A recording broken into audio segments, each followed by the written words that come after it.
An epic quest has been underway. As the Festival of Legends illuminated Azeroth, one headliner delivered a finale for the ages. There it is, Levick is going to be your champion. Then, above the raging crowd, the skies burst asunder. The Titans, once thought to be myth, descended to leave their mark on the world. Amongst the masses, two keepers sought to forge their own destiny. Q is the Masters Tour Summer Champion. Pocket Train, you are just seeing the emotion of everything dawn on this player. These three card-slinging champions are joined by an imposing posse. Tracked to the Badlands, the best in Hearthstone have come to collect the ultimate bounty. The time for the final showdown has arrived. Get amped up for the performance of the ages. The Pantheon of Hearthstone World Champions awaits.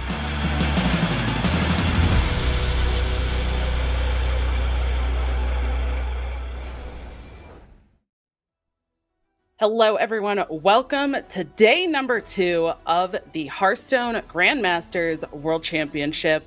To take you through the beginning of our show, I am Dragon Rider, joined by Sottle. How you doing? You getting ready for day number 2? I am doing great. An hour before the end of the broadcast last night, I thought I'd be coming in fresh, rehabilitated. You know, there's 6 of us here for this event. We get to share the workload a little bit. And then whatever you want to call last night happened. If you haven't seen the final game of the day from last night, genuine, no hyperbole, an all-timer game of competitive Hearthstone. People are already making the meme compilations and the clips. Is already hitting the YouTube upload compilations. I know Clark has put it in a highlights video as well recently. Like, it is an absurd game of Hearthstone that you owe it to yourself to go back and watch. But do that after the next several hours of competitive Hearthstone, because hopefully we can at least try and match some of that level of hype today, because today we are going through our remaining players and trying to crown ourselves a world champion for 2023. Yes, we are. But we have to talk about the way that they'll be playing those matches in order to get to that point. So let's take a look just once again to recap our format for this tournament. It is Conquest, as all of the tournaments this year have been. That means all of these players have brought 4 decks, and they have to ban one of those decks. Can't win with the same deck twice, so you got to get a win with each of those other 3 decks in that best of 5. We have seen the spectrum, I think, of 0 wins to going all the way to game 5. So it's going to be an interesting one, but they are playing those best of 5s to get all the way to the end, Sottle, to get that beautiful, beautiful trophy. There it is. That's what all of these remaining players and the players who were unfortunately eliminated yesterday were coming into this tournament looking to get their hands on. I think you are right. I think there has been a real lineup diff in this tournament so far. I think just in stark contrast to the series that myself and Lorinda cast last night. I know you had the pleasure of just seeing one of those series where Pocket Train just goes, nah, I'm just better than you, and just absolutely annihilates other people in about half an hour total. And I think a huge part of that is down to the lineup that Pocket and Meaty have put together. They do seem to have one of the strongest sets of tools at their disposal. Yeah, definitely. And we'll recap that day yesterday. But yeah, like you said, there was this whole difference. I know for myself, I was laying in bed thinking about this yesterday. I couldn't sleep very well last night either, just thinking about all of this and thinking about the deck differences, as you mentioned, right? We kind of have this really kind of one end to the other kind of spectrum in the decks, the play styles, and you can see even the reactions. Honestly, we had the reactions, as you just saw from Rekvam, of just saying, I am so good at this, and then on the other side, Pocket saying, I'm so bad. And just, we had like the whole range yesterday. It was absolutely amazing, and I think really just kind of encapsulates the Hearthstone experience and the Hearthstone feel altogether. I think it was an absolute amazing day number 1 for our World Championship. And there is our Group A bracket that we did get to see the majority of yesterday. And again, after you saw that, cheering Rekfam going ahead and taking it all the way through Group A. So he will be in our top 4 today. But we are going to be having that decider match between Hemlock and Gyu, which will be coming up next to see who's going to be up against Rekfam. But Subtle, there's also another group. Yeah, we have split up the format a little bit if you're a little confused as to why we're at this point in the brackets as we're looking at them. We have held these last elimination decider matches to day 2, so we'll be going through Hemlock versus Gyu, and now in Group B you can see we'll be following this up with Meaty versus CJ Kaka to decide the last remaining members of the top 4, and then we'll be going straight through that top 4 to an eventual winner by the end of the day. But that Group B was really so far dominated by that Pocket Train Meaty lineup, right? You saw Pocket Train have a very easy run with his version of it, and then Meaty playing the same decks got through as well. And then it was only when those two lineups clashed with each other that suddenly we got a real nail biter of a series that went all the way to Game 5 because the power of the lineup kind of cancelled each other out. So now we get to see Meaty come back into the fray in the second match of the day and see if he can get over the line with the strength of that lineup and, of course, his quality as a player as well. But we are, of course, bringing back one of everyone's favourite features of the broadcast, and certainly mine. It is caster predictions. So why don't you kick us off, Dawn? Who you got? You know, I gotta go with who I said yesterday. I'm sticking with Pocket Train. I think he is kind of a champion of the people, and I think he's going to be not only just a champion of the people, he's going to be a champion of the game overall. I think he's going to take it all the way today. And one reason for that is the way that I saw him kind of act and his attitude towards his misplays yesterday is also very reminiscent, not only of Firebat, yeah, very reminiscent of Firebat back in 2014 winning Worlds, but also Pocket Train's own performance back in the Summer Championship when he ended up kind of making a misplay and feeling just very down on himself and getting second place at that tournament, which I think the majority of players would say is still very, very good. And he turned that into he turned it into a fall win. So that's what I'm going for. But what do you think, Subtle? Who you got? I mean, Control C, Control V. I am going with Pocket Train as well. I think you've said it all. I think Pocket Train's the best player in the world. I think he has, if not the best lineup in the tournament, the second best lineup in the tournament. I think when you put those two things together, he's doing really well. I think you'll see a fair few Pocket Train predictions. And fortunately, there's no Gia here to curse Pocket Train by picking Pocket Train for predictions, so it should still bode well for our hero. Yeah, well, as you said, there are probably going to be a lot of other people saying Pocket Train as well, but it's not just us through this broadcast today, Subtle. We also have our fellow casters who will be joining throughout the broadcast. So let's bring them in and also get to see their predictions as well. Welcome in, everybody. Let's start with you, Raven. Who do you got? Who you picking? What do you think? Sorry, I was just distracted by something that flashed up on the screen there, but we'll forget about that, pretend it never happened. For me, I'm going to have to just join in with you guys and just say Pocket Train once again. I generally try to look for someone a little bit different to pick, maybe a different lineup, but I just looked at Pocket Train's lineup, along with Meaty's, of course, and then just saw Pocket Train play. I spoke to him this morning. He said didn't get too much sleep or as much sleep as he would have wanted, but he's relying on the adrenaline to carry him through, and I just have faith in his not only his lineup but his quality of play as well. So it's Pocket Train for me.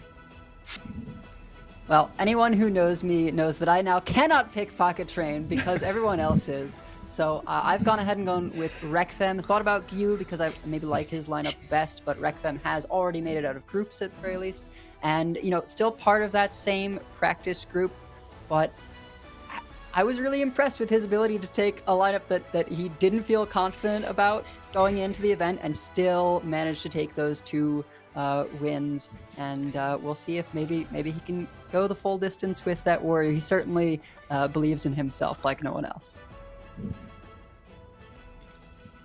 My turn. It's your turn. Meat. Meat.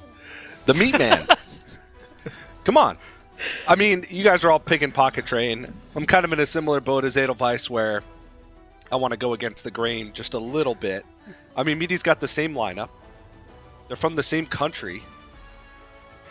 They have, okay, they don't have similar results for the year, but I feel like Meaty's going to take it all. Well, no rebuttal? Nothing exciting to add, really. I don't think. We've been blessed in Hearthstone over the years with the world champion often being either the best or the second best, like rated player amongst their peers. Pocket Train's the player that everybody thinks should win the world championship this year. He's put the title on his back right from the start. He's been doing the tweets, telling everyone where everything is, what everything's doing. He's carrying this long, and the perfect ending is Pocket Train. So yeah, Pocket Train again, I'm afraid. Well, thank you like how so you're not much even- for joining us and giving your predictions. Do you need closing thoughts? I just like how Lorinda's not even happy. Neil's not even happy to pick Pocket Train. He's like, I guess, you know. I guess I just have Everybody to. else is doing it. It's a good luck. There we go. And now there's no choice. Everyone has to pay Pocket Train. Well, that's Right. what you're going to get. That's right. Yes. Well, thank you again so much for joining us. And I love hearing these predictions, but we'll get to see all of you again throughout the broadcast. So we'll see you all in a little while. But let's go ahead and start talking about this subtle, which is going to be Hemlock versus you, and kind of talk about what we think is going to happen in this matchup. We're going to talk about the players a little bit and talk about kind of their progression, I guess, from yesterday into today. Yeah, so we can see some of Hemlock's action here. Hemlock actually got to play Paladin, moving into the side of the bracket that was leaving Paladin up, which was a little bone of contention with some of the casters yesterday, but I think some of these lineups have tilted in the way of letting Paladin go. I talked a lot about little individual card changes that Levick has made to the various decks in his lineup to allow that Paladin to go through. But you can see here from Hemlock in the end just about getting over the line against Levick, sending Levick down into the lower bracket. We've chosen to look at the Nature Shaman here because without a Plague DK to dunk on in this series, Dawn, I think Nature Shaman, even though it's a deck I love, it's a deck I believe in, I think it's a deck with a real skill edge and high degree of agency that, you know, arguably some of the best players in the world who are here should be able to use to the fullest. It is a deck that can seem to struggle and has seemed to struggle once or twice in some of the early series that we saw yesterday, even though we may have got distracted by some of the fireworks towards the end. I think that was a big talking point early on, was the performance of Nature Shaman. Yeah, it's definitely an interesting one as well. I know we talked about the kind of, this is one of those decks that we've kind of had throughout a majority of the year, and it's not much different than it was. There's a few little bit of changes. You know, you mentioned yesterday talking about things of like no lightning storm inclusion. We now have Miracle Salesman. And yeah, it didn't perform super well. We're going to see, though, if maybe it's able to perform enough today. And because it's Conquest, even if it doesn't perform in all of the games, it just needs to do well in one. So there is a player on the other side, though. Gyu is going to be looking to see if he can actually beat this Nature Shaman and secure his spot in the top four, because as you mentioned earlier, this is a deciders match. So one of these players will be ending their road here. But this is how Gyu got here, beating that Nature Shaman versus Requiem yesterday. See if he can do it again today. Yes, indeed. Gyu not really putting in quite the level of performance yesterday that I'd say I've become used to over the course of the year. I'm taking Fury Hunter's word for this, but it's a good person's word to take. There was an alleged missed lethal in one of the earlier games with the Nature Shaman. I believe in the opening mirror. Shaman versus Warrior against Rekbam in that series that we were just looking at.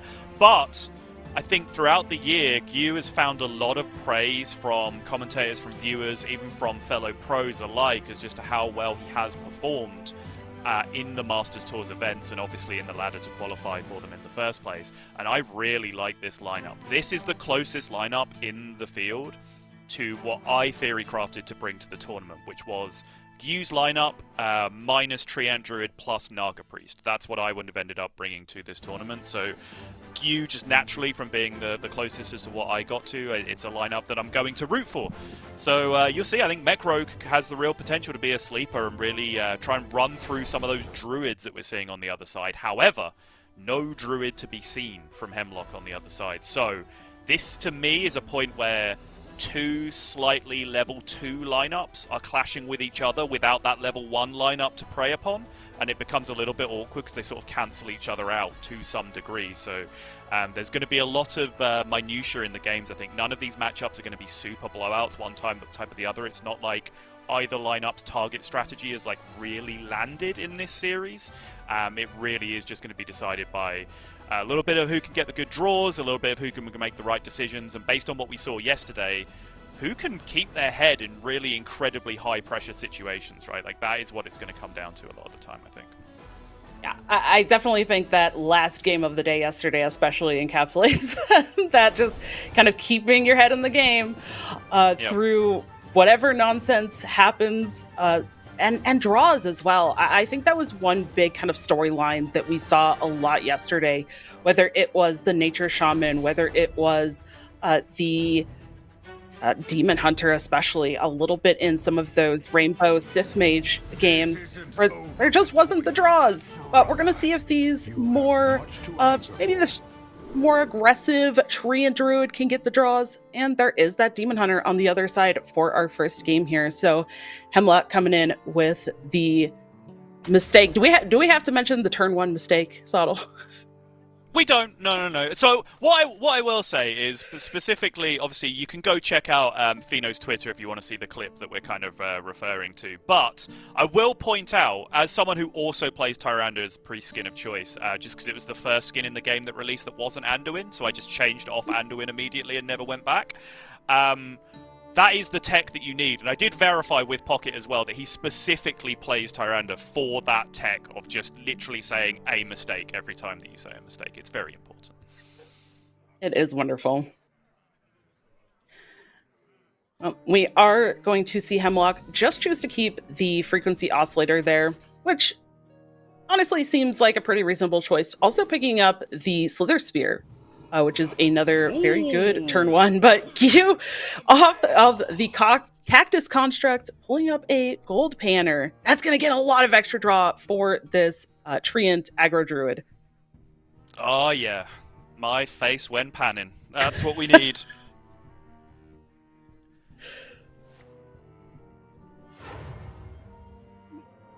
Wow. Pick up of the Wayward Sage for Hemlock does allow him to get really good discounts on these Nagas.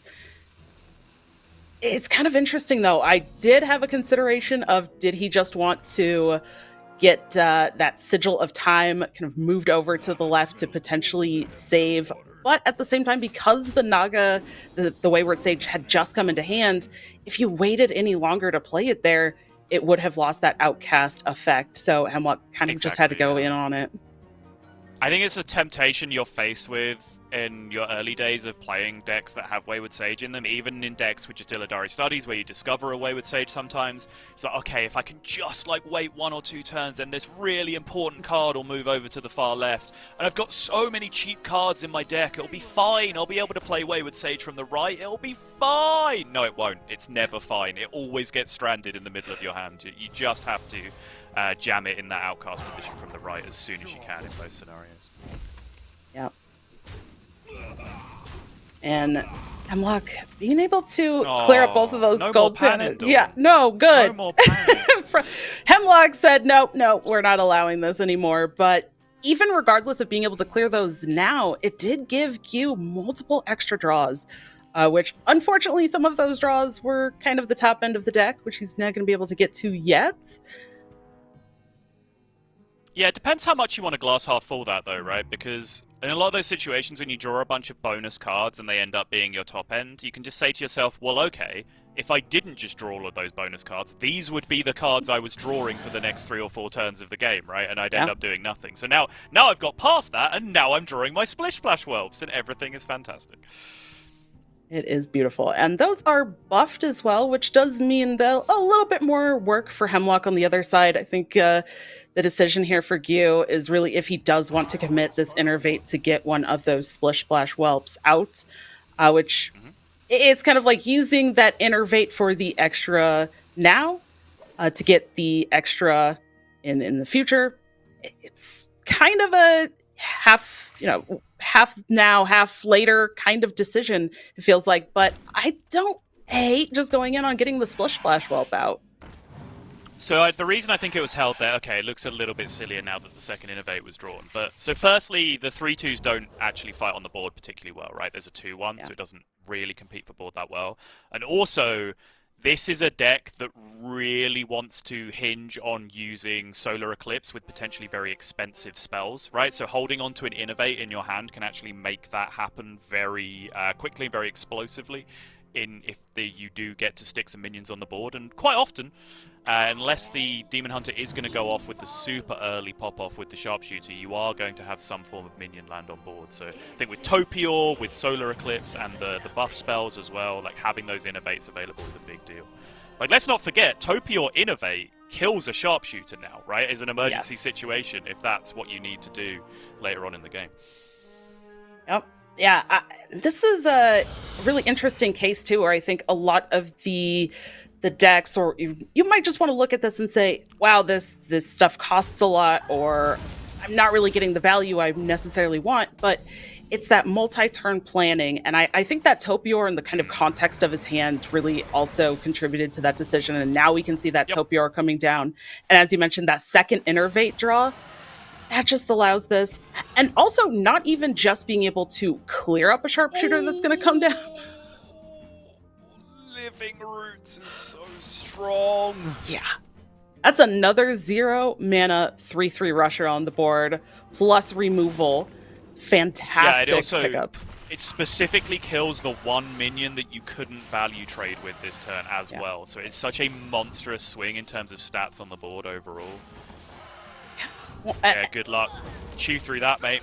Yeah, exactly. The added stats on the board as well, the Topior plus all of those spells, the setup here that you went for, kind of holding that Whelp and then getting to just play them both the following turn, really allowed for this. And even, as you mentioned, like I said, getting to clear the Sharpshooter, yes, but also all of the stats on the board now are just setting up for that Sharpshooter to actually not be quite as effective as what Hemlock would be looking for. But it's turn 5. Hemlock's getting to do his first pop-off here. He did find a lot of these resources, and now it's a matter of can he keep that going and continue to find these. And a Wayward Sage pickup is not a bad option. But I like this Desperado. Continue to build up that attack, because he's going to push a lot of attack with his face here as well. Yeah, for sure. Turn actually went really, really great for Hemlock with double through the Felon Flames. The first one coming early enough to be able to cleanly take 3 health off the board before the minions had all absorbed too many shots from the Sharpshooter. The only way this could really have been a better outcome is if he just rolled a bunch of damage to face straight up, because then, as you were saying, like with the momentum draw, double dispose in hand, you only needed a few shots to go face in that spot, and you might just be threatening lethal if you were then to pick up the second momentum alongside as well. Yeah. Even though Gyu had a really great wide board turn last turn, that board did get cleared up pretty nicely, though, from Hemlock because of that amazing pop-off turn, as you mentioned, just how smoothly it went. And now Gyu has to kind of answer this on the other side. But again, because the setup, now he has this really nice way to answer. He's going to get some healing from the Phi pickup. And again, kind of reestablish that board state because of these whelps off of the Topior and nature spells. Yeah, so all the way back up now to, what's this, functional 36 health against Sharpshooter, and the only way that you can kind of skip that and just say, no, you're at 18, I'm just going to do 18 direct damage to you, is with face-to-face melee combat, right, which you can't do because of the Phi in the way. So this would have had to have been like a tough crowd, and then even then you're fishing for 18 damage of direct face in your deck, which doesn't really exist at this point, with one momentum being used. So it looks like Yu is in an extremely dominant position here.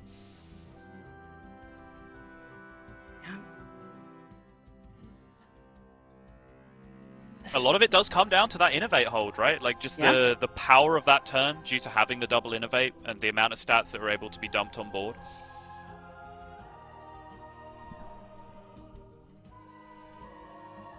And stats over multiple turns too. I think especially this, that Fi coming down too.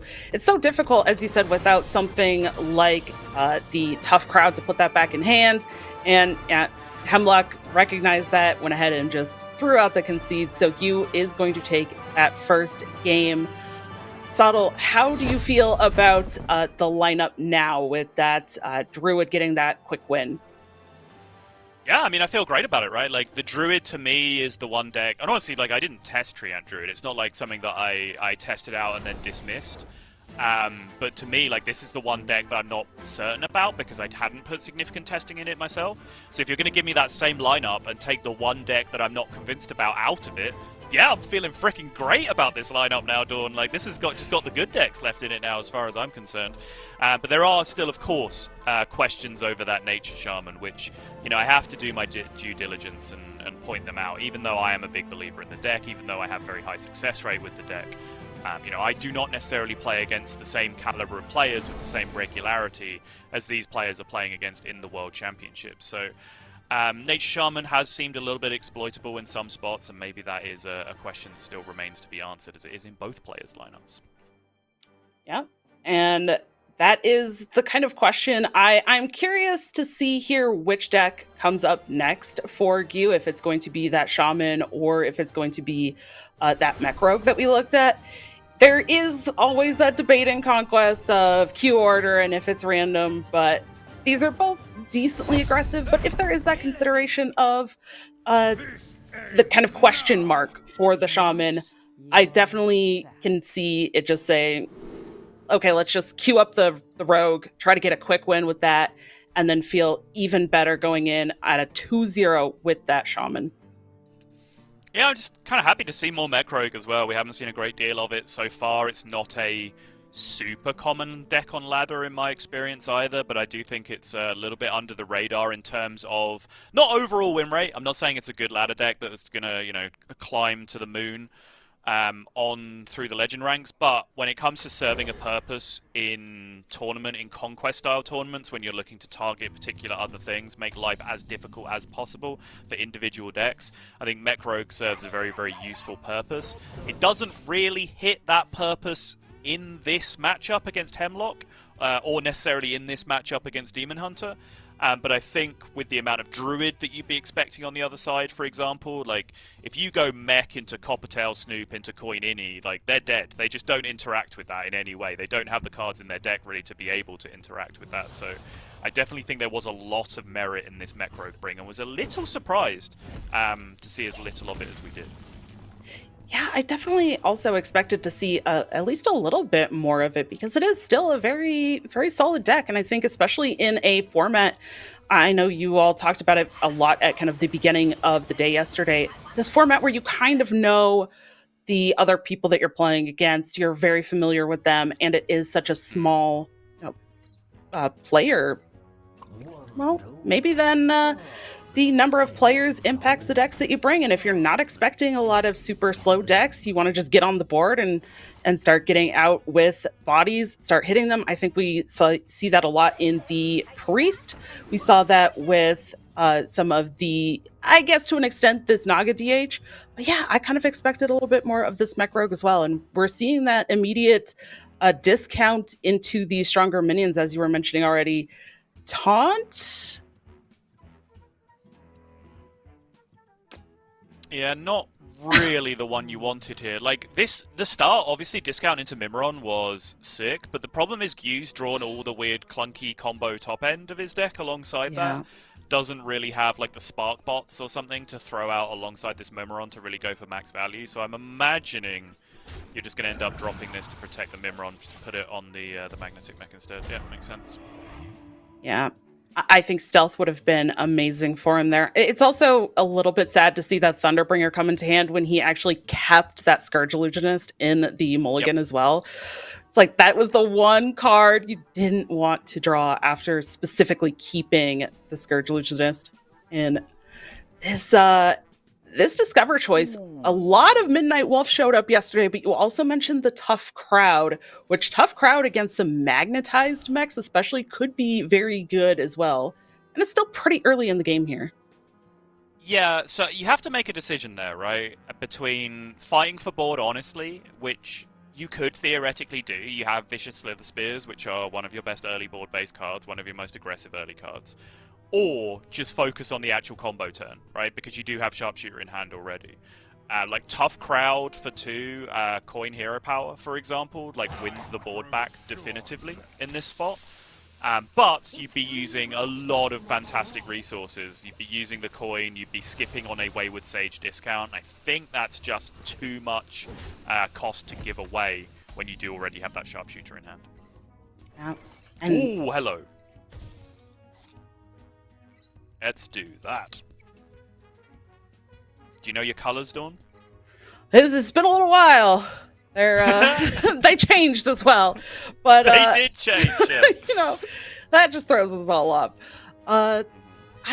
I'm not sure about the lifesteal here being very significant. At least not. Well, there's kind of smaller things on the board, but there is going to be some added stats from these. So just using 2 of them does add quite a bit of stats to the board, and I do think the potential for things like the Tough Crowd that you mentioned, I do really like Yu's decision to just start splitting up these stats as well. Plus, again, it's kind of spreading those stats out on the board for that potential pop-off, especially after seeing that Sage come down, discount stuff. Yu has to be expecting a lot of pop-off here, so putting that Divine Shield out to soak up another potential Sharpshooter hit seems like a very wise choice. Yeah, it's such a massive draw, though, with the buffs and with the Mimiron on board. I was just saying, like, the tools weren't really there to take advantage of that to the fullest. But Sparkbots are really the #1 go-to in that spot. But it looks like, still, even with the added stats on board, that Hemlock is going to be able to pick this apart fairly effectively. And this is what I was talking about, right? Like, sometimes this is just how Conquest is. Like, I'm gassing up Mech Rogue as a deck because of how I feel it's positioned against one kind of lineup that people might bring, but suddenly if it runs into this kind of spot, it cannot compete with this level of power that Naga Demon Hunter can throw out on turn 4 in this instance, right? As long as this gets a relatively effective clear, which looks like it is going to do, you're just, how do you swing back against this now as the Mech Rogue? Right, and that is one downside to a deck like this and some of these more kind of board-based aggressive decks that we're seeing, which is why we're also seeing a lot of people just banning the Paladin, right? Because the Paladin has that way of getting on the board and using things like the Showdown Prismatic Beam to kind of get that swing back clear on the other side, but the Mech Rogue doesn't have that ability. The top deck Bone Spike is pretty good to be able to clear up that Sharpshooter. Is amazing pickup there, allows to at least kind of hope to stop the bleeding, but also the second Sharpshooter was picked up and there's still a lot of stats on the board for Hemlock as well. Yeah, there's 2 Slither Spears left on the board as well, which is never going to be a good time.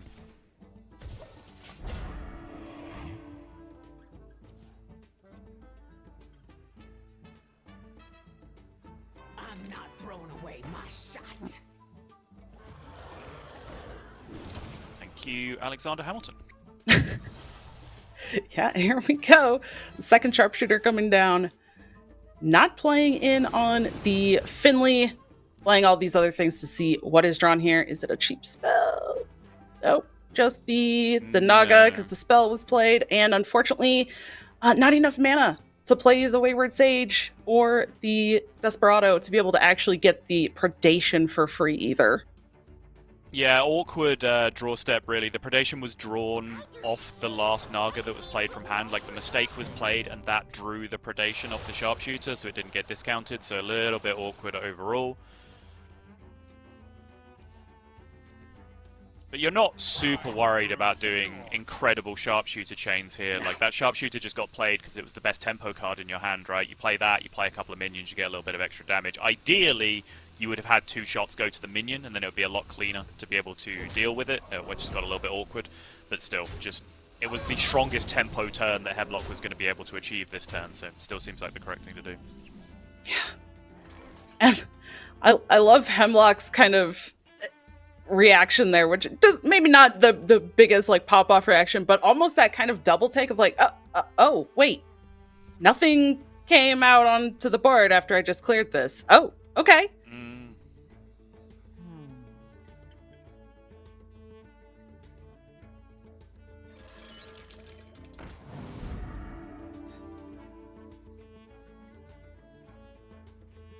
There's just no hope at this point. Yeah. I was like, I mean, I respect the effort of trying, but at the same time that that was over, I think, a couple of turns ago.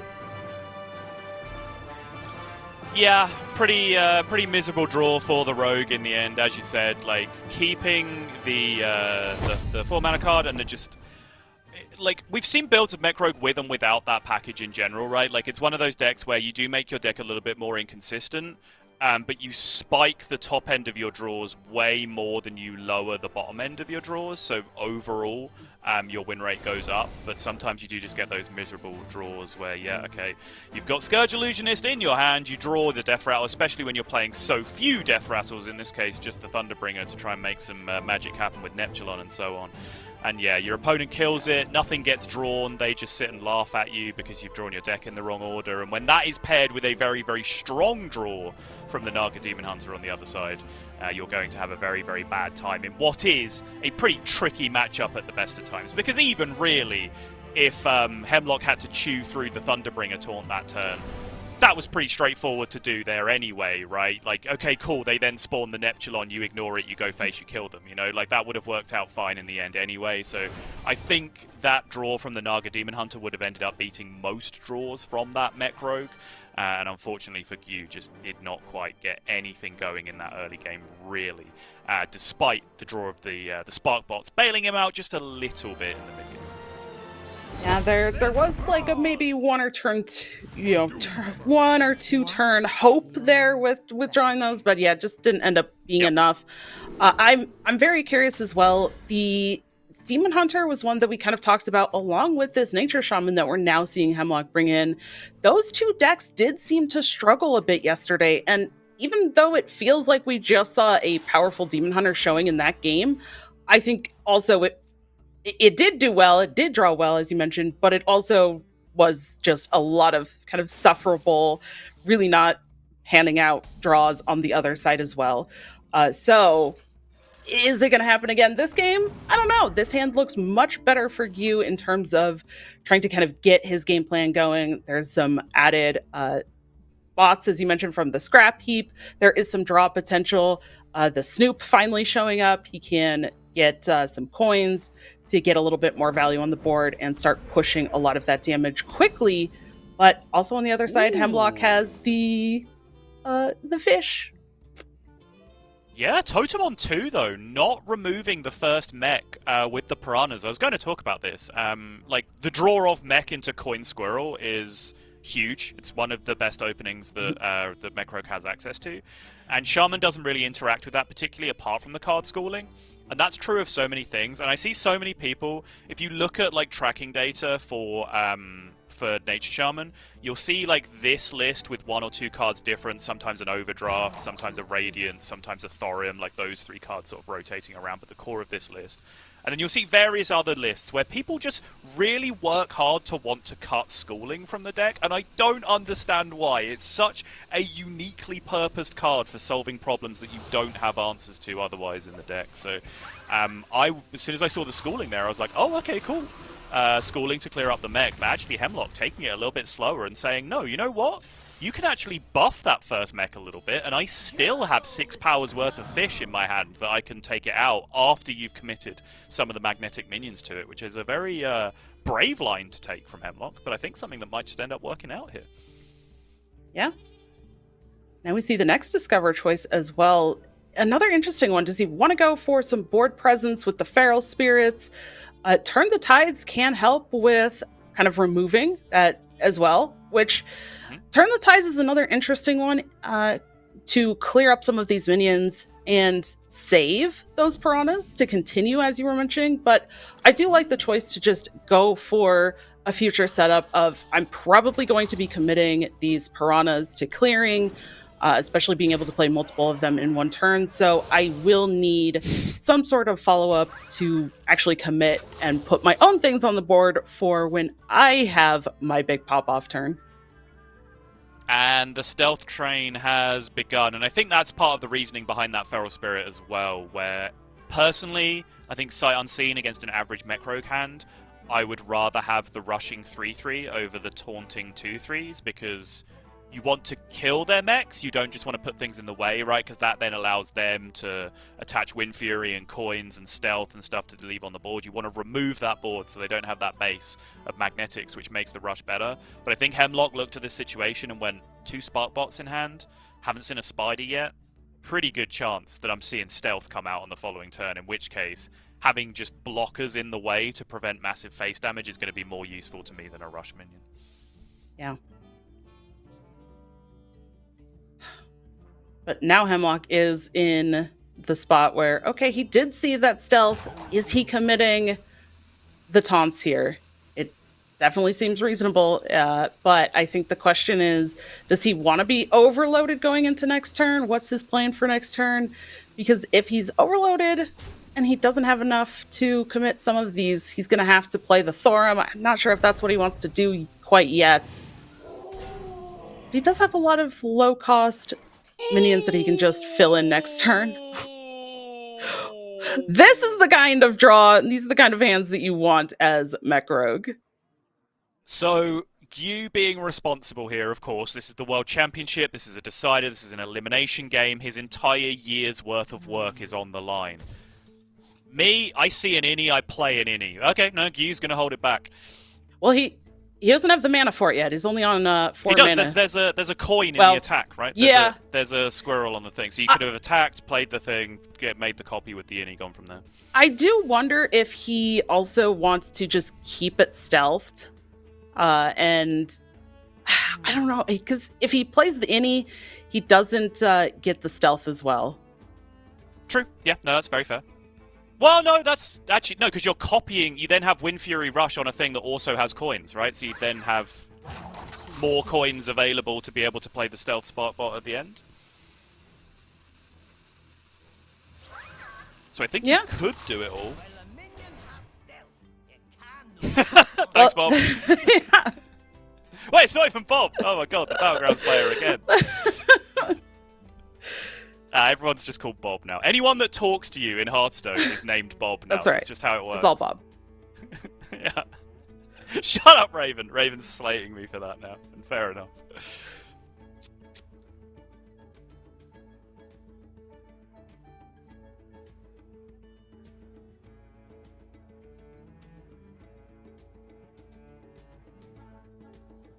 It's also very interesting watching this game. Both of these players are playing kind of very slowly. They're very reserved. They're really thinking through a lot of these lines. Even if it seems straightforward, they're taking their time. As you mentioned again, this is that deciders match. If they don't win these games, that's it. That's the end of their world championship, play. So they are really looking to make the best decisions, really thinking through these lines. And we saw a lot of the opposite yesterday, I almost feel like. Yesterday there was so much very fast play from a lot of players. And we might see that come in later. Ooh. But here we go. Now the innie is going to come down, going to clear up with the rush, now going to clear up the taunts, and this allows you to be able to push the other minion that he buffed up last turn all into face if he wants to. Yeah, and that's the merit of doing it this way, right? Like, again, I am in favor of just jamming the innie on the previous turn using the coin. But by doing it this way, you do preserve stealth, as you were talking about. And then that means you then use this rush minion to completely take out these 2 taunts, whereas the other way around, you'd have to attack into one of the minions first, right? And then you wouldn't be able to send this damage phase. And then you have triple coin to be able to then jam the stealth on presumably the Wind Fury minion that you want to protect, which is solo lethal. So there is significant merit to doing it this way. And as I said, these are the things that you have to think about. Whereas me playing on ladder, seeing any, playing any, it's as simple as that. Reflexes is the card! Oh, it's Hex, but it's not Primordial Wave, which is the absolute nuts. All of this magnetization onto 1-drops in this position. So Primordial would have been the nuts, and there's not even a rebuy. There's nothing cheap enough that you can play. And this is also potentially one of those punishes, as we've seen the board just stay there for Gyu, and not only stay on board, but also get larger over these last few turns for Hemlock not going in early to just clear out that first mech that landed on the board. Yeah, fish still in hand. Yes, it's a great point. It's worth pointing out. That original Click Clocker could have been dealt with on turn 2, which means no magnetization, which then means no squirrel, which then means no innie, which then means no stealth. Like, Mech Rogue snowballs. That is really what it does, and certainly my style of playing against this deck is see a mech, kill a mech by basically any means necessary. It's it's good logic, and for good reason. We're seeing the reasoning right here. But additional taunts on the board for Hemlock. There's still more taunts in hand as well if Hemlock isn't able to do one of his big OTK turns, which are these taunts going to be enough, though? Prep pit stop first, right, for Titan? Because Titan is lethal a lot of the time here. And then you can gear shift if you don't hit it. I think that's the right order. It's actually a tough turn. The prep coming into hand opened up several different possibilities to get this lethal. Yeah.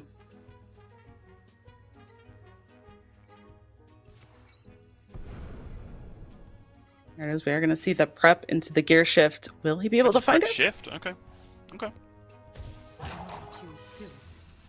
Oh, I see arrows flying. Oh, bone slide! All right. All right. Yep. That'll work. Mm-hmm. So yeah, Bone Spike was there. Some sort of way to generate Rush Sparkbot would have been great as well. I think Titan with the 4 damage hitting 2 mechs was lethal most of the time as well. There was a lot of different outs that you could look for, and a lot of combinations of where you use the prep and which card gets shuffled back into your hand with the gear shift and so on that had an effect on that. So it's just one of those probability calculations that you have to run that I don't think anyone necessarily gets 100% accurate while playing a game of Hearthstone. Like, I'm pretty good at mental probability calculations. I'm sure there are people better than me, but in spots like that, you sort of pretend you know, right? You're like, oh, this is definitely the best odds, and you just play it. But if someone asked you what the actual number was, you wouldn't have a clue, right? It's just kind of a vibe thing of what you feel is the most likely out in those scenarios. You picked one, you committed to it, hit the Bone Spike, more than good enough to get over the line there. But I think bigger questions than that last turn, the 1 turn earlier innie, which was a possibility, which I think I presented the arguments for and against, but also the choice just not to use the fish, which ended up getting fully stranded in hand for Hemlock and not really having any impact on the game at all.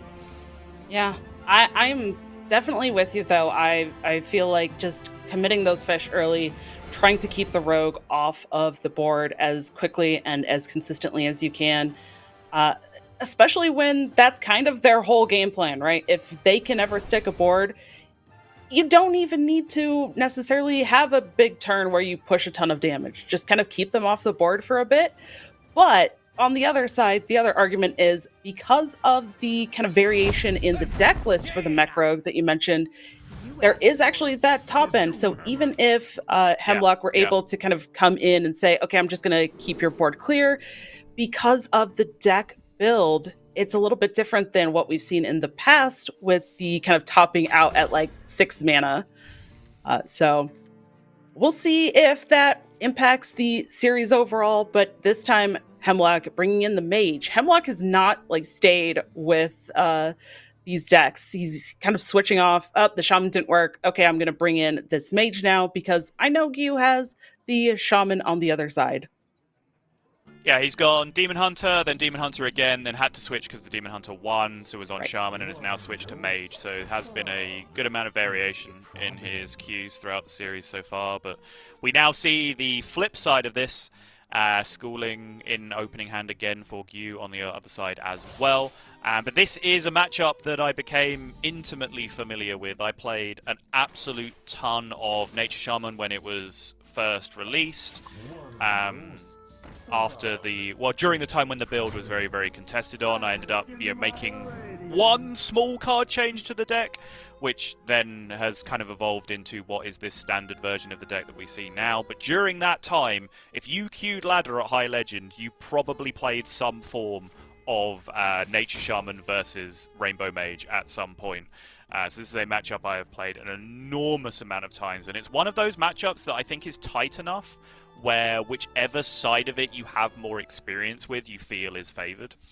A lot of matches are like that at high level in competitive Hearthstone because there is so much skill expression in a lot of these decks. We're like, okay, well, if I've played like 300 games of Rainbow Mage, then I feel like it's favoured against most things, right? Because I'm sick at that deck at that point. So I think it is close enough between these two decks that that is kind of where we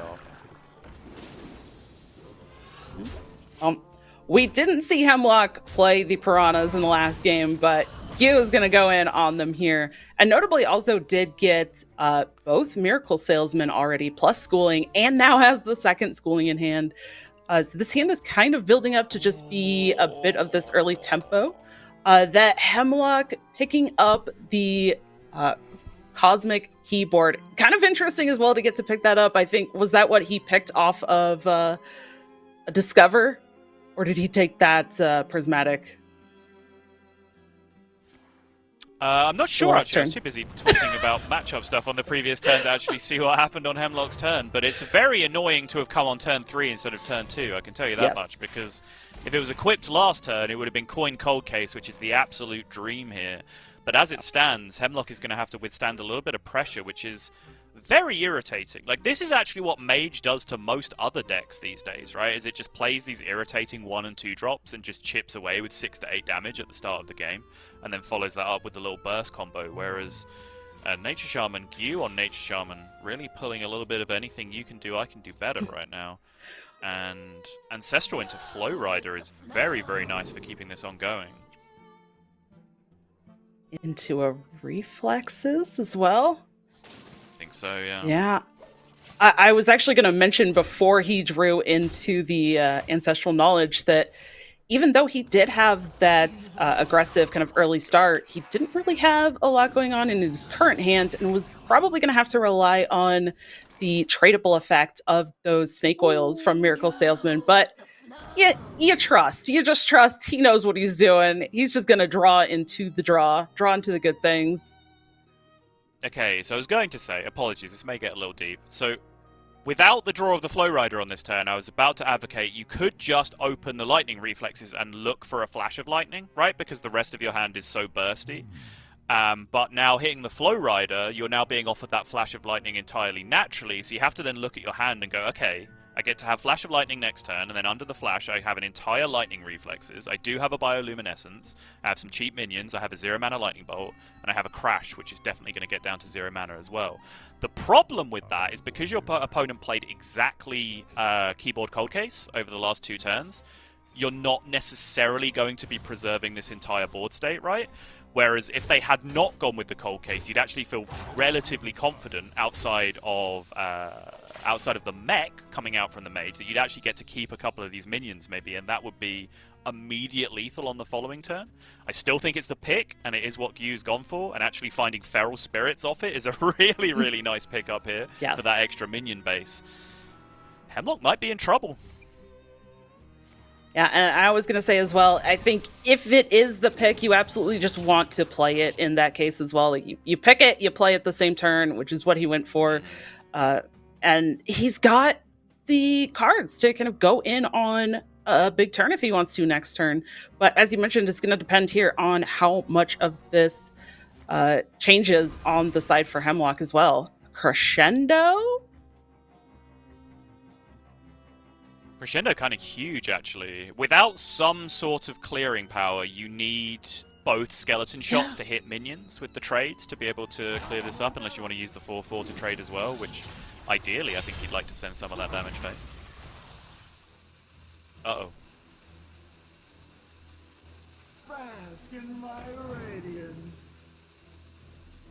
Crescendo again? No! Go away, we didn't want you the first time. I think just going in on the trades of the skeletons, he just said, I don't really need to go in on the crescendo. I can make these trades.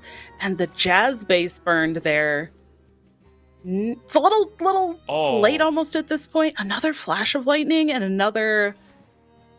It's going to go for the feral Play the spirits. feral. Yeah, you play that feral instead of the feral that you have in your hand already. None of these are extra damage. Okay, so this is your lot at this point. You can play one fish, you can have the spell damage, so +4 spell damage. Yeah, it's easy lethal. 2 snake oils. Yeah. Nature Shaman, good deck! Yeah, especially with the added Miracle Salesman and getting to have additional 0-cost things that now have added spell damage. And that, again, we're seeing kind of the power of some of these. Right? He was able to kind of get a lot of that early chip damage that you talked about with those Miracle Salesmans, and then finally just got to have some damage over the top. Didn't need to have a huge full board of minions that he gave the spell damage to. He only had 3 minions, and that was good enough. Yeah, and the turn before, right, it's why I said you really had to keep an eye on that. It was really simplified by that second Flow Rider draw into the Flash. I think that made it a very simple 2-turn lethal setup to see. What would have been trickier, and I'd love to have seen it just to like test you and see what he would have done in that kind of position, is not had that draw into the natural Flash and whether the reflexes would have been opened to look for that Flash. Because you saw on that turn, right, the actual cards from the Lightning Reflex did not really have any impact on that lethal. The Feral Spirit got played to look at the other card, but he already had a different Feral Spirit in his hand that he could have played anyway. The only thing the Lightning Reflexes ended up doing was discounting the crash over the course of the turn, which could have then ended up being relevant without it. But you can see here, 4 minions on board, right? That was the big deal. So as the Shaman player, you kind of sense your opponent is damned if they do and damned if they don't in that spot. Because if they don't kill the minions, sweet, 2 extra minions for me to jam my Bioluminescence on the following turn. If they do kill the minions, well, 2 of them are salesmen. So I'm just getting 0 mana snake oils in my hand at the end of the turn, which are going to help me get the lethal anyway. So I think really smart spot there from Gyu to just say, yeah, this is almost always lethal. He got basically the worst case scenario off the reflexes. 0 damage and expensive cards that he had to pay mana for as well. And even through all that was able to get exact lethal with the 2 snake oils. So really, really clean performance from Gyu, and happy to see that as well because, as mentioned, 1 or 2 accusations of some shakiness on day 1. I think Gyu has been someone who's been a real credit to the circuit this year with the level of play that he's put in, the consistency of results that he's put in. I think Pocket has called him out as arguably like right under him in terms of overall performances so far in the year through the circuit. So really happy to see Gyu advancing through. Yeah, I completely agree with you. And I think a lot of us on the casting desk also very much like his lineup as well. So to see that good lineup from Gyu that we kind of all really like in combination with the just very solid, good plays, seems like a good combination. And maybe we'll see him go all the way to the finals. But we're not quite there yet, so let's take a look at what we have coming up next. We did just see the Hemlock versus Gyu Group A decider, unfortunately meaning Hemlock done for this tournament. But next up, we're going to have the Group B decider between Meaty and CJ to see which of them will be done in the tournament and which one will move into the top 4. Yeah, or as TJ put it earlier, meat! That's what we've got coming up. Yeah, it's going to be a tough one for sure for both of these players. They're both great players.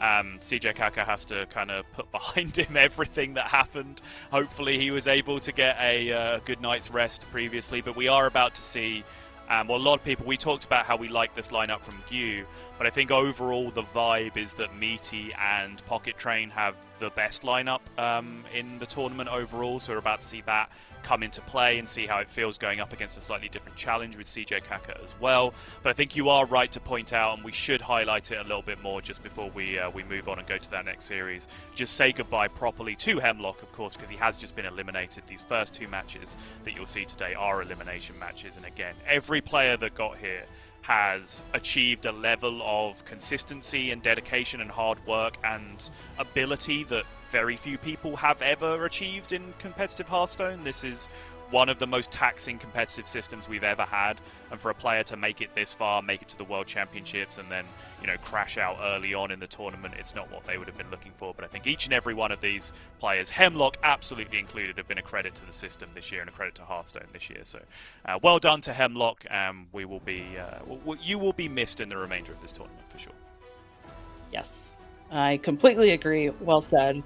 And as you mentioned, we are going to be getting into that next match. But before we do that, we're going to get everything set up. We're going to take a quick break, and then we'll be right back for that Group B decider match.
Hello everyone and welcome back to the Hearthstone World Championship. We are getting ready to get into our second match of the day.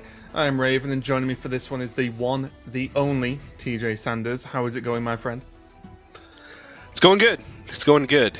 But it's the World Championship, so we're pushing through for some high quality Hearthstone, and that's what I expect coming into this next match here, Raven.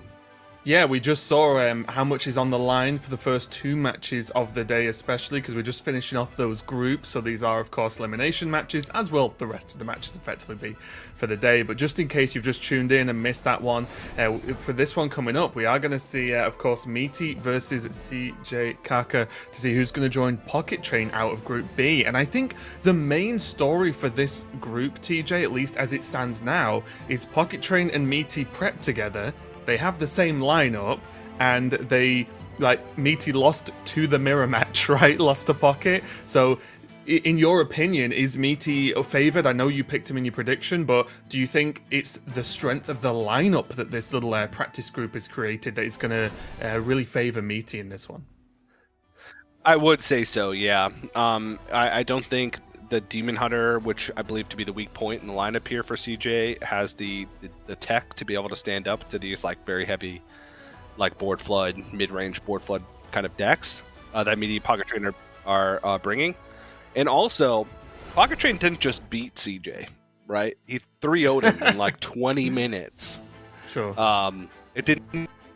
Now I expect this to be a little bit, potentially a little bit closer, just because we did see the rough end of variance from the side of CJ in the previous series versus Pocket Train, but I would say that, and obviously more practice against the lineup. Yeah, in a tournament setting. Yeah, and we can see Meaty popping off on his performance a bit yesterday in his first match, of course, not so much against Pocket Train, in which he lost. And we can see some updated information as ban Paladin in all series so far this weekend. I believe that has carried on as well through to today. And there have been some close matches, both 3-2. So Meaty not having the sort of easier go of it that Pocket Train had, at least in their first match.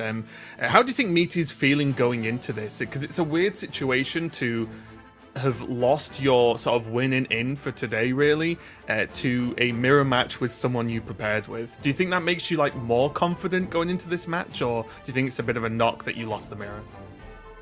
Yeah, I think he's probably feeling just fine, to be quite honest. The series was close versus Pocket Train. It's a mirror matchup. And, you know, it came down to the weakest deck being played in a mirror match in the last game of the series. So I feel like that's one of those games that could go in either direction. We could be looking at Pocket Train here right now if a couple draws are different just in that final game because of the similarity between the decks. So I think he's got to be feeling pretty good. And I think he's got overall favorite against CJ's lineup, which should be making him relatively confident going into this match. And one other thing to point out before we start talking about this Naga Priest is because Pocket Train and Meaty are coming from the same group, if Meaty were to win, the only other time he could face Pocket Train for the rest of the tournament would be in the finals. Which would be quite cool to see. Since they split across into separate semifinals when they come from the same group. But there's a Naga Priest. Been playing this deck a lot. I know Soddle's been playing this deck a lot as well. It's incredibly fun. Raven's been playing the deck a lot too. I think everybody's been playing this deck a lot. It's tough, but it's fun. Yeah, I think it's that, I touched on this a little bit yesterday, but it's an archetype that's been on and off in the game for, you know, a fair while now, actually, for a few years. This style of Priest overall in more just, you know, sticking early game minions and sort of beefing them up and then just winning through sheer power. But I do feel like, maybe it's recency bias or anything, but like, I feel like this version of the deck feels like you've got so many options and so many routes like every single turn of the game. And I think that sort of goes back to what you just said, where it's very fun, but also very difficult to execute well. Will this deck grab you some ranks on the ladder if you just play it okay? Yeah, of course, you make some big stuff, it sticks, you win, done. But if you really want to perform well with it, I think it takes a lot of reps, because just the amount of sort of little paths you can go down, depending on your options, are pretty broad, honestly. Yeah, I feel like if you just want to kind of jam games and not think about it too much, but still play some Naga Priest, there are versions out there that are a little bit less complex, that run more like tempo instead of like combo-esque. Naga is basically to make it more a Naga Priest rather than like sort of this Naga combo Priest with Pip. But talking about CJ a little bit, it's an uphill battle for CJ. Ended the day yesterday with a crazy series, very long, crazy series. It was one of those matches, right? Because I was just sat watching. Obviously, I was done working for the day, let's say. I had nothing else to cast. And I was sat watching it. I was like, oh, wow, okay, this was crazy. It's going to end in the next couple of minutes. And it didn't, TJ. It kept going and going and going. And it really did just, I know Sottle talked about it at the top of the show, but like, it really did transform itself into one of those extremely memorable games that I think will be talked about for quite a while in the future, because the ridiculousness just carrying on, right? It was like stupid things happened turn after turn, but I do think, considering it was the end of the day, it was the last game of a very tense series, I think CJ Kaka really impressed me by just, staying focused enough to handle that crazy situation and getting the victory. So even though the lineup may not go as well for him in this specific matchup against Meaty, I think he impressed me yesterday with just keeping keeping focus, or at least as much focus as you possibly can keep in that kind of scenario. Yeah, but got an uphill climb right now. You can see there one of the stats lost 3 straight games as Demon Hunter against Pocket Train. And I mentioned earlier that it just feels like against this meaty Pocket Train lineup, CJ's Demon Hunter is an even more glaring weak point because it just doesn't have the tech that can help you a lot against those like tempo mid-range board-based decks, right? We're looking at going down swinging as a big way to be able to clear off, say, a Dragon Golem against Druid. Yeah. Even Fellerin, just to be able to, on 4, be able to have some tempo, right? That a lot of times, if you get like security, for instance, allows you to kind of try and swing boards back or draw through. He's going for the more like consistently find the sharpshooter type of build. Right. Even playing like Sir Finley Sea Guide to, throw back a bad hand into the deck and draw a good one with the sharpshooter, but it felt like it was getting outpaced. And oh, geez, okay. I was like, why is Reno down there? That's just the card. Yeah, that is what it does, card. yeah. I do think, take a look at this Druid, though. Obviously, we'll find out how the Demon Hunter goes a little bit later on, but just take a look at the deck on the screen. I think, for me, this is close, if not the build, at least if we're talking in terms of how many 2-ofs you want to run in a Highlander Druid deck. This is what I would lean to if I was doing this style. I personally like the 2-of Dragon Druid. I play it just the simple option. But the Whelps, of course, absolutely fantastic. One of the best cards in the game right now. Yes, you can run 2 of those, especially because you mulligan for them. And again, I can see the nourish, right? I can definitely see the value. So at least for me, TJ, if you are going to play Highlander Druid, this is what I think it should look like. Yeah. Still, obviously, we both prefer the straight 2-ups, right?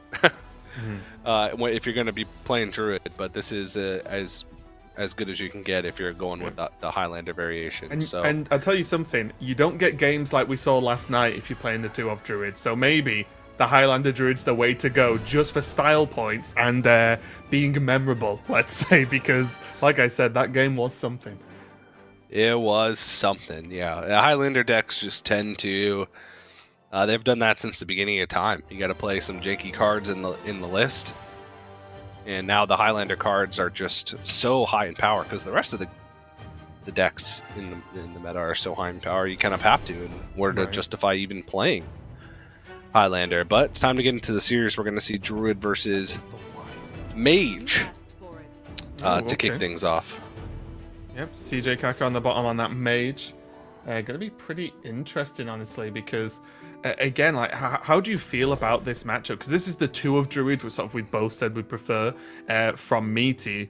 How do you feel like this is going against the Mage? Like, does the Druid, or can the Druid get enough out early enough that there's just not time to either defend or be able to burst them down from the Mage?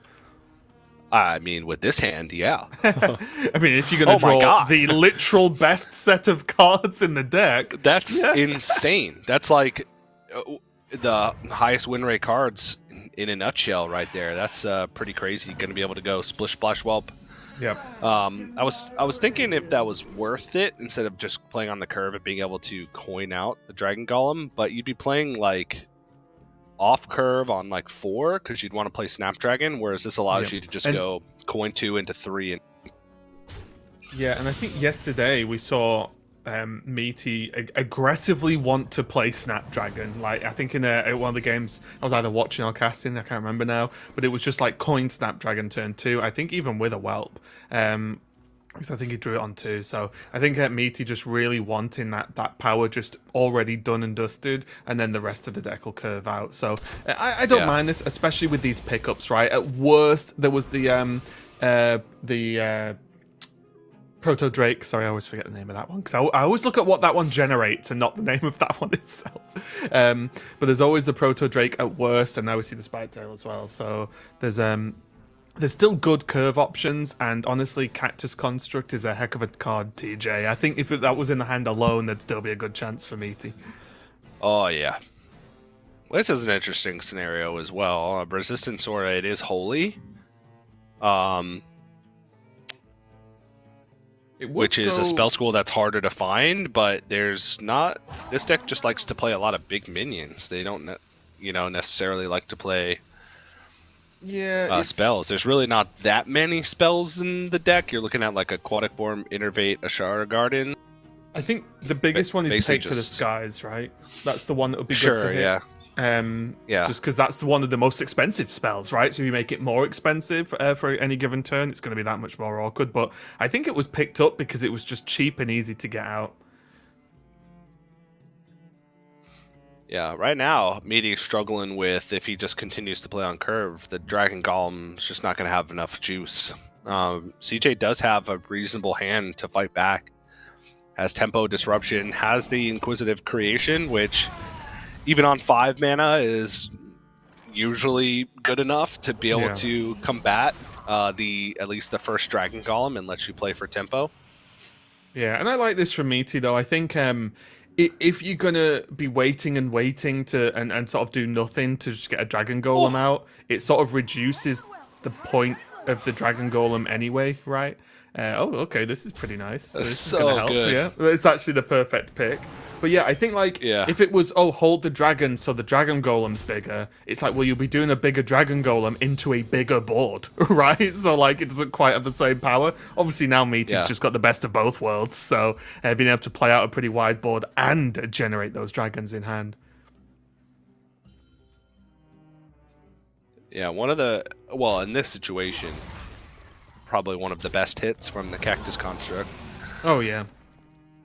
Honestly, I think a lot of the time it's it's even if you don't, let's say, need that outcome, it's still very good, right? It's like you're never upset to see that on offer. You're never like, oh no, I wish that wasn't there, right? It's always a good choice, and sometimes, it's like you said, in this situation, it's arguably the best choice. Do you like the Resistance Aura coming down this turn? To stop and innovate. We'll see what he gets. It's probably got to be Metamorphosis. It looks like this is just going to be a Resistance Aura plus Miracle Salesman turn. Just because that's really all. Ooh, ping. Oh, no, going to ping. Okay. I just wanted to get the Holy Spell School out of the way. And the thing is, obviously, we know, right? I can see the Innovate in hand. I can see the Dragon Golem in hand. So, of course, the Resistance Aura would have been nice. But I'm with you. I think the main point of picking Resistance Aura was to just get it played, get it out the way, and forget about it afterwards. Yeah. Because now, this is the ultimate snowball turn, right? You get the Dragon Golem down, and if it's not got a great response... Okay, the creation was 4. Okay, I thought it was at 3, so that's my bad. But CJ has a good enough response there, but that's one creation already gone. So Meaty now has one less thing to worry about. It's a pretty good refill as well, actually. Yeah, it's not too bad. Ideally, Meaty would want to follow up with a big tempo board here, which is still possible.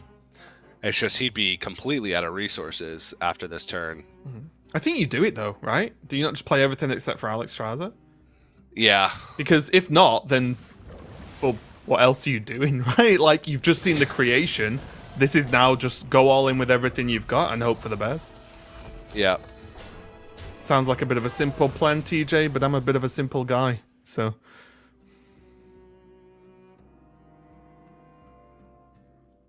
See stats, play stats. Yeah, I mean, that's all I In need to case know. of a golem pickup, I suppose would be. Yeah, I just think it's a 1 in 21 chance, right? Like, I guess 1 Yeah. in 20 chance because you know what the bottom card of the deck is. But yeah, other than that, it's a 1 in 20 to get exactly Golem. Just get those 2/3s on the board. And also very good that it was buffed because Consecration would have done a lot more work if not. Yep. I wonder.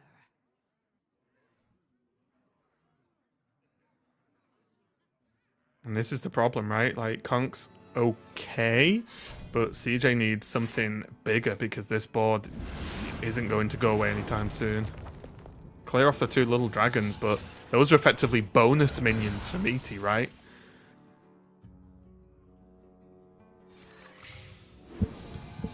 Here comes the resistance aura.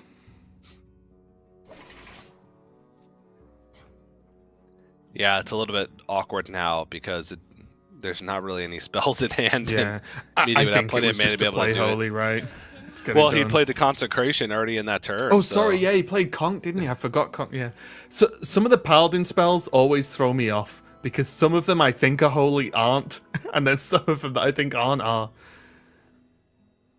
We did get the dragon. Oh yeah, got the dragon golem from the draw. Okay, Yeah. I can see this just being Alex on curve though, and just go all in and just say this is it. You have to do this Absolutely. sometimes with this deck, right? Yep. Big draw coming out from CJ now. Oh, Reverb is a good pickup. A Yep. really good pickup. It's like Still looking the- at a lot of power though to have to fight against. It is, but the Reverb can do a huge job, right? Reverb plus Ping just kills 2 of the 3 minions on board. Like, that's pretty Yeah. good. Yep. It's the one way I've seen Fi, And like, nicely dealt with. It's just, yeah. oh, Reverb, GG. Also, you gain some life out of it too, which is Yeah, huge. very huge. This allows for a full board Really clear. huge. Yeah. Yeah, because you can fit in the ping at the very end as well. So back up to 23. Media's got minimal resources in hand. Now, here's the question. Is Alex Straza the 1-1? I'm joking, of course. Just because he knows the fireball's in hand, right? Yep. Although, wait, Alex Straza's buffed, isn't it? Because the gardens. Yep. Yeah, okay, Yep. never mind then. It's fine.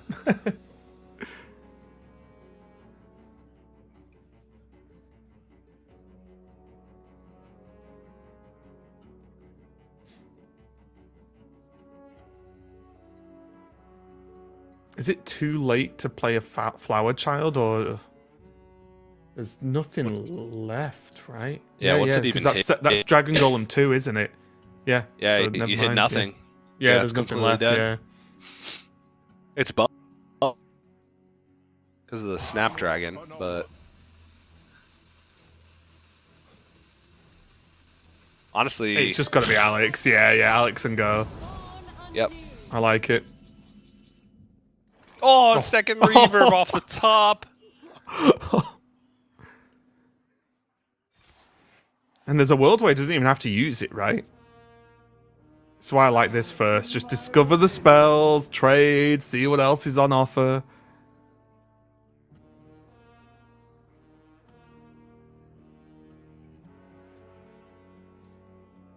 This is big, though, because once you've seen Fi, Alex, and then the hand's small enough that Dragon Golem isn't scary, there's not that much left in the deck, is there? On a sort of one card by one card basis. And to kill this Alex, Meaty's going to need something with Rush or the damage proc, or just to face tank it, which is likely going to be the option. Yep, let's take the 10. And now with the Dragon Golem number 2 gone, there are very few things that are even going to remotely scare CJ Kaka right now. And there's all this value still left, TJ, in Infinitize as well. Cold Case being picked up. Oof. I think it's slipping away for the Meat Man. Yep. More draw, more value.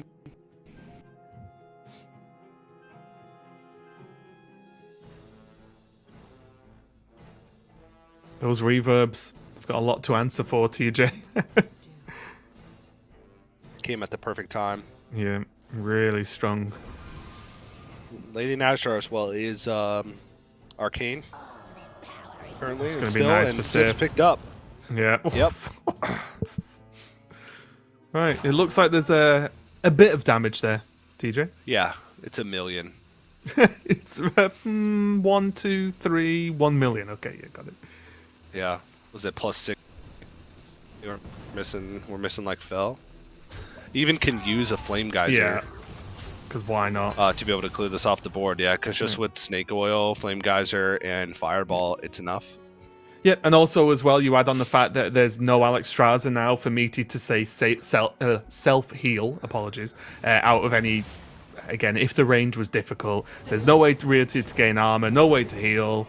Again, this deck becomes very, very honest when you're at this point in the game as the Dragon Druid. It's just, I can play some stats. And Meaty throwing the hands up, think he knows. 5 cards left for CJ.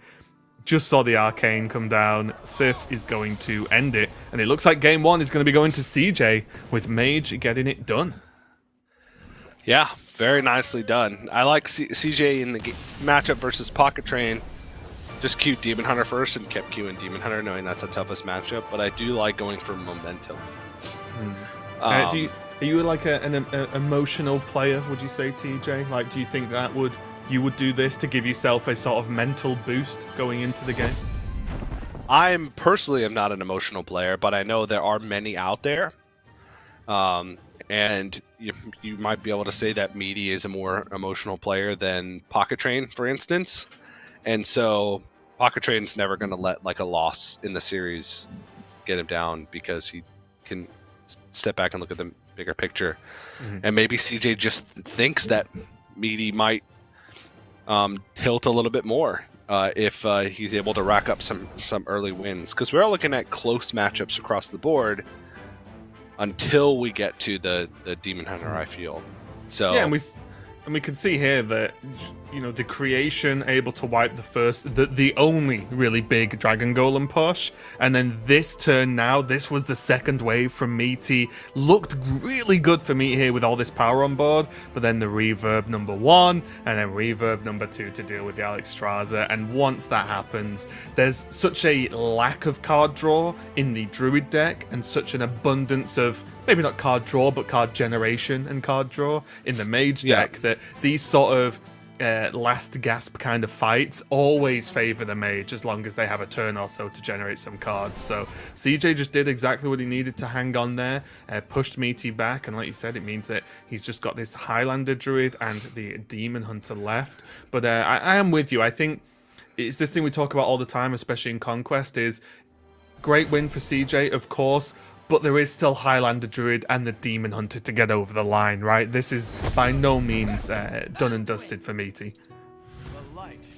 absolutely not. I must protect. And now we're going to get into, again, holding Priest. off on the Demon Hunter. So we are going to see the Priest. Meaty, we saw in the stats earlier that Meaty had queued Priest in game 1 of his previous 2 series. That's what he did wrong here. Well, I mean, he did lose one. Maybe not, but you could be thinking that very much so. But we'll see if CJ Kaka is going to be able to get it done. This opening hand is all right. There's a wild growth, which is a big deal, and some tempo with the 2 dragons. Yeah, as long as CJ can pick up another dragon, right? That's the ultimate plan here. Like coin wild growth into Nest and then into Spinetail, then this should be okay. There is a worst case option here of now this take to the skies, so CJ could have to take a turn off to draw them, but really there's a lot of tempo on the ground here. But Crimson Clergy ×2 along with the Slither Spear and a funnel cake for some extra draws. Going to be looking real nice. It's so good. It's so good. Can even throw in the Dreamboat there for a good amount of stats as well as some additional card draw. We're looking fantastic. No, this is where it gets interesting here, and this is something I've struggled with when I've been playing the game, is the when to use or trade Shard of the Naru. Because whenever I've traded it away, it feels like the next turn I wish I had it in hand to use it. But again, I think at this point here for Meaty, with being able to build up this board, you want to keep piling on actual stat pressure and try and get that Shard of the Naru back if it comes to a sort of a Dragon Golem or something awkward to deal with a little bit later on. But for now, CJ does have the double. Does he have it? Oh no, he's actually not able to play both here. Can still play the Taunt out and maybe draw the dragons as well. That might be the best option, but no, going to respect it with the Spine Tail and just kill off the Dreamboat. Now Meaty's going to be looking to probably get this Pelagos down. Just got to work out how to make the trade, actually. Okay, going to take a turn off. This does make sense, actually, because playing Pelagos without a buff into this Spine Tail is going to be a bit of a problem. No heals. Yeah. My blood boils for war. Mana 6/6. Yeah, yeah. Ooh. Now, Yeah, that's a lot of value, but he's going to take a lot of damage. It's possible that he even dies. It's like, that's the thing, it's like, ooh, this would be a good hand if I wasn't against this priest. Yep. Okay. Okay. Got the ramp as well as the Dragon Golem. However, there's only one other dragon in hand. CJ already shaking his head thinking, ugh, it's all ogre. No buffs, though, for Meaty. Just a little bit awkward here, not hitting any of the spells, basically. Yes, there's a Mind Seer, of course, but just in general, you want, at least a wig. That there's other options that obviously aren't as good, but not bad. Like you said, even the Shard would be okay to just trade it, but hits the Naga again. Ugh. Yeah, that's rough. That's the turn that CJ's dreamt of for this turn, I think.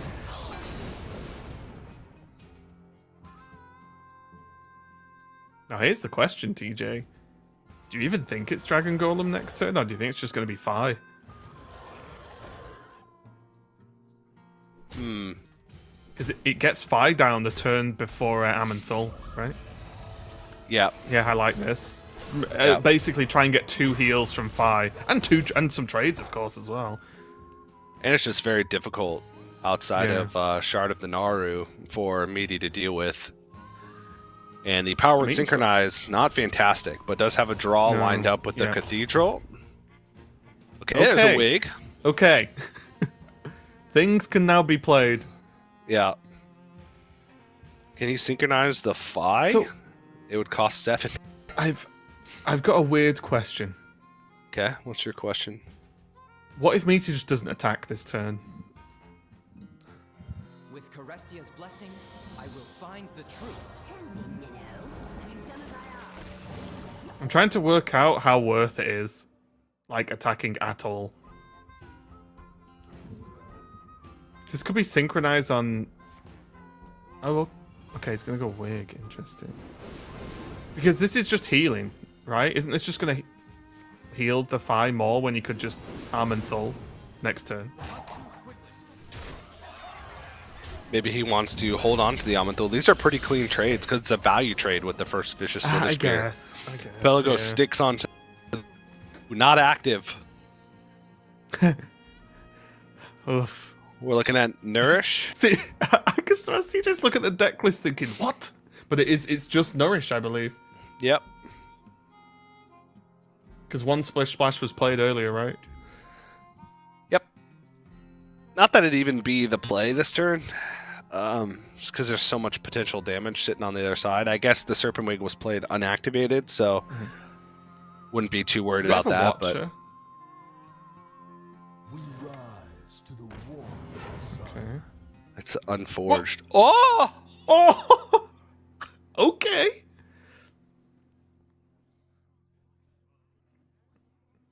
I mean, there's no way you're not doing this, right? Yeah, it doesn't kill the Pelagos, but it kills everything else. Yeah. The other option is like, what? Hero power up? Really? So CJ's hoping to like, the Pelagos will get buffed next turn and then gets to clear it, but this is pretty dangerous. Yeah. I guess, is he just assuming, like, he knows there's no wigs in hand? So he's not bothered about that? Like, he thinks the hand's bad? I don't know. These are some very good pickups. Yeah, Dreamboat there to activate that wig that's just in hand now. Could also awkward. go, like, Dreamboat, or Thirsty Dreamboat and then Synchronize. Could synchronize the Pelagos? I think you want more value out of the Synchronize. I'm not sure. Well, it looks like he is going to just go Dreamboat, Synchronize. There's also the argument to synchronize the Dreamboat to just have another Naga to use another wig again. I I'm want not gonna to. mind, see. Okay. I want a Dreamboat or on duel. Just wait till 9. Yeah. This is enough power. Light Bomb will take out nearly everything. With the hero power, it will take out everything. Yeah, I was going to say, where's Meaty's reaction to that light bomb? Because I'd be annoyed, and then there was a bit of a face pull there after he saw that. Yeah. Oh, Doomsayer! Oh, Doomsayer! You could just Armanthul it away, right? Yeah, but that's you can Amanthul, you get silence, and then hold Oh, he could Amanthul. silence now. Oh, no, you don't use the silence, right? Surely. You just Armanthul it away. Yeah, I guess the You need silence minion for with dragon. lifesteal is not great at this point. Mm. Oh, he's gonna silence it. Okay, max tempo. It depends on the... Okay, yeah. Trying to think about what minions he could get that could change it. Ooh, is Elise active? Yeah. Miracle Salesman, I think, has not been played, right? That's the only one. I think there's just 2 Miracle Salesmen in the deck. But, like, is that even that good? Just making some 4/4s? Yeah, I was gonna say, isn't like just Glug or whatever else was offered better than Leviathan? Yeah, Glug is. It's Glug. Yeah. So Still Steve has no to do nourish. something pretty big. We'll be able to with air now.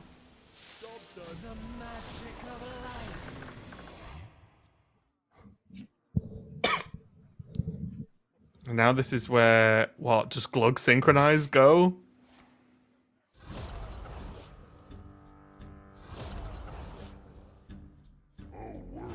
And this is the strange thing I found when I was practicing this deck, is that you can get in situations where suddenly you're just playing like a weird late game priest and it kind of works, right? Like you can get so much value from these pickups. Yeah, these are not the best in terms of legendary options. I mean, can you get... Spurfang. Get some buffs on it, TJ? Okay, yeah. I was Get a thinking King Crush? Rock. You just need to find 2 more class cards, but yeah, Spurfang is the best. Yeah, and there's the Synchronize. Now we're in this strange late game. Do you think Meaty's still looking good here? I think BD's looking good. This is a lot of tempo. Yeah. And again, just not that Go many back. dragons. Yeah. Yeah. It is pretty impressive how different, or how, the difference in power of the Dragon Golem in Highlander Druid than it is in, like, Dragon Druid. 'Cause it's suddenly just like, oh, it's a couple of taunts sometimes, and that's kind of it. Yeah. In the ETC is Theotar, Steam Cleaner, Forbidden Fruit. So Theotar is the only thing that makes sense in here, but not at the moment. Maybe as a desperation play, who knows? But right now, CJ just has to worry about surviving. Yeah, I think it would be way more playable if this level of pressure wasn't here, you know, to try and get the Amenthol. Would be pretty good, but... Just gonna go maximum defense. Yeah, basically looking for Reno right now is the only... Yeah. And it would be active as the Nourish was picked up.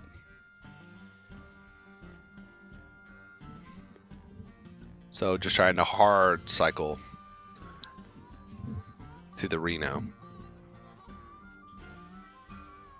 So copy is the only...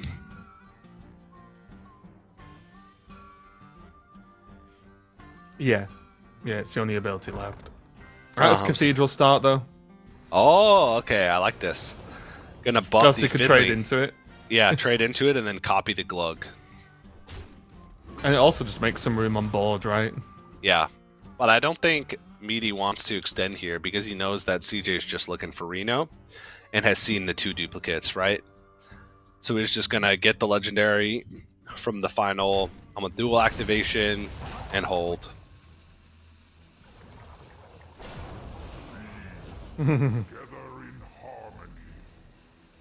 Oh. Is that Holiday? Yeah, yeah. Wait, What? What's up, Tej? mid. Are you okay? Yeah. Talk to me. Oh! There's Reno, though.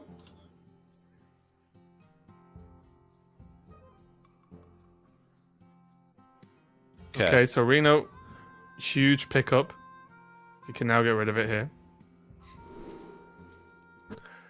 I was thinking, I was mixing up Colossal with Titan.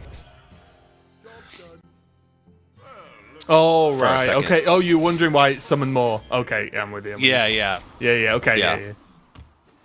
Well, either way, they're all gone now. But Meaty does Yeah. have a pretty solid follow-up here. Get that weapon equipped. Yeah. A curse of frogs upon you. It's Start swinging. Doesn't get the minion from it, obviously, but has If you're plenty not of going to get follow-up one, to this. yeah. If you're not going to get one, the first one's the best one to not get. Absolutely. Oh, the Rust Drop Viper straight off the top. Yeah. Oh no. And That's he not can what- get some Ignis value as well, which is Yeah. pretty huge. Meaty's running out of cards, and there's just not enough Nagas Yeah. left to really utilize these Serpent Wakes with, say, like Spurfang. Oh, this is the opposite of the turn Meaty wants to see right now. Because that weapon, like that pickup of the weapon was fantastic, right? Because that is so much continued, just sort of relentless pressure with the Arm and Thor to back it up, back the frogs up. And now that's just gone. CJ is just starting to build up the Astellar now. And there's a weapon already in hand with poison on it. Like, this is brutal because even Amenthol just isn't that impressive anymore, right? It's not. Like, it's not bad, but it's nowhere near as good as it would be if it wasn't staring down this weapon, for example. Yeah, the maybe there's some type of legendary that Meaty can get. I'm sure snowball there's this always game. something. There's always something. Well, there's so many dead I'm- cards in the hand. The Miracle Salesman are just not doing anything. Handmaiden not doing anything. I'm still on Get a King Crush plan if that's still possible, but I don't think there's enough buffs. There's like no buffs. There's a wig. Just need to generate 1 million Naga. Yeah, you just use like a non-activated handmaiden in order to make it happen. Oh, yeah, Pip for Okay. the other wig. Yep. So you handmaiden, double wig? I don't know.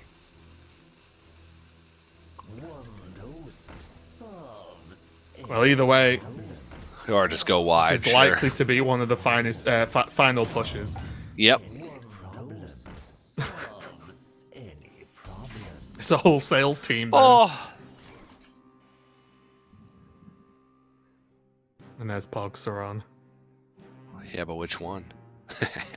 Well, I don't know. How long have we got, TJ? Because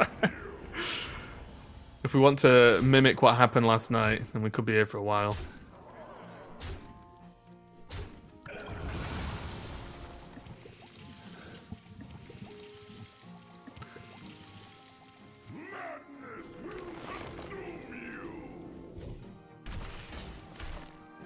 Uh-oh. Is that okay?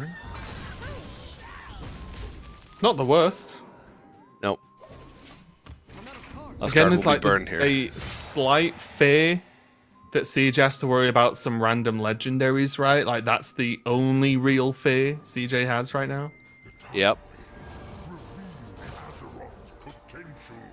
Okay, so he's gonna nope the Yogg, I imagine.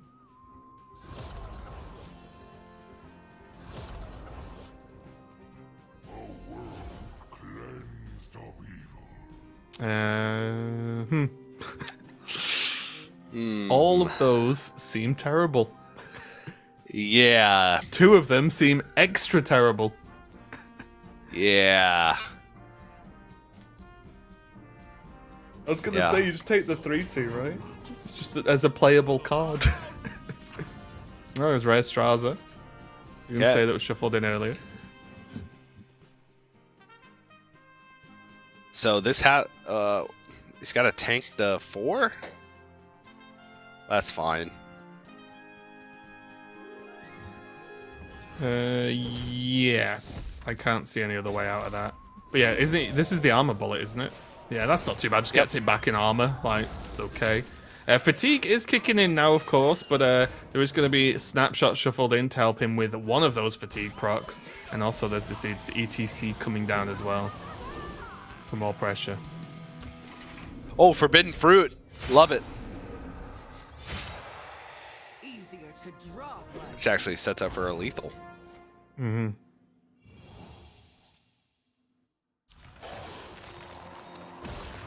Okay, here we go. There is the poison. Okay, never mind.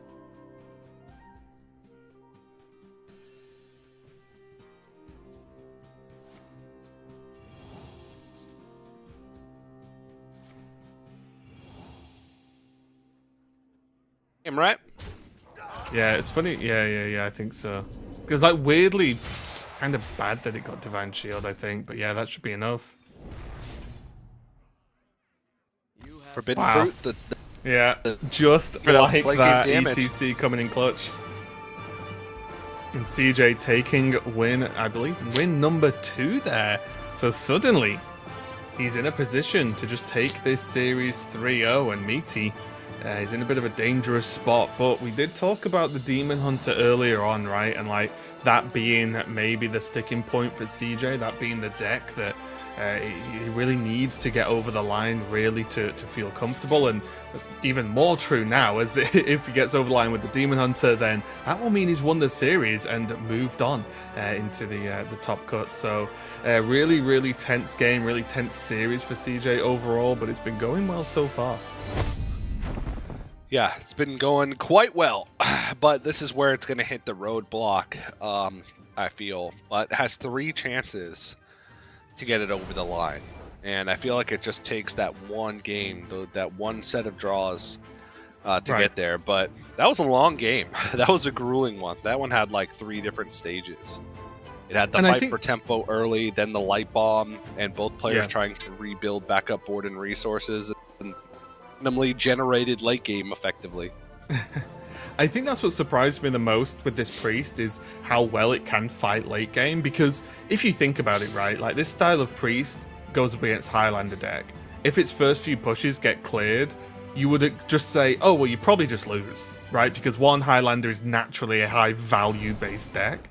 Obviously a bit less consistent, but high value. And the priest, you just think of, oh, early minions get big, punch face. If that doesn't work, game. But just Amanthol, and I guess Synchronize as well, of course, helps out massively with that, is enough to just flip it and say, okay, I obviously can't match a Reno deck in terms of its like true late game value, but you can keep playing for a decent amount of time. We saw it go to fatigue there effectively for both players, and you can still keep trying and getting there, and it's not just all over if your board gets wiped. And I think that's one of that sort of like extra little bit of value that this priest deck offers. But as we said, Meaty in a tough spot. Your pick, TJ, may not be looking good for too long. We'll see. I got faith. He told me you still believe. He told me, said he's not going to let me down today. So. Oh well, there you go. Then that's it. That's all you need to know. TJ, a very trustworthy person. Just saying that. Well, he said it'll be fine, so it's okay. I trust in doctors. So that's why I have an innate trust for Meaty. But even though it's an easy matchup. I mean, we've talked about this many, many times on Hearthstone casts in the past. It's just, even if you're looking at favored matchups across the board, if you have to win 3 times in a row, your actual percentage chance to win just plummets. Right. You're still unfavored to win the series, even if you have 3 70% matchups. If you have to do it 3 times in a row. So it's going to be rough, but the lineup has done it before. Pocket Train with the exact same lineup as Meaty, different pilot of the deck, but they play tested together. They should have rubbed off on each other. Was able to 3-0 this Demon Hunter specifically from CG. Yeah. So now it's time to see if Meaty is going to be able to do the same thing.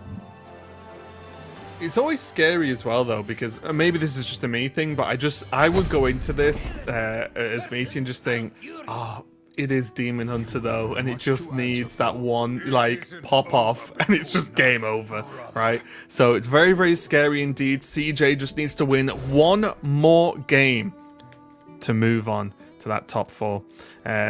Meaty, on the other hand, has quite the journey to take, getting rid of the Snapdragon as well in that mulligan. So we'll see how this pays off. Does have Cactus, so that is something as a silver lining here for Meaty. It gets back a Snapdragon. Back. Okay. Ooh. Just needs a whelp and it's all good. Sketchy Stranger. Looks like the best one to me. Time waits for no one.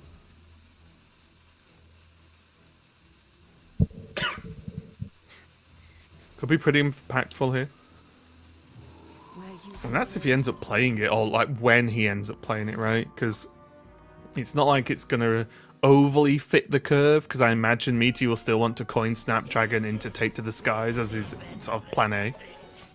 Yeah. CJ just saying, tempo attack, go. Oh, ooh, snap double into Snapdragon. snap.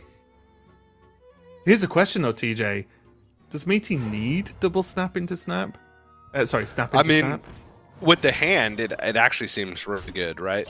Because you go snap into snap, and then probably Take to the Skies, and then Flower Child, and if you hit Dragon Golem off of the finale'd Flower Child, you're cooking, because then you just roll right into that. You're just giving up a lot in the meantime of tempo.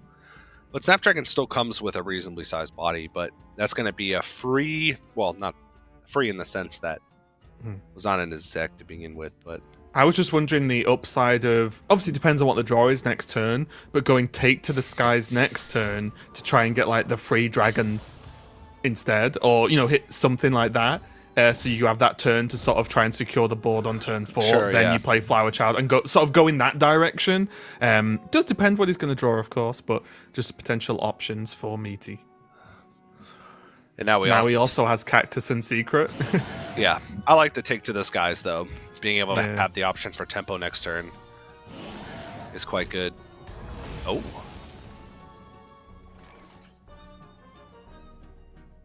Hmm. that's the rush if you have no minions on board. Was that what that is? I'm gonna choose to believe you. I'm gonna trust you. You're the doctor today, TJ.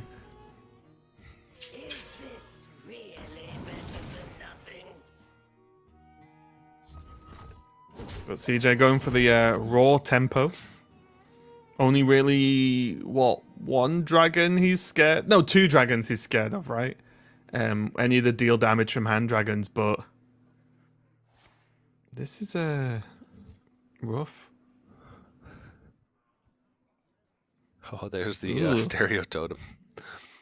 Yeah, Not very great, good but in this not at instance. this point. Yeah. Yeah, this is not looking good for Meaty, to be honest. It's really not, and I think Meaty's face sums it up, right? He's just wincing Yeah. every single turn. He's like, "Ugh." Like there's not much There's he can really do. He even went digging for the dragons with Tape to the Skies, but just missed on any of the ones that deal damage from hand, whether it was a Spine Tail, or even missed on the Amber Whelp. the Nest Matron. There's the Amber Whelp. You know, Nest Matron at least to put more stats on the board, right, to refresh that mana. So those were some of the worst dragon draws he could have got in this specific situation. There's Predation. Oh, gets Mistake as well. And now can Momentum. Like, how much damage is this? 7, 8, 1 off. Oh my. I was wondering then for just a second whether there was ever like second sharpshooter options for CJ, but oof. And I think that's it, right? There's nothing that Meaty can do. And you can look how rough it is because Phi is still 9. Like this is I know. This is not how you want the Dragon Druid to go. On turn 5, you've not ramped and Phi is full mana. So 7/7. There's 3, 4, 5, 6, 7. Yeah, that's Enough on not board. enough. And that, just like that, CJ almost can't believe it. Just like that. That's going to be 3-0. CJ is going to be moving on. And Meaty is done not only for the day, but for the World Championship. Huge congratulations. You can see there, you know, tense up until the very last moment, TJ. It wasn't over till it was over in CJ's mind. But what a victory to kick off the day. At the beginning of today, CJ knew he was in a rough spot, in a sort of losing position from yesterday, had all the work in the world to do. But what a way to start. 3-0 your opponent, and now you're on level playing field with everyone who went 2-0 out of the group. Yeah, it's basically like a reset, right? So, very well done. And that was just playing for the tempo with the Demon Hunter, right? Just damage, you know, straight up, put on the pressure instead of trying to hold off for like a big sharpshooter combo. Yeah, and I think it was really seeing that, you know, see what Meaty's first couple of turns were with no ramp and then no particular minion pressure that couldn't be dealt with from the sharpshooter 1. CJ was like, yeah, let's go full tempo, like you said, and it massively paid off with Meaty missing those key dragons on the draw. Yeah, 5 still crossing 9, as you mentioned. That's not what you want to see in these matchups. The early hand didn't look terrible. Obviously, the Cactus constructs weren't fantastic. No Whelp in the opening hand, and then the Tick to the Skies was just atrocious. So, despite having a reasonable curve, the Whelp just skyrockets. You're just, especially against the deck that's can be as fast as the Demon Hunter. It's just too tough to overcome. And my prediction is out, as is tradition. I don't think I've ever correctly predicted a world championship outcome. Having cast it for what, 8 many years? years. Yeah, I was going to say many years now. Yeah. Yeah, let's take a look at the bracket and see how this one's ended now and how everything's going to be looking going forward. So yeah, in opposite fashions here, Pocket Train sort of smooth sailed straight out of the group, and CJ Kaka is going to be the player that joins him now in that top cut with a really impressive win over Meaty. So let's take a look at the top 4 and see what the rest of the day is going to look like, TJ. We've got Rekvam versus CJ on one side and Pocket Train versus Gu on another. I'll give you an unofficial second chance here, TJ. Out of the top 4, who are you putting your money on? Oh, I might need some time to mull this one over. I just don't want to follow the bandwagon here and go with Pocket Train. I might have to go with Gu. Okay. But we'll see. I think I have a little bit of time. Let me see like just the first couple turns of the next match, and I'll give you a decision. How about that? I was just about to say, truer words have never been said, because we will in fact see who is going to win, because that's the day. We're going to be crowning a world champion before the day is out. But what a match for that 3-0. Really incredible there. Victory, but as I said, we've got plenty more Hearthstone coming up. We're going to go to a quick break while we sub the first semi-final of the Hearthstone World Championship. Don't go anywhere. We'll be right back.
Hello, everyone. Welcome back to day 2 of the Hearthstone Masters Tour World Championship.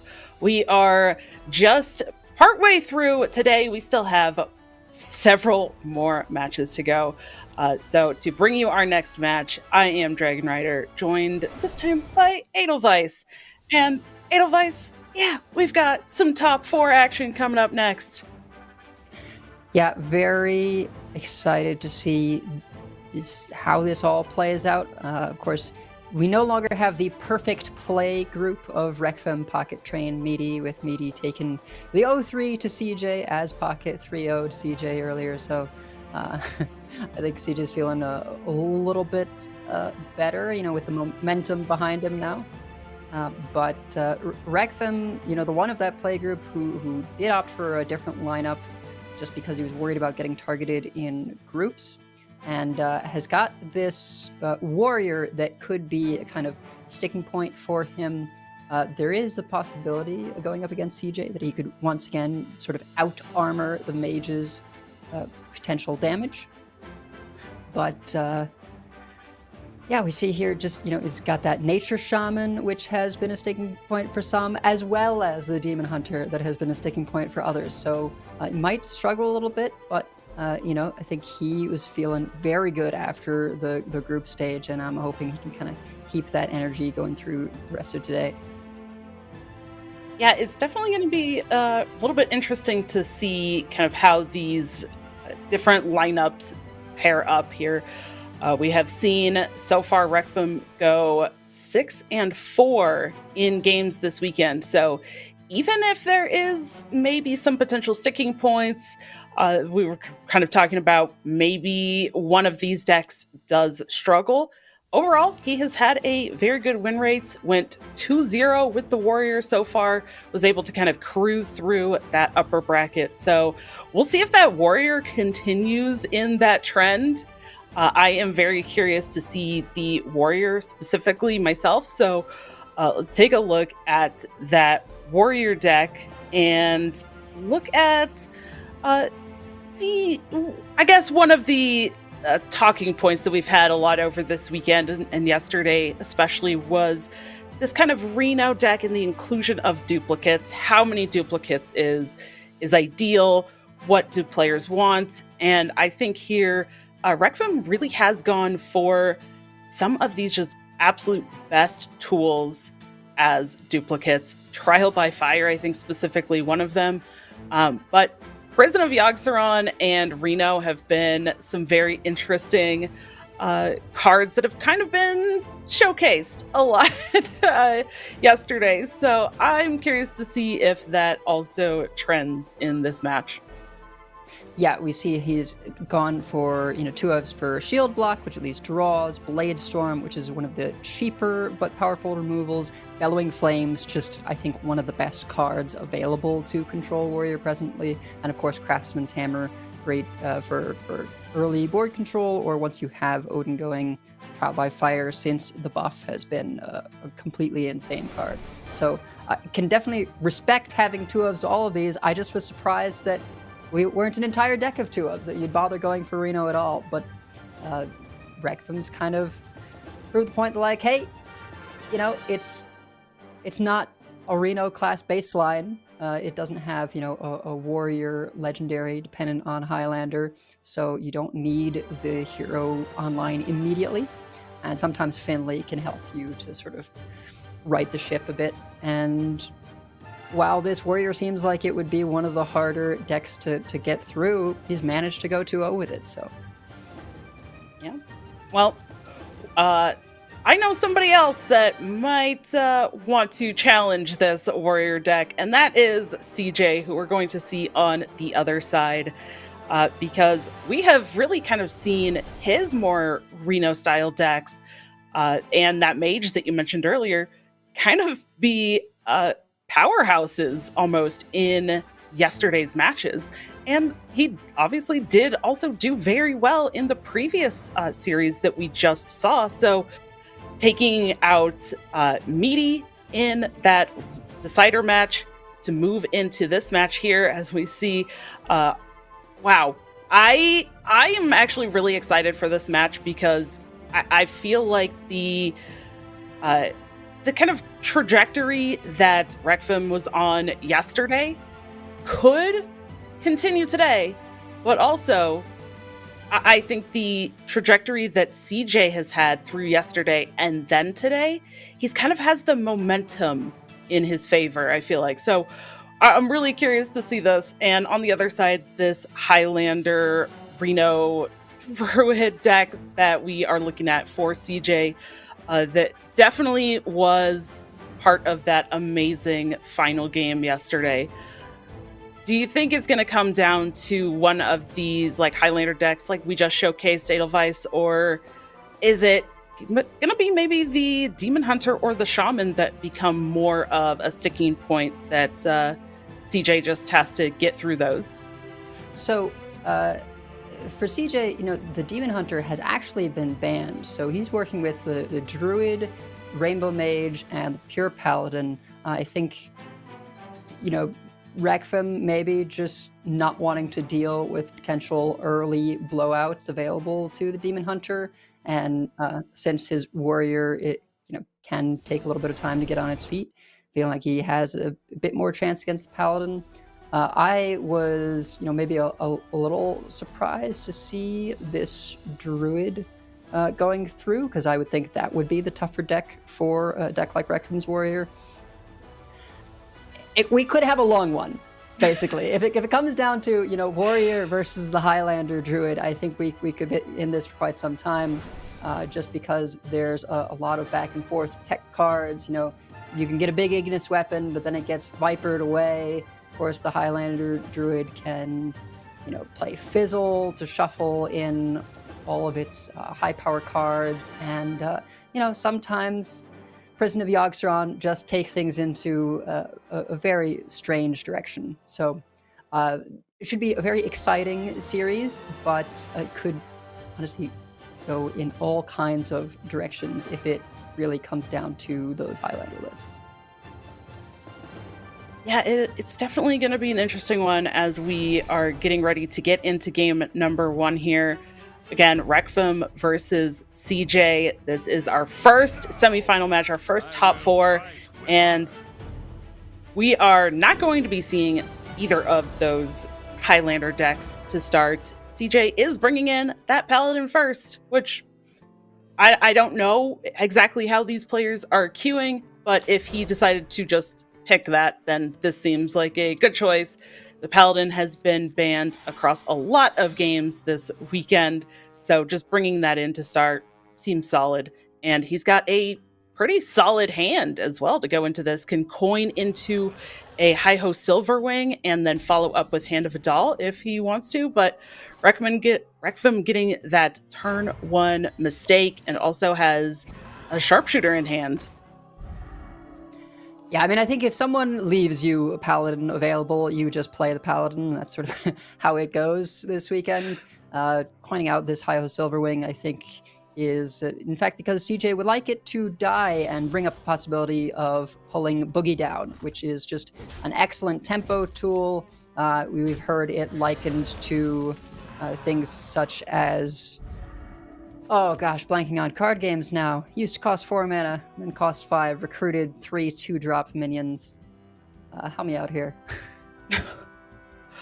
Yeah. You got me. Like as soon as cards go to wild, they're out of my brain. Or I know exactly what you're talking about, and that's all we need. We just need the description. It's fine. I certainly agree though, and I like the follow-up play by CJ as well, of just saying, yeah, okay, well, even if I did want the Hi-Ho Silverwing to die, draw into that Boogie Down, no, it didn't happen. That's perfectly fine. I'll just play the second one. And on the other side, we did see Rekfim get to have a little bit of Discover there. The Glaive Smith going to be able to provide a little bit of armor, and it's not a Naga though. I think one of the best Discover options could definitely be one of those Sages to provide some discounts, provide a Naga, but unfortunately not going to find it. And still no other Naga coming into hand for Requiem as well. Yeah, I think if you either get your 2-mana discounting Naga or the 2-1 Outcast that reduces the cost of your next Outcast, those can both help you on that eventual pop-off turn. And yeah, we're doing great on card names. We remember what cards do, but rarely the names. I have checked, though. Call to Arms was the one I was thinking of earlier. Call to Arms, of course, a staple in even Paladin back in the day, but eventually got nerfed to 5 mana. Pulled 3 2-mana minions out of your deck. Boogie Down, somewhat similar, comes down to turn early. 3 mana, pulls out 2 1-cost minions from your deck. So it's been, pretty insane power level for as long as it's been available, with Paladin basically hanging on to 6 1-mana minions in, all of its pure lists because of Boogie Down. Yeah, Boogie Down, very strong card. And I think especially in combination with a lot of the other tools that Paladin has, like this deputization aura that's on the board already as well, and in combination with things like the Keeper Strengths or just these other buffs, but still not finding it. And instead, CJ just had to kind of go for a hero power, get something on the board. And now we're seeing Requiem being able to go in on the sharpshooter turn because he finally drew another Naga. So he can go in on that here, start popping off with this turn. And for Requiem, not much on the other side of the board. So this sharpshooter turn has been able to start to deal a lot of damage so far. Cleared off the couple of minions that were on the board. And wow, he picked that so quickly from the dispose. We didn't even get to see the actual animation come up. Yeah, it was the Sigil, which, while a card that can be great for refill, I think Requiem recognizes that, like, hey, it's an expensive card, it's a slow card, and I'm going to need to end this as quickly as possible if I want to have a shot here. Unfortunately, CJ has Paladin's perfect response here in Showdown plus Prismatic. Can even, take the opportunity to trade into 3-attack minion with the deputization aura here before playing the second Showdown, just to be able to gain more life from that aura.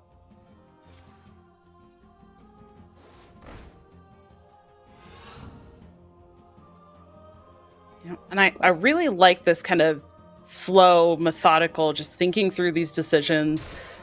Yep, and definitely doing that play that you suggested, right? Going in, taking advantage of this deputization aura. And I know deputization aura is also another one that players have talked about a lot in terms of the strength of that card as well. And even though we've talked a lot about Boogie Down and the value that adds to the Paladin list, it adds to the board and the consistency of the deck, perhaps, it's panning out pretty well for CJ regardless, without even having that, because of the other tools he's been able to put together in his hand. Now this I actually find kind of interesting. CJ has held back the second copy of Showdown rather than opting to just jam it out, discount the beam, second beam, or sorry, one beam. There were 2 Showdowns, 1 beam, and has just paid the extra mana for the beam to hold on to the Showdown. I'm not entirely sure what that's a nod to. Maybe there's the potential of, if there were another sharpshooter turn, then at least Showdown would be something that could be used, in combination with the Keeper's Strength for a board clear. But Tier, of course, is decent enough refill. Getting another Hi-Ho Silverwing and one of those Outlaws. Yeah, I do also wonder if maybe CJ felt potentially a little bit safer because he had capitalized on so much of that healing from the deputization aura, that saying, maybe I don't need to commit that Showdown and I can save it for that second sharpshooter, as you mentioned. There's no longer a prismatic beam to pair with it in hand unless he can draw into that, but there is also the Keeper Strength. So the Showdown and Keeper Strength can kind of do a little bit if he really needs to clear up some extra health Nagas or something as well. But I don't know. I think he might have felt a little bit more safe and feeling like he needs to kind of reserve some of these tools after the previous turn. Well, and this is the major reason, right? Had he just gone full jam the second showdown, those 3/3s would have trivially died to the going down swinging. So that's a bit of a difference between CJ Kaka's Demon Hunter, which got banned, and the one that Rekfem is playing. Is there is a bit this ability in the mid game to say, okay, my opponent made a board after my one sharpshooter turn. I'm going to clear some things away with going down swinging. That being said, of course, CJ able to now with the discounted Garden's Grace just get a massive refill of stats, and in particular taunts in the way with the finale from Boogie Down.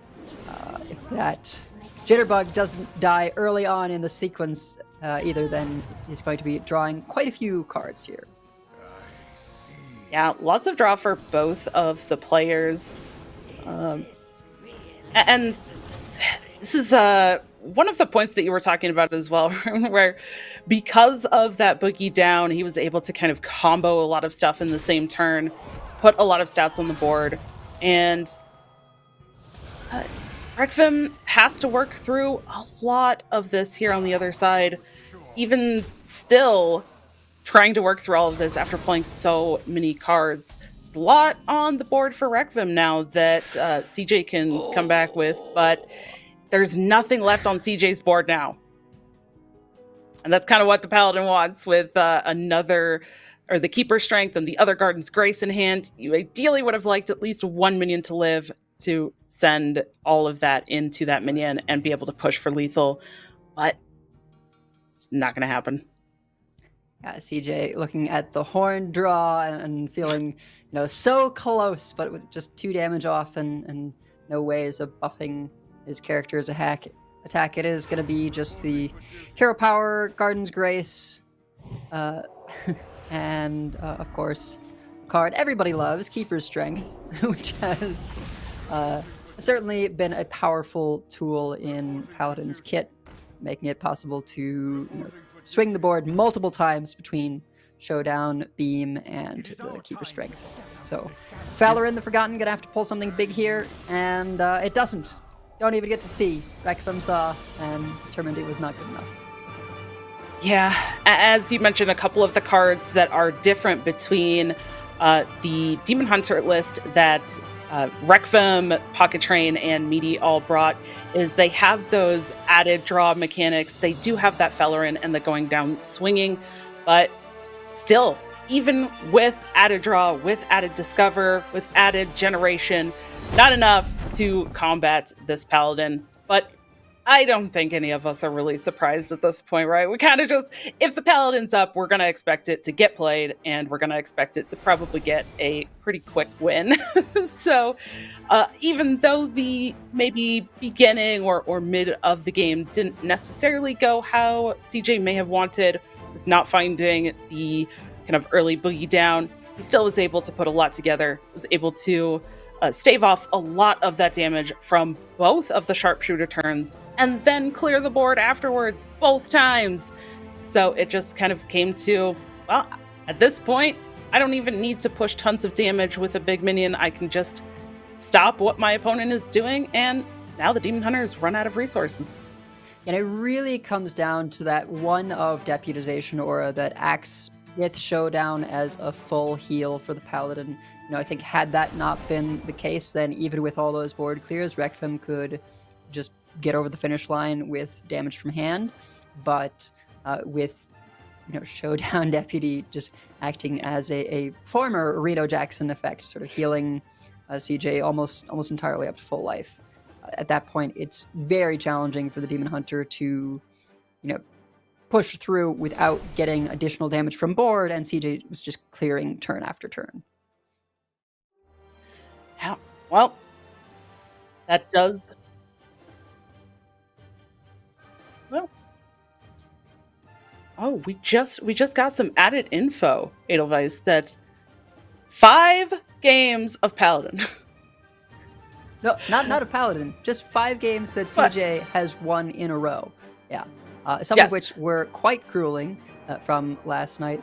So I believe it was a 2-2 series last night before that final, hour-long Druid game, which means that CJ reverse or nearly reverse swept his opponent and then had 3 wins today.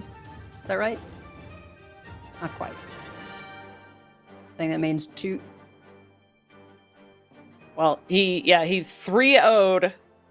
Or he 3-0'd Meaty, then this Right. win, and then the win at the end of last series. Right? That's Correct. Yes. Yeah. Still, very impressive 5-0 streak. You talked about momentum. Ending the Paladin. That's about as Yeah. good as it gets when it comes to momentum going into day 2. Rekfem, I think, getting to have the relaxation, the break of not having been playing as many games as recently as CJ. But,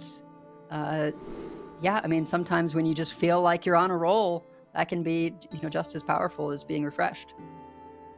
Yeah, it can also potentially lead to mistakes too. If you feel too confident, there can be that kind of playing too quickly or just kind of committing to things. And that's why I think that CJ is actually in a really good spot. I talked about this in one of the other games that we've already seen, right? CJ is just kind of, even with that momentum, he has to be feeling pretty good, but he's still taking a lot of his decisions pretty slowly, thinking through things.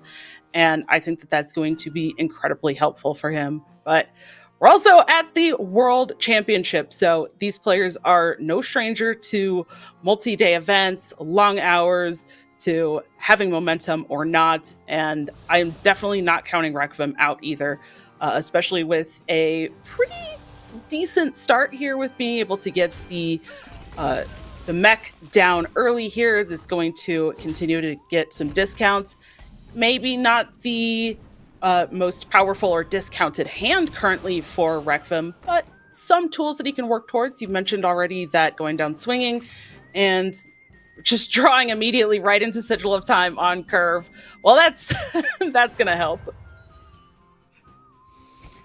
Yeah, and if not enough, great tools are drawn, it may just be the Fellerin next turn for Rekfem. This is something that the Pocket Meaty and Rekfem list has that differentiates them from the rest of the field here in their Demon Hunter is the ability to just sort of play other stuff in the mid game when you don't have your sharpshooter. So if we get no card draw, it would have been nice to be able to play both of those momentums potentially. But very notably, this Wolf discounted and in outcast position, ready for next turn, and that's just a ton of stats to be getting down on turn 5.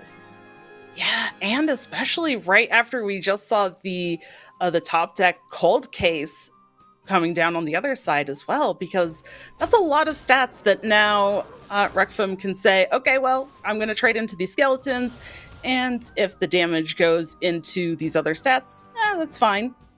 But there's a lot of stats to potentially soak up these skeleton hits and still keep a decent-sized board as well.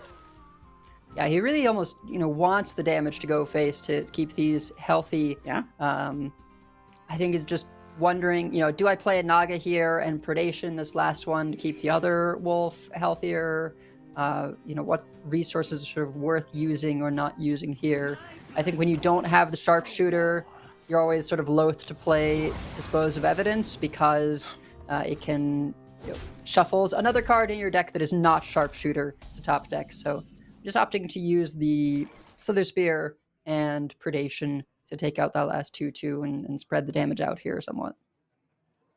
Yeah. And it almost feels unfortunate for Rekvem that he played that Slither Spear and then the immediate skeleton death rattle damage went right into it. But he does at least have the wolves, which are good damage, but the Slither Spears can just add and stack so much with all of the spells that can potentially be played in one turn that they can outpace the 6 attack. So it's potentially pretty unfortunate for him that he did get that, but CJ has a very nice clear for those wolves, but not really developing anything and not really doing a whole ton in terms of working towards creating his own tempo, and that does mean that Requiem could potentially do whatever he wants on his turn, which what he wants is sharpshooter, and it is still not there.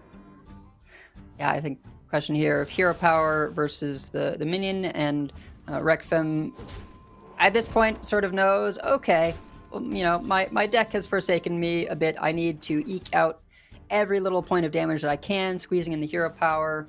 I've got a lot of from hand damage here, have the potential for going down swinging to keep him from getting counter pressured. So it's just going to try and go the distance with the damage that he knows he has access to. For Solid Alibi is going to throw a wrench into those plans somewhat. 100%. And not just the Solid Alibi that got immediately casted, but also a Solid Alibi that gets put into hand as well. Healing. Holy spring water. Yeah. I really don't know how Requiem can come back from this game unless he gets a massive pop-off turn, but it's going to be several turns still. It's going to have to be very delayed and not on a turn that a Solid Alibi is up. And at that point, the mage is happy. I think the longer this game goes, the longer that CJ can find tools like Solid Alibi and generate healing and kind of force Requiem to use a lot of those resources before potential pop-off turns. And this is where, I feel like I must have cast a curse or something, because just looking how this is playing out, I mean, discovering the healing, even a solar to potentially use with the healing, but that's not even necessary. All this armor off of the Artificer, and just, no end to resources insight, not even playing that additional alibi just yet. CJ, I think at this point, when it's turn 7, you have the read that your opponent would have to top deck Sharpshooter because they don't have it in hand. So just, playing out more stuff, and Requiem has to deal with this Artificer, and that might mean that a going down swinging is actually coming out now.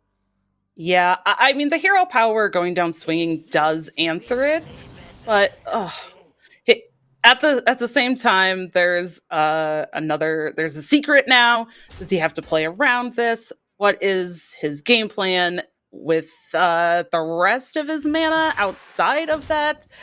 Is it really the turn he wants to commit the going down swinging? Because also there's a momentum in hand. There is other damage as well. And does he actually have to save some of that, I guess, stronger attack plus the going down swinging for a turn where CJ is going to fill the board with elementals?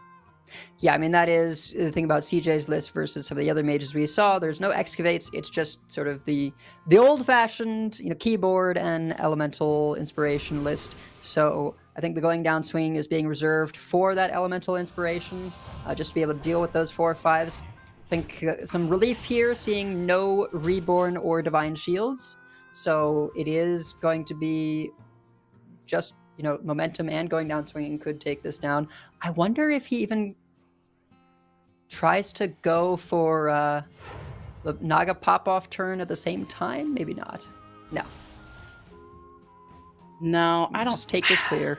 Yeah, I think the clear is just too clean, and removing all of this off of the board should allow his sharpshooter turn to be a little bit more damage towards face, is the kind of game plan, right, that he's aiming for. I'm gonna clear this now, and then I can do a sharpshooter turn, just pop off next turn. I'll have the full 10 mana that I can capitalize on. He's got 0 mana mistakes, and he can kind of just go in on it next turn. But this turn, he gets to clear. He gets to just make sure that he's also not dead, because that was a lot of attack on the other side. But yeah, there's a solar here and some snake oils, and as well as the natural causes, and that Sif top deck is just going to end it. I do wonder if there was potential to sort of start the turn with Dispose of Evidence for Requiem, and then do that into the going down swinging. If you are able to throw back one of the mistakes, or even the momentum, honestly, then you can do your sharpshooter pop off after you have destroyed the entire enemy board. So you've got a clean board, everything's going to be going face. Probably just seemed a little bit too risky with, the mana being sunk into the going down swinging. Thought that might have been a potential lethal if Rekfem had decided to sort of risk it for the biscuit on the dispose. Yeah. And, okay, we just talked after that last game about it being 5 games. Well, that is now 6 games that CJ is at, and we're going to see if he can make it 7. It's going to come down to his druid at this point. And as Raven and TJ were talking about in the last series, if it does, at this point, is Rekfem going to be able to actually win 3 games in a row to complete a reverse sweep here? And even if he can, I mean, the odds are stacked against him. So it's going to be a huge uphill battle. And you can see there just all of the impressive finds that CJ was able to get in that game to just keep stopping Rekfem's game plan. And on the other side, I'm sure CJ feels great, but Rekfem probably not so much.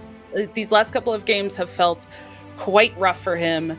The deck really not working for him as well as he wants. And even though there's maybe not the most ideal draws on the other side from CJ, again, this is Worlds. CJ is clearly showing he knows how to play these decks. He knows to make what choices he wants to make, even if he doesn't find the optimal cards or options that, you can say. I think you and Sottle talked about that yesterday in terms of like Splish Splash Whelp, right? Yes, it's a great card. It's a great mulligan option, but what happens if you don't find it? And we might see that happen in this next game because CJ does have to play that druid, but man, being down 2-0 and having to fight against this has to feel rough. Yeah, and this is where you just gotta, take it one game at a time. I think Rekfem deciding, well, let me get the hardest matchup out of the way first here, at least in my mind. That's how I would think of this one, because this is certainly going to be the longest one. And while the other decks can, potentially get some quick wins or potentially lose to themselves, this one intends to go a long game, and Druid is good at the long game. So we may be here a while, Dawn. We might, that is for sure. But at the same time, I also see a coin Splish Splash Whelp into some other kind of mid-game minions, and that might provide a lot of initial damage if Rekfem can't find enough to stop a lot of that damage from happening. Splish Splash Whelp, of course, I think upwards of 60% in win rate, and Take to the Sky is a great tool to follow up with the draw. I think the only thing CJ wishes he had here was more ramp, but Summer Flower Child, the number 2 win rate card in Druids for the most part. Rekfem, it does get to discount the Trial by Fire, which is pretty huge, as I imagine that's going to be his big clear going for next turn. They are undead, so if any of them stick around, he'll be able to draw 2 cards off of the Roaring Applause. And I know you talked a lot yesterday, too, about this fizzle. We really saw the fizzle in that last game, and those photographs. It gets picked up here while there's a Raystraza in hand, while there's a discounted... I don't know if it keeps the discount, actually, but the A&R in hand, the Prison of Yogg-Saron, there's a ton of value and a ton of different things that can happen with this hand here for CJ. And picking up the fizzle just adds to that. Going for that Theatar here. Wow. Yeah, and Rekfem doesn't have too many cards in hand. There is no Odin. I think that's the number one thing that CJ is worried about, is should things go into a longer game. And Rekfem does have Odin. That could present a problem. Possibilities of Ignis giving a Wind Fury weapon and the Odin armor just creating an OTK. But not in the hand presently for Rekfem. A lot of times, if you don't have it as a warrior, what you'll actually do is on turn 9, play Finley to sort of flip your hand upside down and hope that you can play the Odin on the other side. So I'll be curious to see what CJ would steal, although you kind of have to deal with this Titan first. Yeah, but he's not. He's actually just going to put something on board, and Rekfem can continue to use that Titan now. But I don't know if there necessarily was the greatest. I guess CJ would have had to kind of commit the Phi to clear that, which is that something that he wants to use later when he actually does want some healing. I don't know. I agree with you though. I kind of feel like trying to clear off the Titan probably was good. And but... here we go. All right. So wanting to make sure the Titan's removed, and so actually targeting it instead of targeting the face.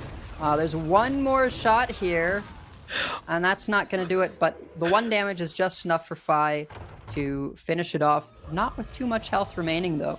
And I think this gives Rekfem the luxury of playing the Odin on 8. I think that's one of the strengths of, Trial by Fire and having Titan and other stuff. Doesn't go for it, though. I'm a little surprised, to be honest. I do wonder if he just kind of wants to clear that board. But are we going to see a Theo for a Theo? Oh, this is why. The secret, wouldn't right? be the first time. So the ETC was checking for objection, right? Right. Also to note as well, if anybody didn't catch it, that Prison of Yogg-Saron did cast Order in the Court. So it did put CJ's deck in that highest to lowest, which is why now we're immediately seeing the Yogg being drawn. Which one does he take? Does he just take the Theatar, or does he actually want to go for taking this Odin? I think you get it out of the way, right? I mean, so there's the possibility of it getting stolen back with the Theatar, right? But yeah. CJ has the board, right? With the A&R refresh play from that Order in the Court, it really puts Rekfem in a position where he can't afford to play a Theatar. So I wonder if maybe he should have taken the Odin right away. Because now Rekfem, A&R doesn't deal 5 damage itself, so he could just play the Odin and use the weapon to clear up the 5/5. Take the additional 7, hope that the location doesn't kill him, and try and stabilize from there. Sanitize plus shield block in hand, so there is an ability to clear the follow-up turn. Just has to be willing to leave up A&R for another turn. Wow. Okay. So we've tucked Odin now.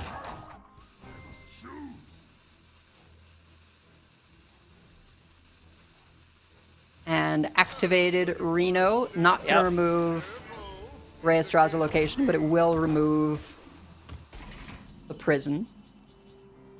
Okay. I wanted to bring this up. I'm so sorry. I was just looking at the deck list thinking, okay, there is multiple Highlander cards in hand that are not active for CJ. How many of the rest of the cards have been drawn? Because the only duplicate now for CJ, there's only the 2 copies of duplicates, right? There's 2 Splish Splash Whelps and 2 Nourish, which we saw the Splish Splash Whelp early on.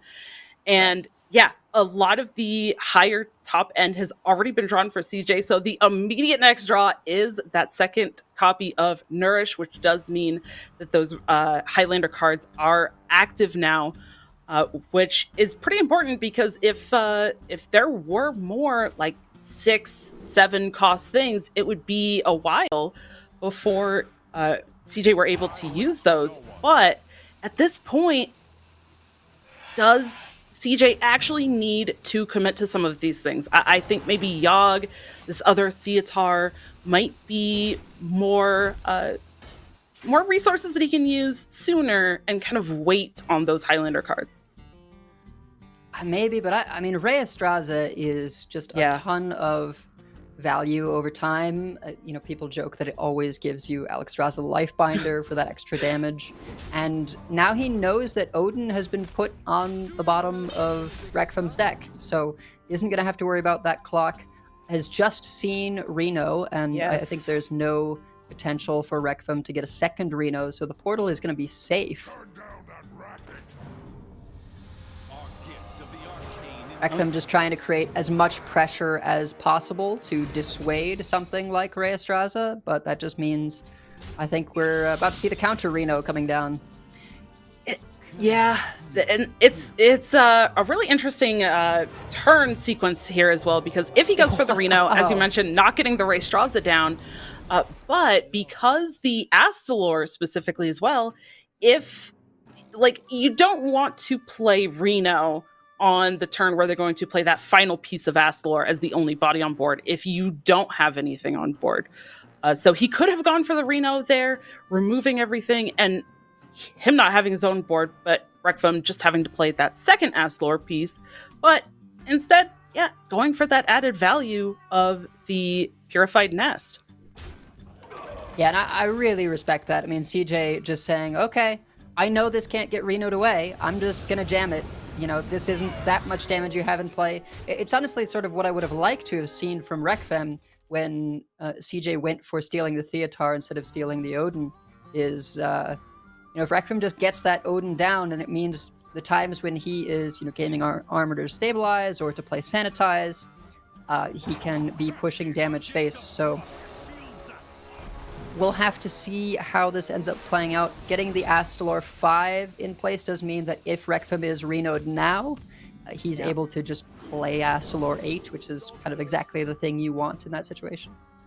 Right, yeah, and that's why I was kind of in maybe the camp of going for the Reno the previous turn instead of waiting till now Rekfem has that exact scenario, but there is still the Yogg Saron as well, so I guess if CJ wanted another potential board clear, you could just go for that.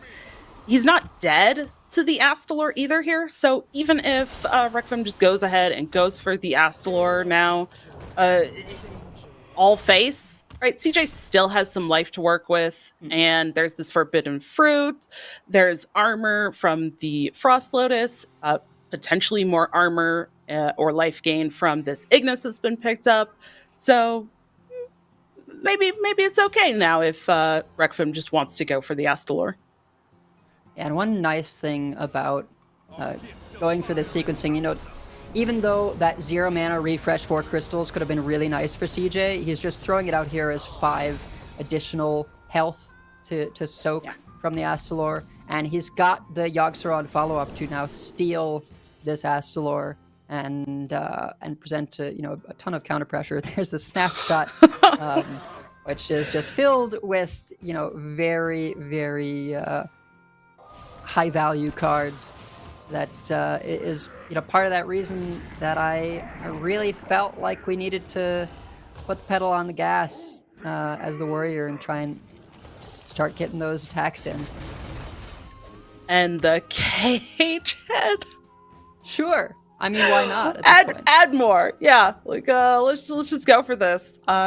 It's a really interesting death rattle, though, because this kind of limits Rekfem a little bit in the terms of what removal he wants to go for now. Because if he just tries to go for removing the smallest thing and then going for Blade Storm, maybe that answers, but is that enough in conjunction with whatever else he has? I do like the line of maybe just clearing that. Does he have to commit a lot of these resources, though, for all of this board? Because it's going to be a lot of stats he has to chew through here.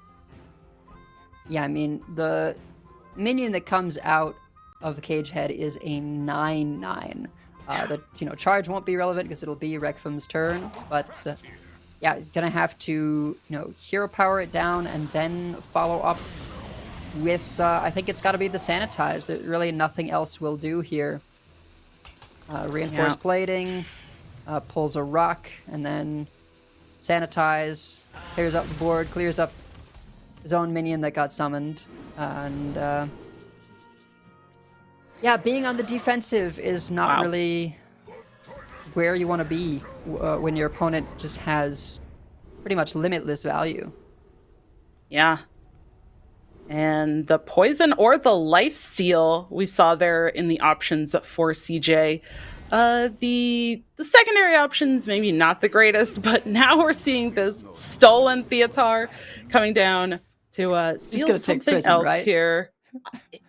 Yes. After last night? Yes. Of course he does. He does. Notably, I think what CJ was looking for with taking a 1 mana weapon there instead of a high value 10 mana weapon was to combine with this forbidden fruit here, the 0 mana, spend the rest of your mana crystals, gain that much attack for twice as much armor.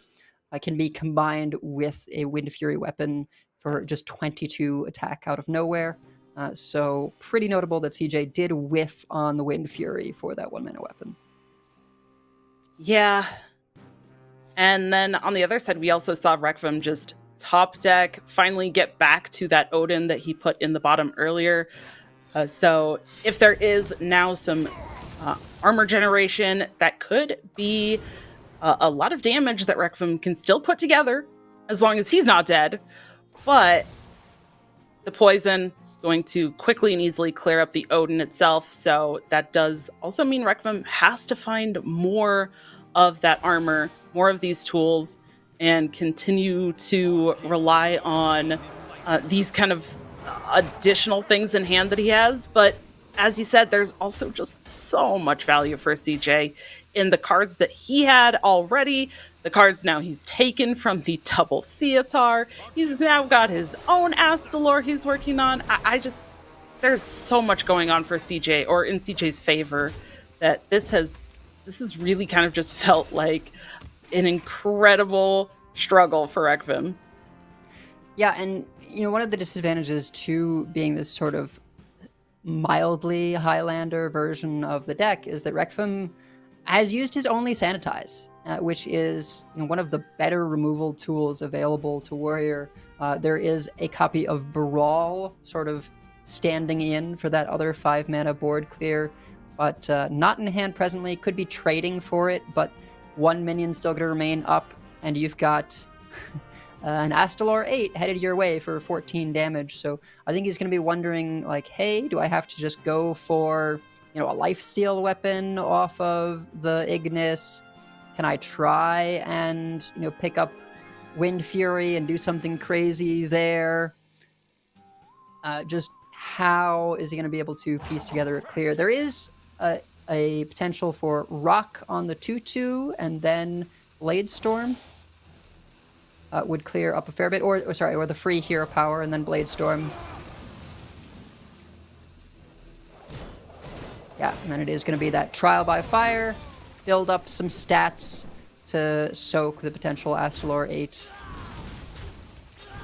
Yeah, and I think another potential argument for kind of just working towards a game plan like this and not going in on the Ignis quite yet, or at least something that both players have to consider is both players are running a copy of Restaurant Viper in their decks. So if Rekvim wants to try to go for that game plan of, okay, I've got the Odin played, now I can try to go for an Ignis, maybe get that Wind Fury weapon you were talking about. The chances at this point in the game, with how large the hand size is, how close to the end of the decks they are, that the Viper is just sitting there waiting for that weapon to come down, are incredibly large. So Rekvim has to have all of the setup with being able to play the Ignis, play the weapon, and potentially have armor stuff ready to go in the same turn, and that feels difficult. Yeah, and we see here CJ just still playing the Astalor 8 alongside all these free 4 mana dragons. He's been trending towards the low end of mana cost just so he can play other stuff during his turn and to have free stats to put in play. Just anything to force Rekvim to focus on clearing rather than actually pushing any damage. There is the Brawl now available, but potential to get unlucky in terms of the hit of what survives. No Blade Storm to kind of make up the difference. And I really like that point you bring up, and I think that kind of just speaks to almost like just fundamentals of Hearthstone, of card games, of like matchups, where CJ. Oh, wow. That is so unfortunate for Requiem. Definitely not the one he wanted to live there. Now has to commit an additional removal there on a single minion. Had it been, the best case scenario, the 3/4, he could have at least equipped the Craftsman's Hammer and started attacking face, but Yeah. it's always Alex Strauss with a Lifebinder, that final discover to end the game, and I feel bad. I feel like a bit of caster curse, but CJ, just the momentum is insane. That is now back-to-back 3-0 against Meaty, 3-0 against Requiem. CJ is just coming back with a vengeance against this playtest group. After losing to Pocket 3-0 the previous day, I think he's maybe sort of just got their number now. Yeah, I am very excited to see how it's going to play out for the rest of this now. But congratulations to CJ on that pretty decisive win there. And I think he just played it incredibly well, too.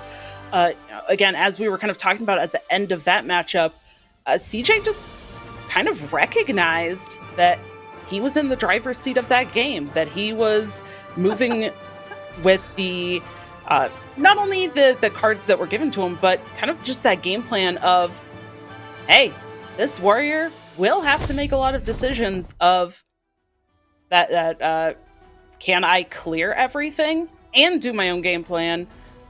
Probably not. Most turns are going to be one or the other. And I think CJ had a lot of turns that he just capitalized on that and said, well, I'm going to do my own thing. I'm going to force you to have to just keep my board under control and not do your own game plan. And I think he also had that same recognition in the Demon Hunter as well.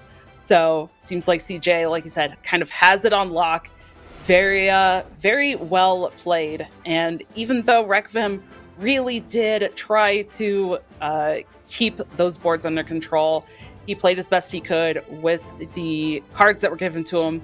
Also, that Demon Hunter just not working for him. We have an amazing update here as well with some of these class stats, Edelweiss. Demon Hunter has a 39.13% win rate in this tournament this weekend. That is the second most brought deck as well. Right, with Paladin being number 1, Demon Hunter is the number 2. I think it's tied class-wise with Druid, but the Demon Hunters are much more similar to each other than the Druids. So that's really something where I wonder if players are maybe regretting the decision to bring this deck just because it has that potential to lose to itself. I don't know. Yeah, I have a little bit more hope for like Requiem's list and Pocket Trains myself, but that can only go so far. That hope that it's only going to last for a little bit. And let's go ahead and look at what else we have here for today. So we have seen these decider matches. We have seen now CJ taking another decisive 3-0 in that first semifinal. We still have one semifinal to go, and we'll be finding out who will be facing into CJ in that grand finals match. So still a few more games to go. I can't wait to see the Pocket Gyu game. I don't know about you, Edelweiss. Oh yeah, I mean, Gyu is, I think, my favorite lineup-wise in this event. It just sort of has the most streamlined game plan. We're aggro, he's sticking to what he knows. A little surprised to see he didn't bring Enraged Warrior, perhaps, instead of Demon Hunter, based on what we've been seeing. But it's very well built. But if I have to do a rebuy on my pick here with Requiem now eliminated, I'm kind of pulling for CJ because he's just riding that momentum high, and I think that smile on his face there was just the realization of, oh, that was the semifinal. I'm now in the grand finals. It's first or second from here on out, and that's a little bit faster than some of our previous World Championships that might have had 16 players. Here, it was a long day yesterday for CJ especially, and to then go 3-0, 3-0 and realize, oh my god, I've done it. I'm in the grand final. I mean, what could be better than that? Yes. Well, we have one more semifinals to go before we get to that amazing grand finals. So these matches are just getting even more intense. You definitely don't want to miss these. So don't go anywhere. We will be right back.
Hello, everybody, and welcome back to the Hearthstone World Championship. I'm TJ, joined by Neil, Lorinda, Bond, and we are about to jump into the second semifinal. We only have 2 matches left on the year for competitive Hearthstone. Lorinda, how you feeling? Absolutely hyped. Watching CJ Kaka's story unfold through this tournament after what happened yesterday. And then we've got this match, which is so important, not just because it's a semi-final, but it's a rematch of the summer finals, which Gyu won, which sent Pocket Train to ladder for 3 more months. So it's not just about reaching the world finals, but there's a bit of revenge on the line as well, because Pocket Train had to keep grinding for 3 months longer, and Gyu got to put his feet up. Yeah, and that's a pretty big deal in the grand scheme of things, to have to put that much more effort in order to make it. But it also made Pocket Train that much stronger of a player. Just kept getting better throughout the year, and if that trend continues, it's going to keep getting better across the World Championship with the lineup. But we have the grand finals, at least the first player in the grand finals set for after this. It is CJ, and then the player that will be joining them will be either Pocket Train for Q. But before we jump in, we did want to kind of highlight one of the players that did participate in the World Championship that has now been eliminated, and has also, as of not even that long ago, announced, we'll see if it's definitive, that he will be retiring from competitive Hearthstone. And that would be Meaty. And there it is, yeah. I think Meaty brought us a lot of entertaining matches throughout the year. He's a character in and of himself.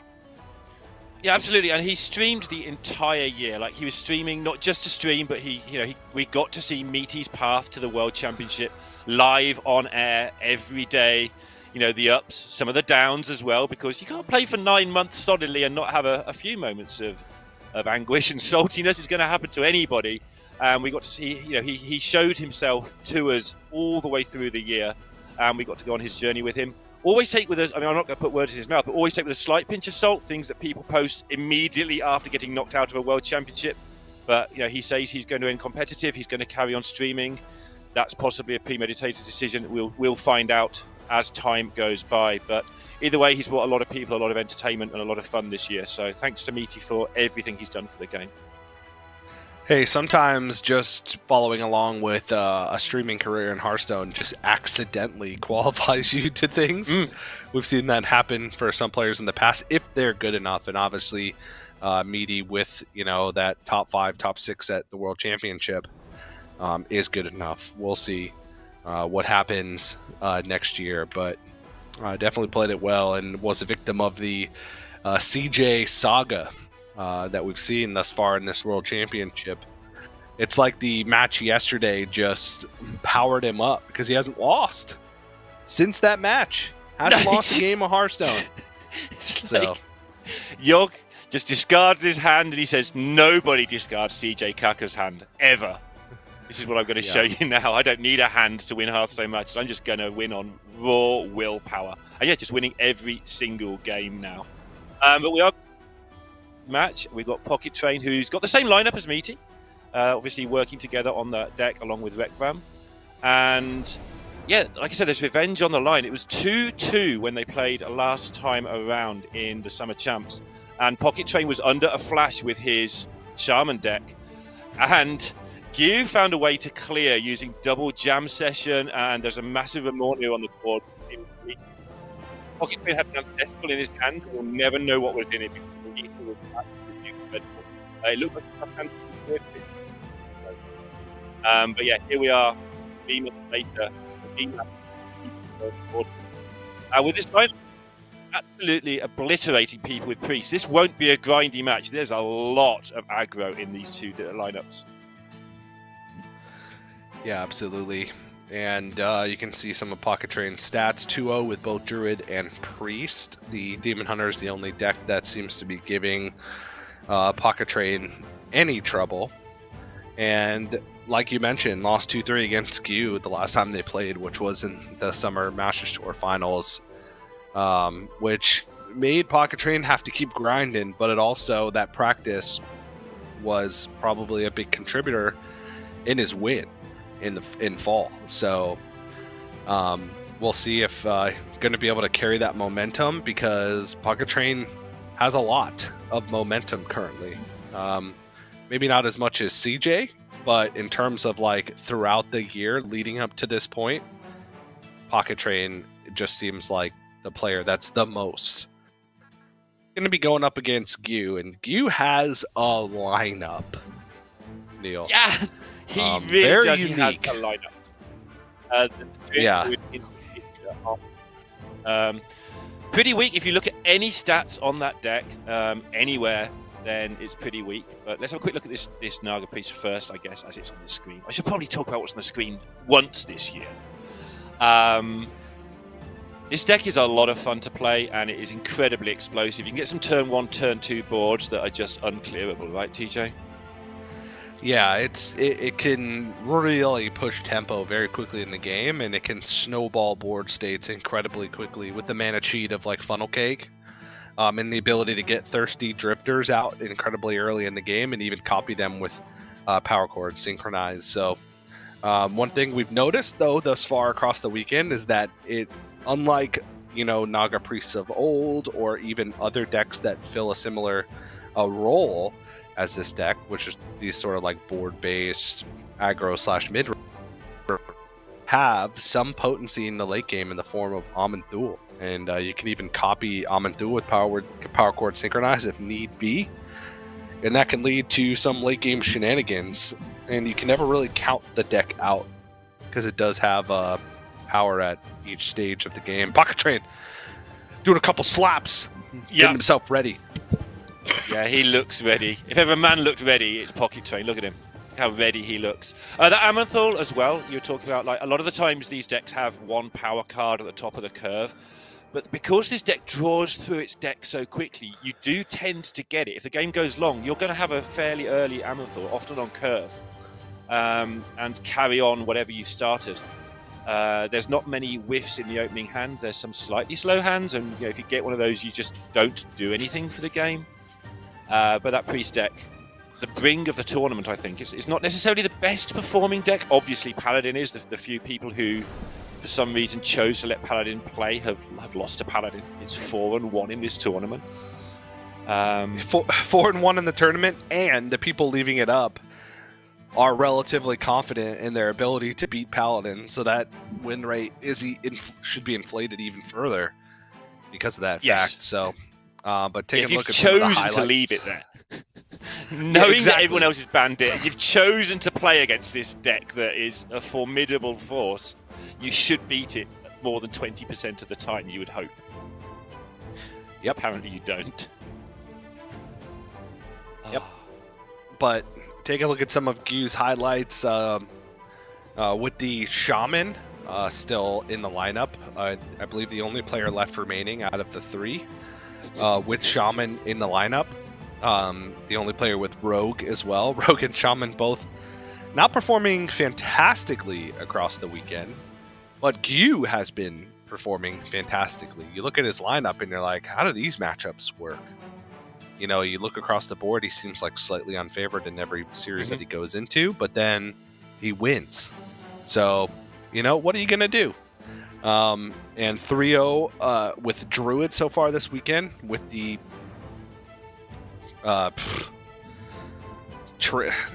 Dragon Treant Druid hybrid. It really doesn't play many dragons. It just plays the Tutor with Topiora and the Whelps, but those are the strong ones. Specifically in this deck, Topiora is quite good. And with the Tutor effects, to get it, like Take to the Skies becomes so important in this with this deck, because you're getting the most powerful cards nearly guaranteed. Yeah, it's a lovely constructed deck as well. Life from Death, just adding a load of card draw. Obviously Finley for those disaster draws where you just want to do it all again, or when your hand's full of buffs and you haven't got any minions, or the other way around. It's just stuff, basically. By buffs, I mean Cultivation, Soul of the Forest. Solar Eclipse allowing that Life from Death to draw a million cards, or Cultivation to go twice. There's just so much going on in this deck. But it's still just a pile of minion cards that come down early and hope to kill you. It's going to be very interesting to see this deck once again. It doesn't feel like a B&O deck. Wow, it's doing the job so far. Absolutely. And I'm excited to see it, to be quite honest. A little bit of change of pace from the normal Dragon Druid that we've been seeing. And it still just has the powerful Druid cards, right? Cactus Construct on 1 and Tuwelp on 2 is always going to be good. The problem with this deck at times is that sometimes you can have Whelp on 2 but no Dragon, right? Yeah. In the deck. And that's a downside you're willing to take. And that's why you do have the double Take to the Skies in there. To be able to tutor them out. The awkward part is if you draw all your dragons before the Take to the Skies. That's a problem that I ran into when I was practicing this deck. Right, that makes sense. On the other side of it, this deck, it doesn't need the ramp. It doesn't rely on the ramp as much as most Druid decks. It can just spew 1s and 2s all over the board and then buff them up and just hit you. So sure, yeah. It is still a body on the board. Okay, it's a terrible one. It's a 2-1 For 2, you don't want that, but with all the other 1-drops in the deck, you know, if you ramp on turn 5, so be it. That's it's not fine, but you'll take that as a worst case. All right, Priest first to kick things off. All about the start, right? All about this early game. Pocket Train on the play with a very good curve. Slither Spear with Wig in hand and even a Dreamboat. Could even tempo out the Synchronize that I just saw picked up off the top. It all depends on what the play is here from Gyu. This is going to be a story of wide versus tall. Which one do you prefer, TJ? We're going wide, we're going Usually tall. against Rogue, wide. But the Rogue's going to go tall. Real tall. Yeah. Rogue can also go wide at times as well. We got the Scourge Illusionist in the opening hand, too. And a Serrated Bone Spike, which is actually fantastic. When I was a young lad, I was taught to ignore the Savannah High Main and hit them in the head, TJ. That's what I was taught. That's what you were taught. Yeah, they taught us that at school. Somebody's with these Savannah High Mains, they all magnetize onto each other and get real big, real quick. Yeah.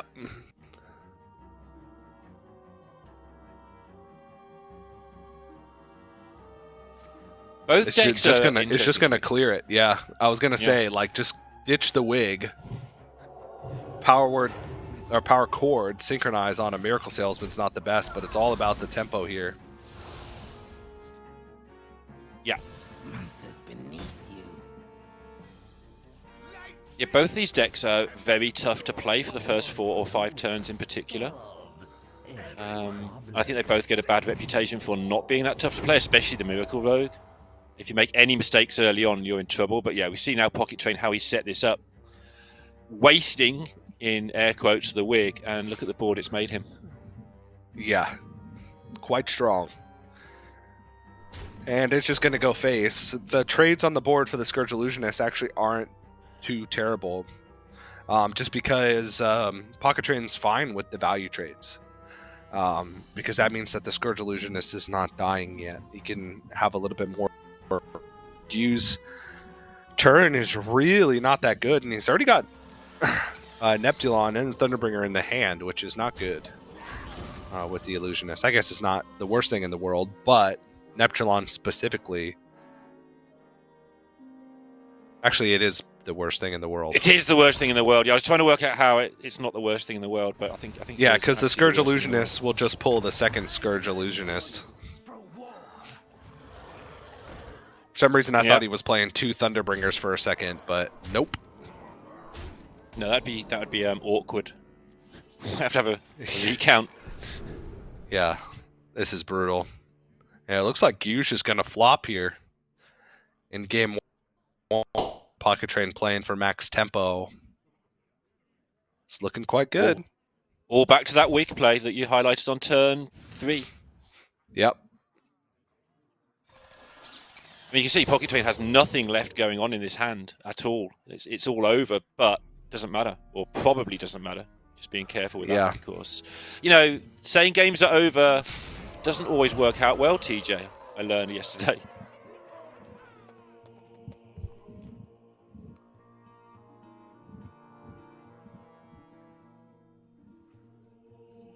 I just got to take as much damage off the board as possible here. Yep.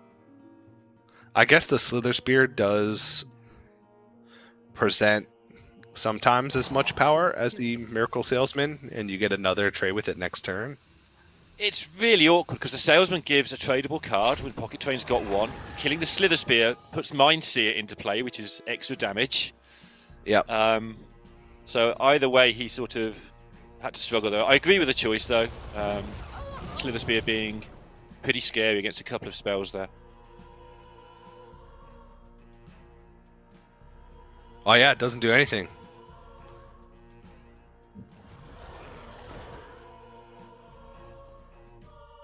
Decision time for Pocket, though.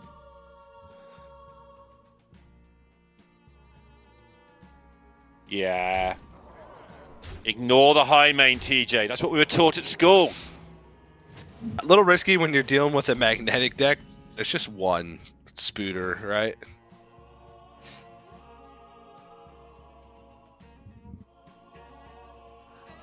Pocket Train with that Scourge Illusionist kill also got a ton of information with how the hand's looking. So that is also why he decided to go face, I think, because he knows two of the cards, or a card in the hand.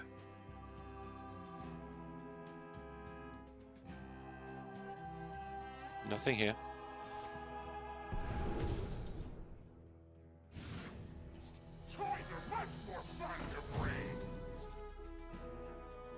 I give up. Hero, just like that. Pocket Train series have all been incredibly quick. Even the 3-2 against Meaty wasn't exactly a long series of Hearthstone. So No, it was back and forth, but they were some pretty fast action games. And I feel like that's what we should expect with this series as well. Especially with the pace of play we go for. But a great start for Pocket Train. A very unfortunate hand for Gyu in that one. Drawing the Thunderbringer early after coining out the Scourge Illusionist. Shut it off completely. And even if he had been able to pull the Thunderbringer, the Neptulon was also drawn in the hand as well. So it wouldn't have been nearly as powerful. But it's just the way the cookie crumbles there, Neil, and we're going into game number 2 here shortly. yeah, game number 2 already. Pocket Train.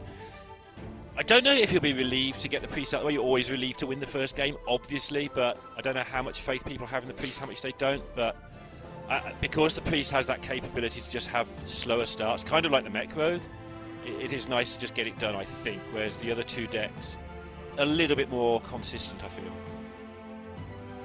with the card draw. If the priest doesn't get its early card draw, weird things can happen to it. Yep. But now we got Demon Hunter and the Druid left for Pocket Train. Once again, I think the Demon Hunter is the deck that you sort of have to keep an eye on. In this one, all of Gyu's decks have this like insane high roll potential, right? All of Gyu's, the Rogue, Shaman, and the Druid all have these openings and like up to like turn the blowout games against just about any deck. So even though we can look at matchup data in terms of just like raw power in a single game, Gyu's decks have a very so we'll see. Anything could happen. I would consider Pocket Train a favorite from this point, being 1-0 up and having the priest out of the way. Is going to move to the Druid next, off against this Mech Rogue. Again, the deck going for consistency, not necessarily absolute raw power. The Druid, the 2-off deck, the Dragon Druid, the Piper version of the Dragon Druid. Make your golems big, play a lot of them. Wide board of big, taunty things. Win the game against a lot of decks. Without the Drake, though, on 2, things can get a little bit slow. But there's so much other good stuff going on in the deck, so much removal, and so much taunt that Gyu's going to need a good start, and he's got one.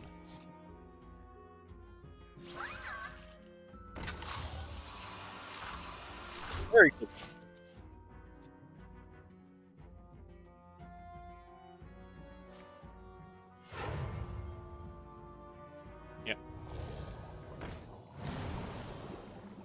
Pocket's all set up with the big stuff, but the big stuff now needs to actually appear in his hand.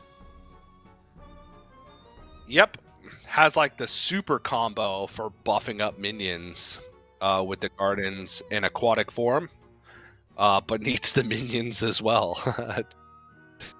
Take advantage of those buffs, and Gyu is going to explode onto this board here.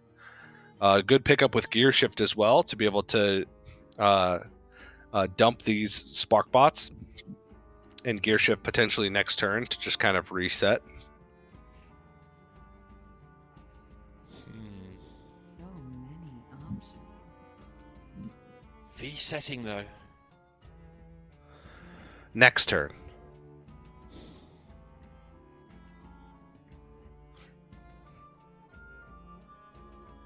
Yeah. Too soon. He's just trying to work out exactly where he wants all this to go. Oh. It's just not clear, right? And he wants to push face. Yeah. Yep, I like it. Set up awkward trades with the taunt. And keep like the stealth as like a utility card. Oh, that is a quite a good pickup, but can't use it because wouldn't have the second dragon to activate. But this does provide a good amount of tempo here for Pocket Train. Just getting a dragon to go into his hand that allowed this to kill the biggest minion on the board is a massive deal. Yeah, unlucky that he didn't have another dragon to be able to go full tempo, right? Oh, that would have been absolutely nutty, of course, yes, but... Yeah, he's such an unlucky player. Uh-huh. Yeah, I'm feeling pretty unlucky right now if I'm Pocket Train.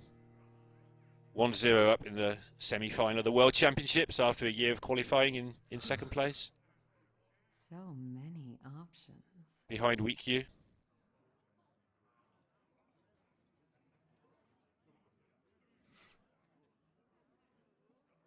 This is not a good turn. He can like double Sparkbot trade and then hero power. Too soon. I wonder if he's tempted just to gear shift and start again. Or, yeah, pit stop first, I guess. But...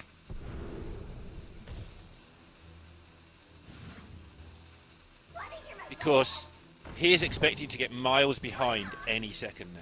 As it happens, Pocket Train's a little bit away from being able to do anything too exciting. You're having to trade as Rogue. You never like that early on. It's not what you're destined to do. Yeah.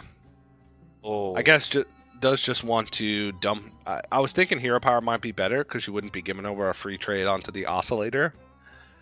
But Gyu's mind is on the gear shift next turn, so wants to be able to use those high value cards before he's shuffling them back with the gear shift. So empty the hand instead. So Pocket Train whiffing on the aquatic form, having to actually draw a card next turn. It is going to be the Flower Child. There's 2 Dragon Golems that will get reduced to 6, or 1 Alexstrasza. One 5 Alexstrasza in hand. So he will hit a Dragon Golem that he can play on 6, but it's not going to be very big. It's only going to make 2 minions, but 2 fairly big taunts against. Oh my! Yeah, the innie off the top is massive. And I kind of want to, well, I don't know. It's the argument of whether or not you want to keep the win push 4 damage face right now. Gyu knows what's on top of the deck, right? He knows what's on top of the deck, unless Pocket's holding double innovate. He knows that Pocket's taking a Flower Child here. So you keep the Wind Fury because you net 4 more damage? Like bottom 3 could be that weren't drawn. Yeah. Oh no, took the 5. Actually took the 5 because now he can. Yeah, now he can take the Flower Child and draw it, I guess. Yeah. This also tutors the deck slightly. Yes. One of the 6 or more cards, it means that he can narrow the pool for what he actually wants to use, but it's just gonna set up for a 5 next turn and just try to keep the board under control. But there's a gear shift in hand for Gyu.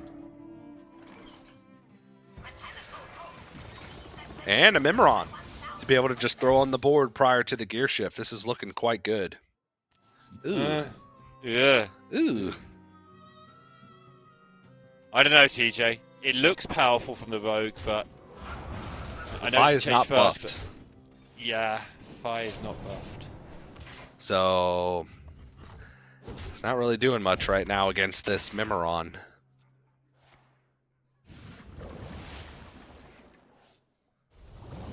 It's just gonna Garden Snapdragon and just throw out a hero power and set up for the Fi going into the next turn.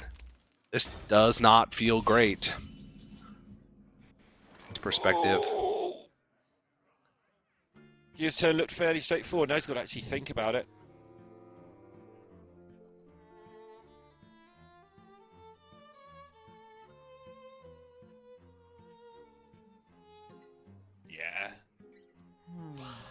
Stealthy boy and some coins.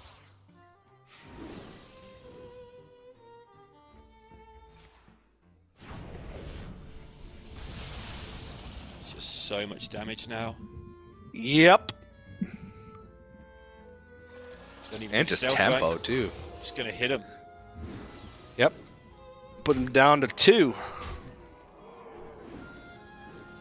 No. Put him down to 3 and get rid of this Snapdragon. The Fi will come in here, but... Okay. Yeah. That's a pretty big draw, because it still allows him to fit in the Fi, and he can curve into Alex Straza next turn. But it's too little, too late. It is. It So sure we have is. the Rewinder in hand. Best he could do, but rough go for Pocket Train, and you gonna get across. The Rogue tie the series up, bring us to effectively a best of 3 to determine who's gonna be facing off against CJ Kaka in the finals. Yeah, going to go close again, just like they did last time around. So, Pocket Train did have a choice there for the Flower Child to play a Golem on 6. It would only have been a 2-minion unbuffed Golem. I don't think Pocket Train fancied that. He went for the 5, which is a lot of health on board if your opponent doesn't get Mimron, basically. A lot of healing. Buy yourself the time to do the other things. I think it made sense. But it certainly didn't work out very well for him there. And Gyu had more to come. He was about to start doing the horse part of the deck as opposed to the mech part of the deck. So Horse. it's a horse. It is a horse. Bringing the thunder. But yeah, Mech Rogue kind of showing off in that game. And obviously, this isn't the kind of hand you want. Pocket Train was effectively playing off the top for the whole game, which is not where you want to be in this deck. You want to be able to plan your turns ahead, and having the double dredge and a Sharon Gardens in the opening hand, but with no minions. Couldn't make use of the powerful combo to be able to buff up the hand. And never saw a Dragon Golem the whole game. Yeah, and the aquatic So- form, giving you 3 cards out of your... You've only got 6 in your deck that cost more than 4. Giving you 3 Yeah. of those, nothing to even just draw to just get rid of the clutter. Now you've got to put a card on the top of your deck you don't really want on the top of your deck. Sort of an own goal for the deck in that one, and it's very, very unlikely to happen. Again, only 6 minions, I believe, cost more than 4 in that deck. So, just one of those games for Pocket Train. But that's fair. You had one of those games in game 1. So now we're playing on a level playing field. You have much to answer And for. enter the Demon Hunter that is 9-14 in this tournament. It has not been performing particularly well, and Pocket Train's going to need to get through a lot of small minions with it. Yep. This is a pretty good start for Gyu, though. Has the Whelp plus the Take to the Skies, and even a Cactus Construct to start things off.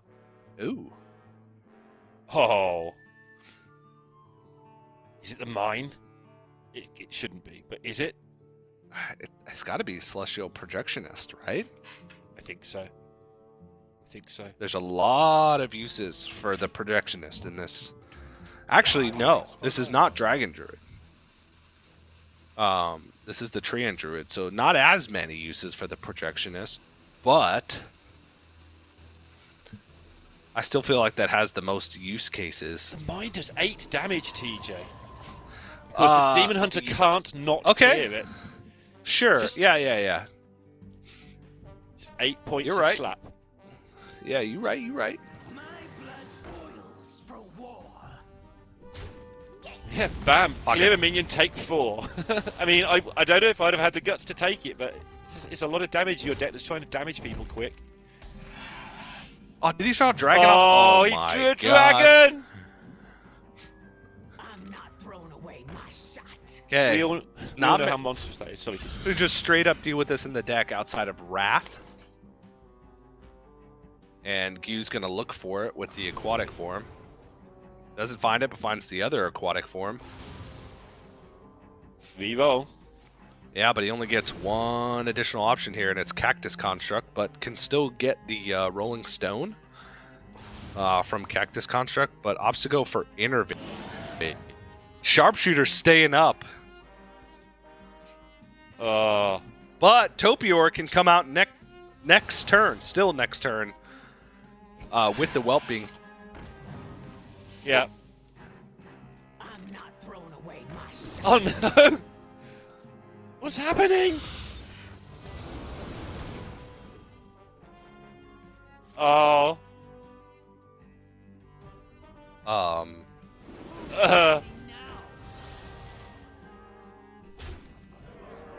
Just. There's the Wrath, but you want the Topior instead. Or the Fi. Oh, so many choices here now to get rid of one of these. I think you go with the Fi here.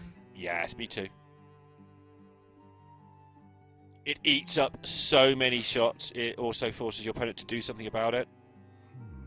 I wonder. He just windmill slammed that second sharpshooter, but it was the only Naga left. So And if they can't after kill the first one, one they was can't kill tempoed. two. If he had hit a 1-mana Naga off of that, and then like 0-mana spell like Dispose of Evidence, the Momentums would have been playable, and that would have been a ton of damage.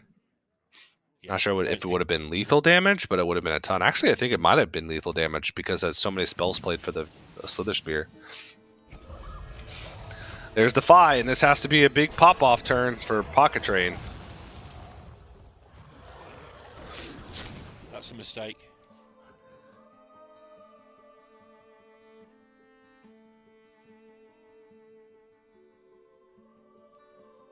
Oof. Might have to part ways with the momentum here. Yeah, you can't let this thing sit here.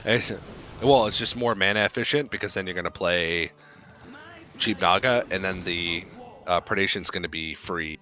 It ends up being about the same because you'd keep getting the discounts, but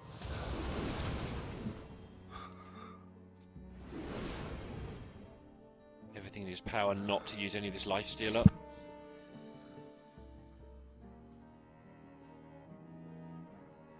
gonna momentum and then swing, Likely, yeah. or potentially more efficient damage because you get an extra shot. And it might actually, if that shot went in, might have just traded in the Slither Spear. Nah, it's only 4 health, so just push it through. And I don't think Topior is enough. Just staring at lethal on the board would leave up a sharpshooter. So you kind of have to Lifebinder's Gift, right? And then Yeah. hope you find a second removal spell to go along with the Wrath. Take out the sharpshooter and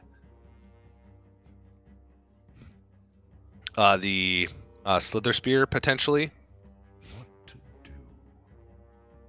Yep, and you've seen the double momentum go, so that limits some of the damage from hand. I mean, you say that against Demon Hunter, they've always got infinite damage from hand. But, you know, Ooh, zap. zap!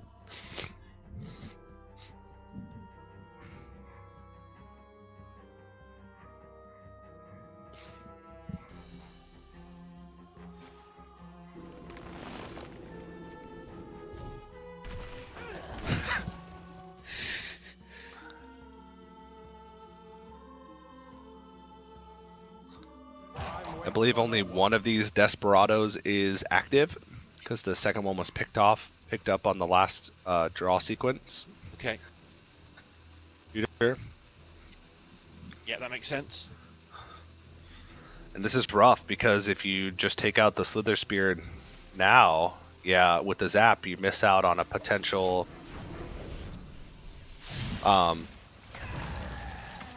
Topior dragon, but it's just going to put stuff on the board. And we're looking at 4, 5, 6. Oh. 7, 14. That's exact, right? I trust you, TJ. I trust you. You've never let me down before. I think it's exact.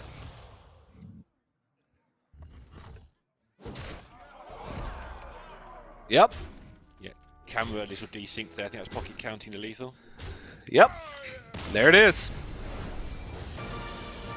Very. Oh! Because that was it for Pocket. The second Desperado was inactive. Also needed a way to have additional mana crystal as well for the hero power. So the greedy partner just ended up being the perfect draw off the top. And the Demon Hunter out of the way now after a close one. A tough turn 3. But this deck doesn't have a lot of answers. Just had to play a Innervate out a 7-mana Fi. It was dealt with the Sharpshooter on board, and then just couldn't find a way out from there. Never got the Topior down, despite the double ramp. Yeah, he never established any sort of minions, right? His removal is having things on the board to hit your things with, and he never got that established. Missed on the Wrath when he went for the double aquatic, and just couldn't quite get rolling. The Cactus Construct didn't give him a very good selection of minions. You know, the Naval Mine's exciting because it does 8 against this deck. If they start sharpshooting you, they're going to hit a mine at some point and kill it. But never got a big thing down to challenge the board. And when a sharpshooter sticks, oh, bad things happen to you. Yeah, not just the damage in the generation, right? It's a pretty big deal. And a very nice spot there from Pocket Train on the lethal at the end. I mean, I think everything was going face there anyway, but spotted that incredibly quickly. So now it's just the Druid left remaining for Pocket Train. And this hasn't been the best performing deck in his lineup, but it also has not in his lineup. The best performing deck's been the Priest. It's 2 orbs, it's solid. We saw what happened to Meaty. He couldn't quite get good things going. And that can happen, but this lineup is a very consistent lineup with card draw or with just things expected to be played on curve and expected to be done as they are. The only one that's not so consistent is the Priest, but it's very powerful. And I mean, Pocket said at the start of the tournament he wasn't particularly excited about his lineup. I think that's because it is just solid and not flashy, although he's doing flashy things with the Priest and the Demon Hunter. It's just not a Pocket Train deck, this Druid deck. But it's just good. It's just going to be solid, and it should get the job done. But if it's going to lose, a Treant Druid and a Mech Rogue are 2 of the decks that could definitely take it down. Yeah, I'm worried about the Shaman for you getting that across the board, but... Ooh, Pocket Train. Quite a good opening. Just missing a Cactus Construct. But it's okay, Gu's got one. Yes, that's okay, yeah. At least one of us has got one. He'll be happy about that. Yeah. It's actually... Again, this is the Treant Druid, so even though the Whelps from the Whelp Wrangler do have synergy with the 5, it's not the end-all be-all strategy. So yeah, just go for the cycle. Try and find the Whelp with already having a dragon in hand. So double Amber Whelp here is huge for Pocket, by the way, as well, because it's just make a thing, kill your thing, which is a very good way to beat aggressive decks. Yeah.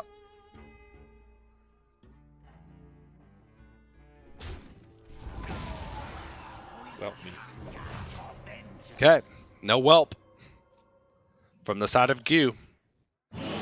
That allows Pocket Train to do this, which is not what you want Pocket Train to be doing. Look at that hand! He's going to have a wall. 4 6s across the board.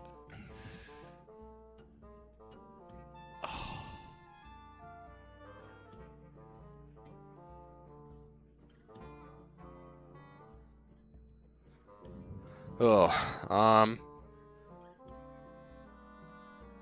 can go Pounce for immediate tempo. Rehydrates a nature spell. Yeah. For Topior down the line, but that is down the line. And Sunwell, I feel, is just too clunky. I mean, Sunwell's awful, but also, how does he assess where he is in the game? I don't think good players take Sunwell almost ever. But is this almost ever? No, just take the good card.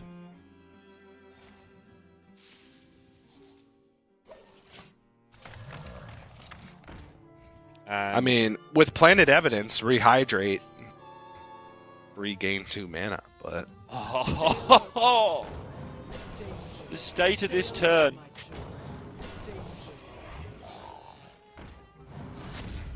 Your go. And it doesn't stop there. Doesn't.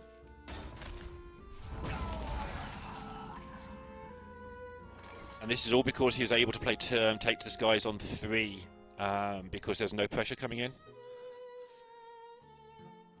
And he had a whelp, obviously, which helps.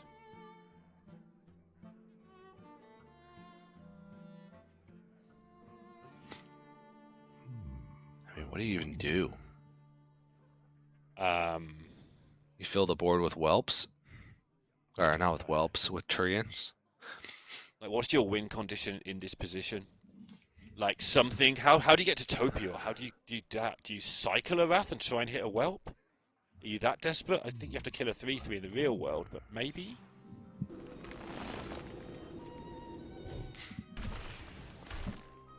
Yeah, I think he thought that whelp into Topio just before he dies was kind of his out there with all these nature spells in hand. Still a What if you long try way and off. hit?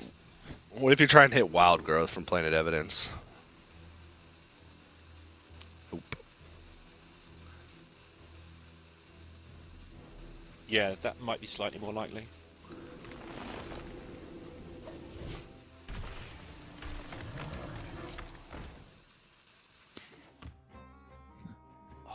Oh, such a good draw in this situation. Doesn't even matter what it picks up. It's just 2 dragons. All right, that's pretty good. Let's go in max stats here.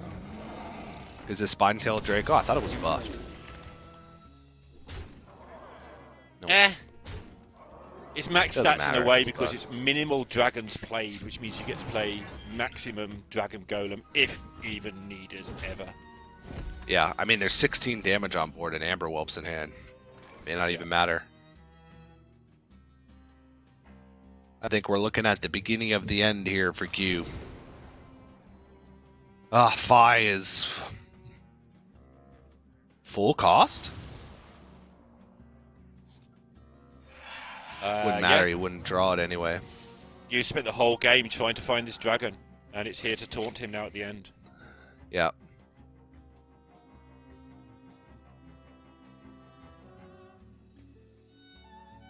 Battle of the Champions, Gear, Pocket Train. Summer winner, fall winner. Gear got the first win, but this is the big win, TJ. That is lethal damage for Pocket Train.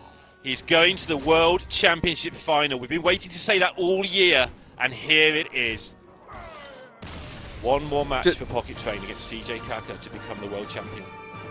Just continuing to improve each and every time we see him. And yeah, that's... Just hide. That's just relief right there is what it is, right? It's just one more match. And if we remember back to what happened the last time those two played, Pocket Train and CJ, it did not go well for CJ. So we'll see if that's going to be a repeat, as you can see Pocket Train going through the final moments of that game, realizing that that he's won. And there's the mini Pocket Train pop-up. One more. All it takes, one more.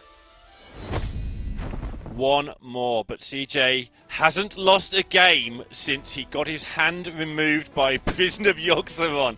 He's won 7 in a row. He's like, Yogg, get back in your prison. I'm going to win 7 games in a row. And if he can make that 10, he'll be the world champion. I don't know how he could play Hearthstone after that last night. I had to take 3 games off this morning to recover. Like, how is he doing this? Is his name on the cup, as we say in the UK? Like that, to be quite honest. I mean, hasn't lost a game today, which is pretty impressive. And, you know, you got to give a big shout out to Gyu. Gyu has had an incredible year for competitive Hearthstone. I feel like continuously underrated just because not as like popular in terms of following and audience as some of the bigger names throughout the field, but consistently does his own thing and does it well, right? And I have a lot of respect for Gyu as a player because of that. coming in with a very unique lineup for the field in this top 8 at the World Championship, and coming this far. And the Treant Druid couldn't get across the line there at the end. Rough hand, rough shakeout. But if you're going to lose to anybody, I feel like Pocket Train is probably the player that you'd choose out of any player in this field. Yeah, I think Pocket Train's kind of the player's choice if it's not there themselves. We've seen that sentiment echoed quite a lot of times. Gio finished top 32 in the fall season when he was already qualified for this tournament. Just top 32, just practicing, playing some Hearthstone, just jamming along, presumably not going full tilt, because why would you burn yourself out before the World Championships if you didn't have to? Still finished top 32, just because why not? Yeah, I mean, you got to keep that practice up, that momentum up, right? I feel like a lot of players have fallen into this trap where they qualify for the World Championship relatively early. Hughes wasn't that early, right? A couple months. But we've had situations in the past where we've had players qualify and then not practice. But it looks like we have a special treat in store for everybody here. We actually have Pocket Train at the end of his semifinal win.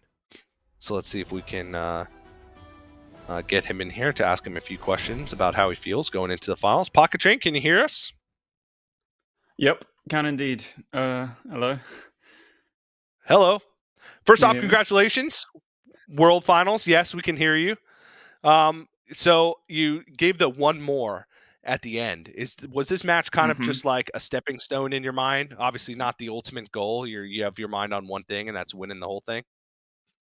Yeah. So I was not that relaxed because in my head I thought if I don't win, Rekvam wins, and Rekvam is, I think, criminally underrated, and he was my pick to win. I think if I didn't, and then he lost, and then the nerves set in. So I thought, okay, it needs to be me now. One more job's not done. Well, you're going to be going up say. against CJ in the finals, and against CJ went quite well, I'd say, all things considered. However, we just saw Meaty, same lineup as you, fall pretty handedly to the lineup of CJ. So how you feel going against that in the finals after your history in this tournament with him? I'm definitely very favored. Meaty, I mean, I saw his games. It was crazy how unlucky he had to get, I think, to lose those games. The things that had to happen for him to lose all of those. It was just very unfortunate, I think. Most of the time he wins that. And yeah, I just hope that doesn't happen to me. CJ seems like the chosen one ever since his last game yesterday. So I'm a bit worried, but I guess it's a fitting final. It is the rematch. Neil, any questions from your end before we let Pocket Train go? We don't want to take too much time. No, I don't want to take Pocket Train's time at the moment. It's nice to hear from you, Pocket. Good luck in the final. But yeah, have a great one. We won't. Thank you very much. Hope I can talk to you guys later. Yeah. Double interview. All right, thanks, Pocket Train, and rest up in the next 10 minutes or whatever it is. See you later. Yeah. I'd like to know how he's he felt nervous about a couple of things with it being the rematch, but he's clearly a little nervous. Don't blame him. That final, so let's let him go and do his thing. Interesting, this is the logic of Pocket Train. He wasn't scared to say that he's very favoured. It's not just confidence, that's just the maths he's done before the tournament. And a lot of players I don't want to put my name on the line, say I'm favoured and lose, but he's just willing to go out there and say, well, I've done the maths, I'm favoured, Meaty was unlucky, let's get on with it.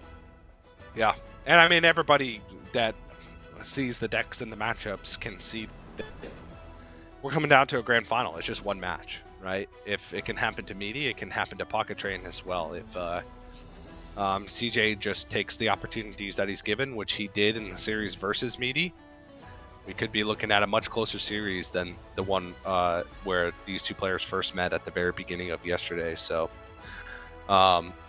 yeah. How do you beat a man who doesn't need cards, TJ? He doesn't need cards in his hand to beat people. That's how good CJ Kako is. Pocket Train might have his work cut out. Yeah, he certainly does. But, Neil, we only have one more match left on the day. And there it is. The grand of the 2023 Hearthstone World Championship.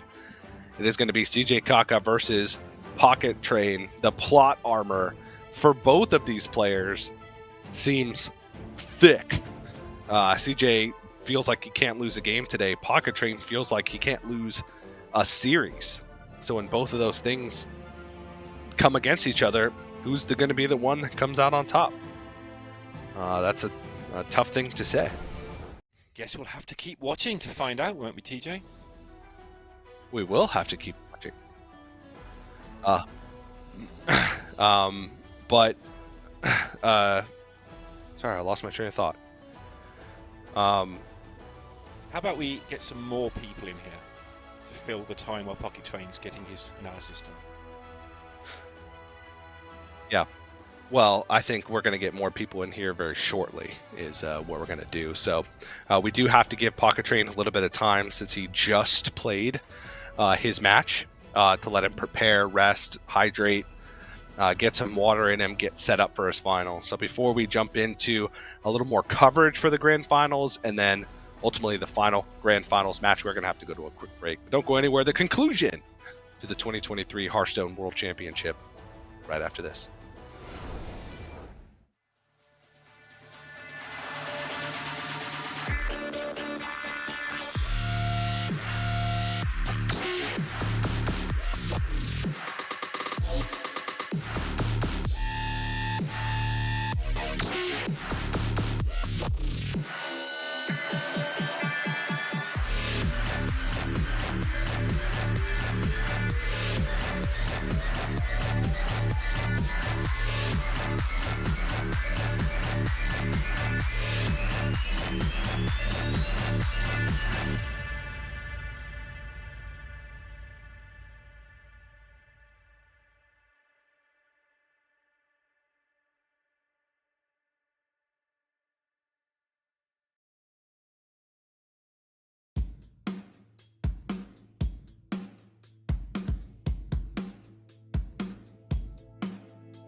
Hello, everybody. Welcome back to the Hearthstone World Champion.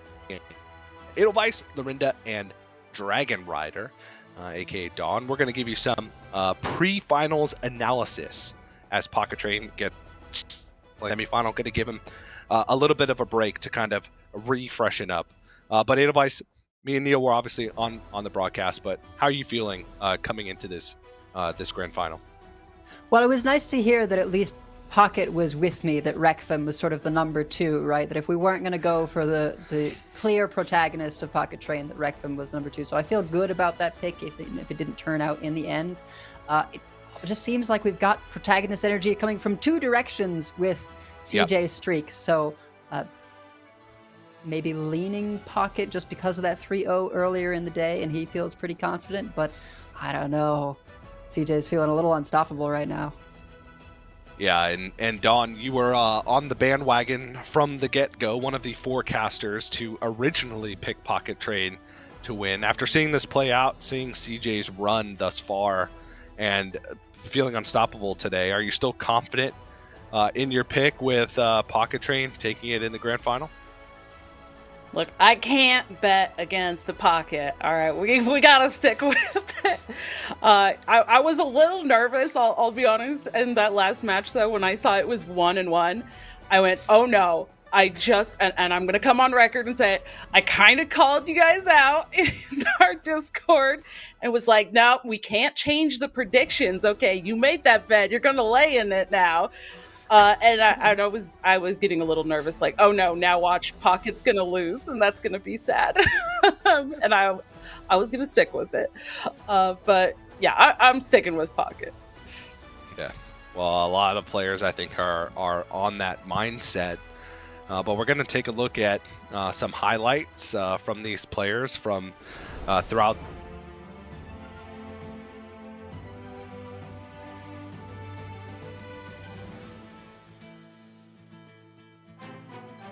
Big surprises over the course of the tournament field in terms of like decks that overperformed based off of expectations or decks that underperformed based off expectations?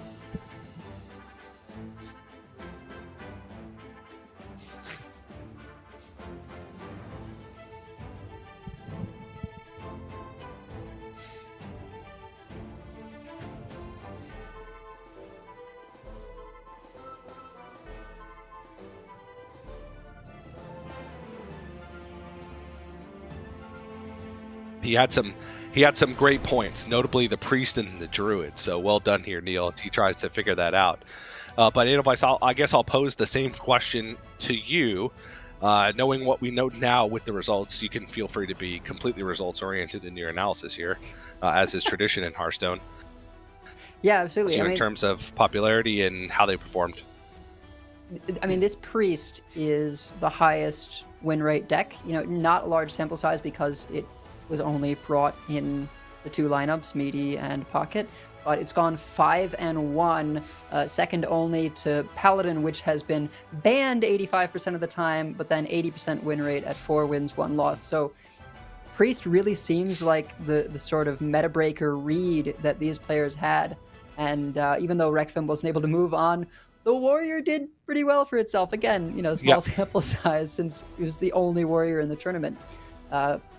Demon Hunter, I think, was the biggest surprise for me, seeing how poorly it has done, because I really expected a lot more out of the Demon Hunter. Yeah, and I don't know, Demon Hunter, it felt like the very few amount of tech inclusions that you can include in the deck made a huge difference in a lot of the matchups. But definitely a weak point. But now, sort of looking forward to this grand finals, you talked about it a little bit, Dawn, but like, what does CJ obviously lost 3-0 to Pocket Train in one of their first matchups of the tournament? What does CJ need to do in order to win? Is it just repeat what he did with Meaty, which is capital? Is maybe Pocket Train not as favored on paper as everybody's been saying?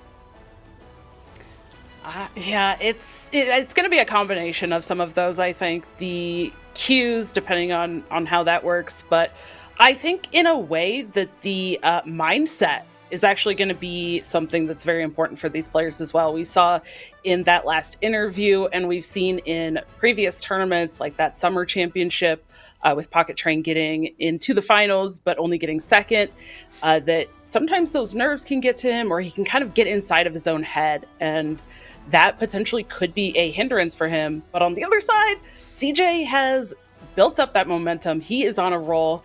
And I think that if he kind of capitalizes on that, feels good, and continues to make those solid plays without, overextending into the overconfidence side of things, I think that's where we're going to see a difference in how these players kind of react or change their plays based on those draws or the decks that they get queued into.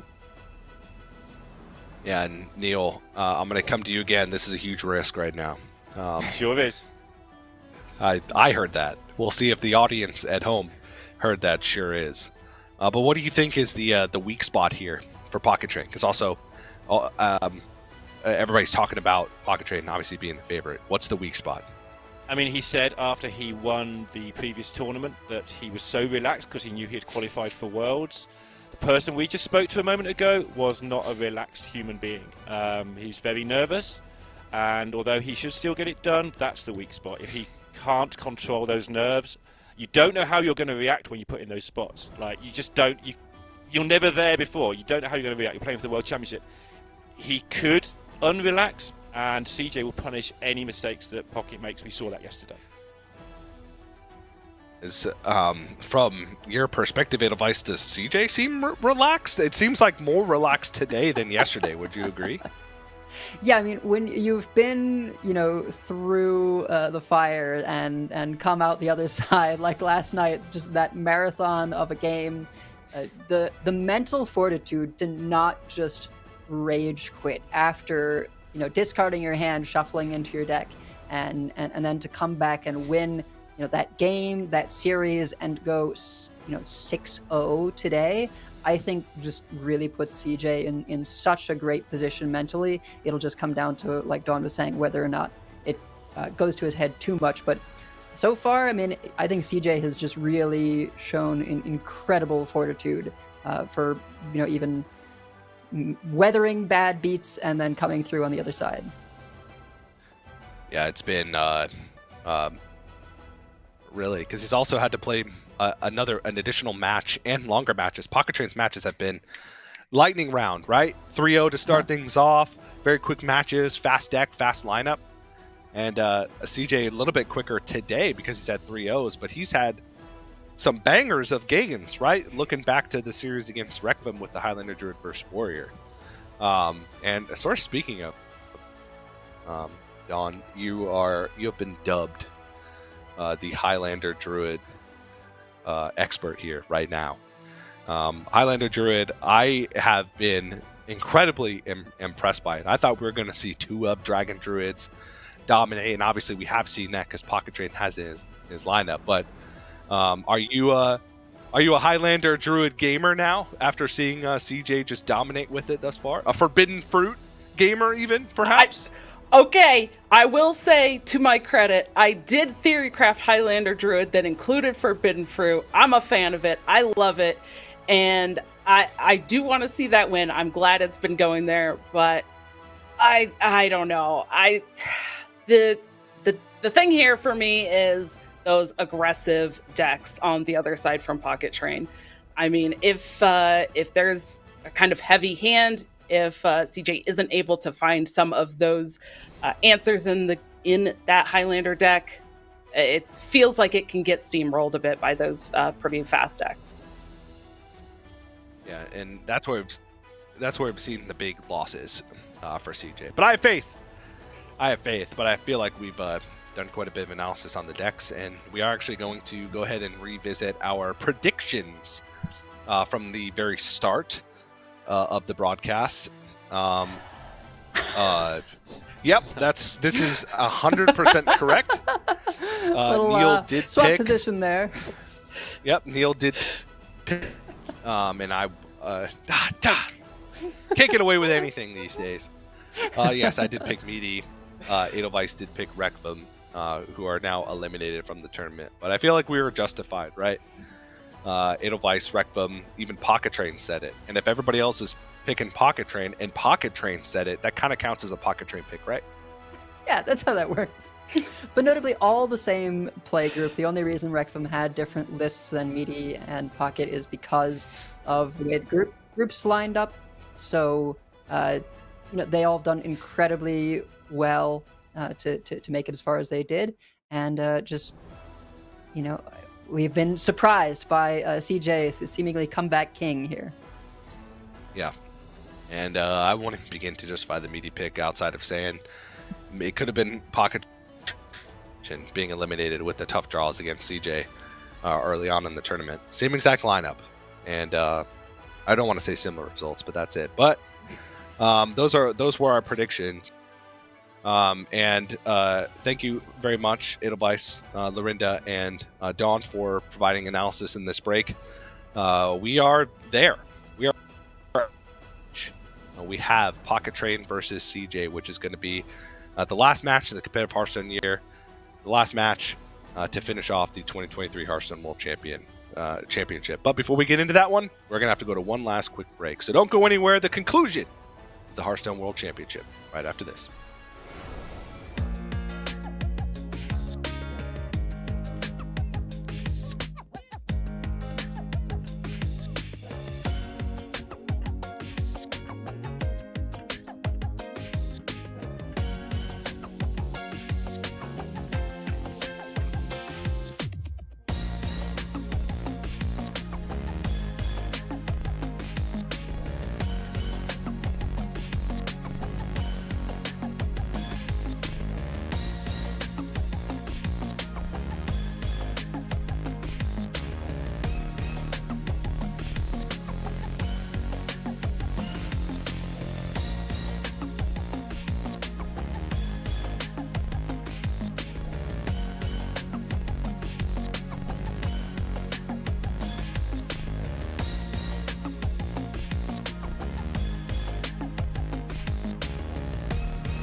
Hello everyone and welcome back to the Hearthstone World Championship. It's that time. We've spent all year getting to this point and it is time for the finals. In just a short few games of Hearthstone, we will be crowning our 2023 World Champion. I'm Raven, of course joining me as you can see is Sottle. And Sol, are you ready as we take a look at the bracket?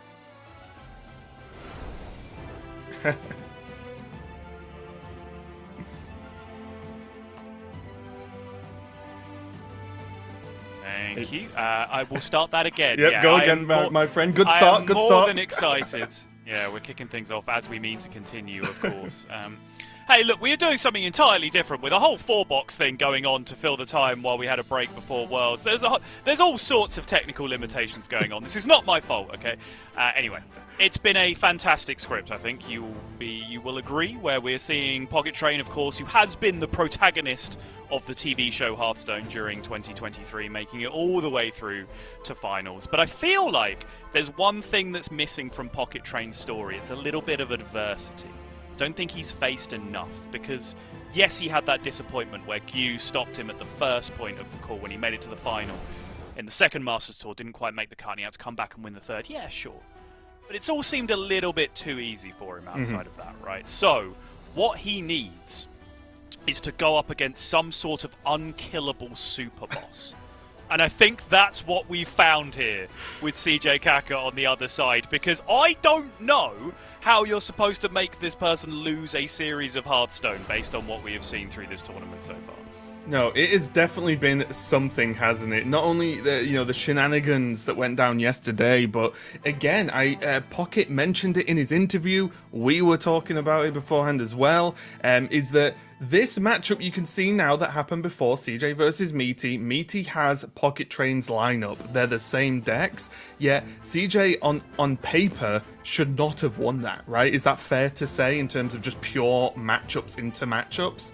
So CJ has been doing some incredible things, and I think it really shows the difference of the sort of uncontrollable wild card that CJ has seemingly turned into, going up against the sort of consistently strong Pocket Train. I do agree. I think it is going to be quite the final. And as we take a look at this Rainbow Mage, Sol, I think there's one important factor that could really just finish off this year with quite the rarity. This World Championship predictions could be the most successful caster predictions that have ever happened in Hearthstone's history. Because what is there? 4 of us that have predicted Pocket to win Worlds, and there's a pretty good chance he will. That's good. That's pretty crazy. Do you know what else I want to throw out there, Raven? World Championship final, 8 decks. We're looking at the Mage right now, but there are 8 decks in this final. None of them are Rogue. Okay, that's a good one. I kind of didn't think about the whole class thing. And 2 of them are Paladin.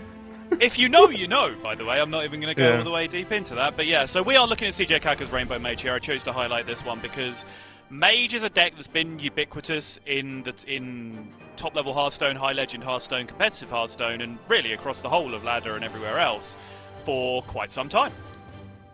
So to see such a sparing amount of that Mage in this tournament has caught me a little bit by surprise. And CJ Kaka being one of the ones that brought it, who is making it all the way through to the finals, I think is a super interesting little wrinkle in this. And yes, the Rainbow Mage, I think, is actually one of the decks that is somewhat well positioned to pick up a win here or there in this tournament, because in this matchup, because as you said, CJ Kaka against this lineup, so against Meaty previously and now against Pocket Train, he's not supposed to win.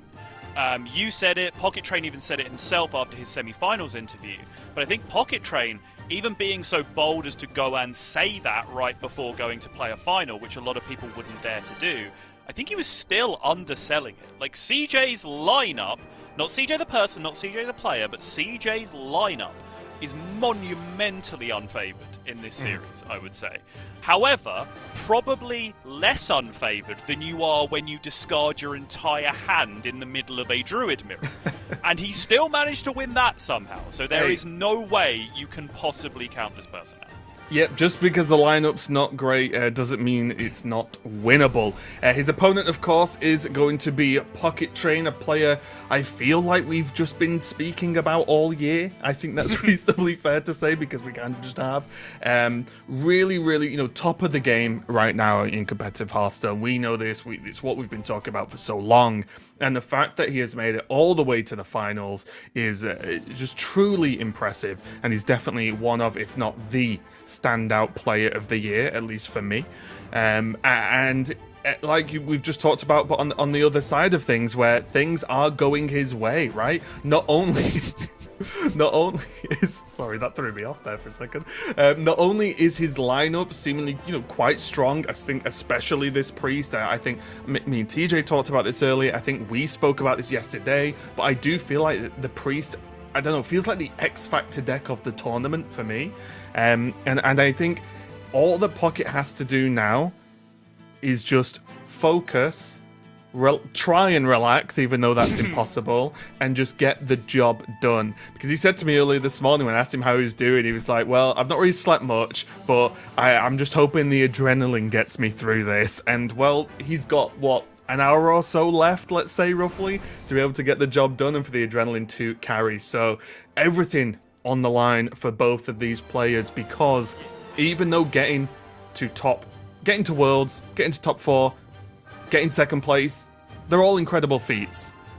But without sounding harsh, none of them matter compared to winning the World Championship. Yeah, I mean, right, like, name every Hearthstone World Champion in order. We can both do that in our sleep. Name every runner-up. Like, we'll both probably get there because it's our job and we're supposed to. But, like, to the average member of the public, no one is remembering second place coming into this. But I fully agree. And I think it's a really interesting point you make there about channel the nerves, channel the anxiety a little bit. Because watching Pocket play in these really crucial moments, he does remind me a lot of myself in similar situations. Like, I have, I've had stage fright and performance anxiety throughout, like, my entire life and spent most of it performing on stage in front of people, which is a really weird combination of things to do, like competitive yo-yoing, multiple different competitive games, even, like, just casting in front of live audiences, right? And you have to learn that if you are that kind of person that does get that sort of stage fright, performance anxiety, heightened anxiety in tense situations, it's never going to go away, so you just have to learn to channel it. That's the key, right? It's like you have to learn to be comfortable with that feeling when it comes on and understand how to channel that in the right direction. And that, to me, seems like where Pocket trains at, because I think you could see in his body language and his mannerisms, even in that short interview when he was on camera with TJ and Lorinda after the game, like, clearly he was pretty wired at that point in time, right? So I think that is going to be very, very key.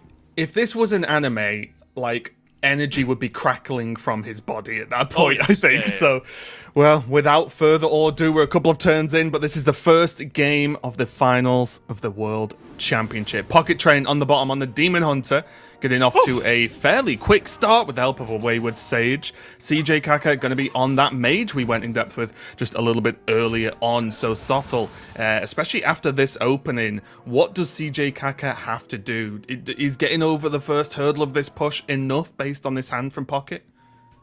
I mean, it of course depends as to how soon the Sharpshooter will join the party, but certainly this is an aggressive enough start that you're at least putting the check on your opponent to have Cold Case or to have Creation on curve, right? To be able to put something up that resists this board going back the other way, because Pocket has gone extremely high pressure and extremely high tempo with the opening. Kaka does have the Cold Case, though, which will be very bad news for Pocket Train. Yeah, it is going to use the coin, and there's no, glowing follow-up here after this, but as you mentioned, just the Cold Case in itself is about as big a hurdle as can possibly be managed at this point. Wayward Sage, nothing too crazy. Is Pocket really just looking for a sigil? Is that the kind of best draw he's looking at right now, as this game seems to be speeding by? Yeah, Sigil or just straight up Sharpshooter off the top at this point. You see holding on to the Sage, does not just want to waste the Sage, which is one of the most powerful combo cards available in the deck, on a Momentum, which is a card that can end up being cast for 0 as well as soon as the game starts going well. So just holding on to that Sage for a little bit of greed, if at all possible. Yeah, CJ able to pick up some a little bit more cheap removal, which is useful. These These Demon Hunter minions are not the most durable, let's say, in general. They're all pretty killable, even from the small tools. So Pocket is going to play one of the Sages, obviously just give CJ something to remove. Flame Geyser is going to be able to clean this up, no problem. But still, Pocket has time. Even though this isn't looking great, there's still a few turns, right, at least. There's nothing too crazy that's really going to come out from CJ. Yes, there's the creation, but it's not like the game will end for Pocket in the next turn or so. Oh, CJ Light Burns, more cheap removal. That's really nice pickup, honestly. Just if Pocket is stuck on this player thing, hero power pass, player thing, hero power pass, yeah, Light Burns is about as good as it's going to get, honestly.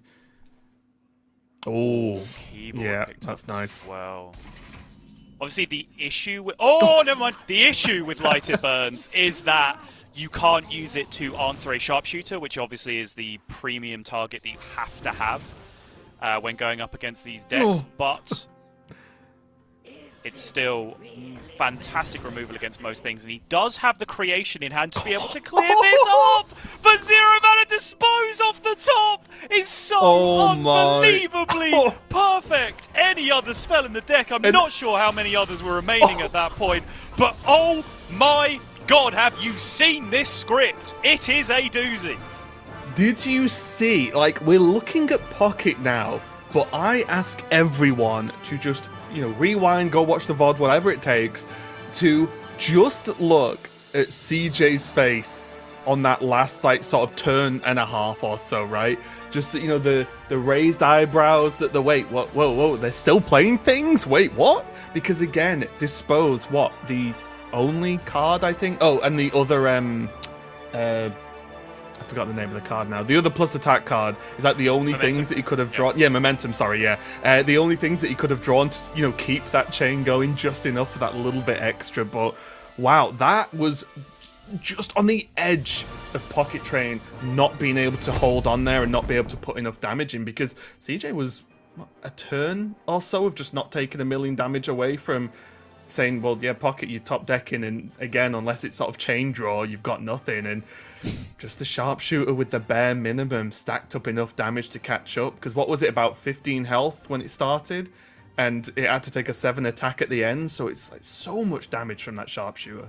Really crazy. I think if there hadn't, obviously Momentum was in the hand, part of the reason why the mid game of that incredibly short game was slightly irritating from Pocket, is because that Momentum was stuck far left of the hand the entire game. But if there wasn't a Momentum and a Dispose played on that turn, then I was just talking about it. Creation was in hand, right, for Kaka, so he just clears the whole board, no big deal whatsoever. Still has 6-9 health left to play with, which might as well be a million in that position when the Demon Hunter is top decking one card at a time. So it's a pretty important draw for Pocket. He found the Sharpshooter within the first 10 cards of the deck, which I think if you end up doing that with Naga Demon Hunter, you're in a pretty good place in most matchups overall.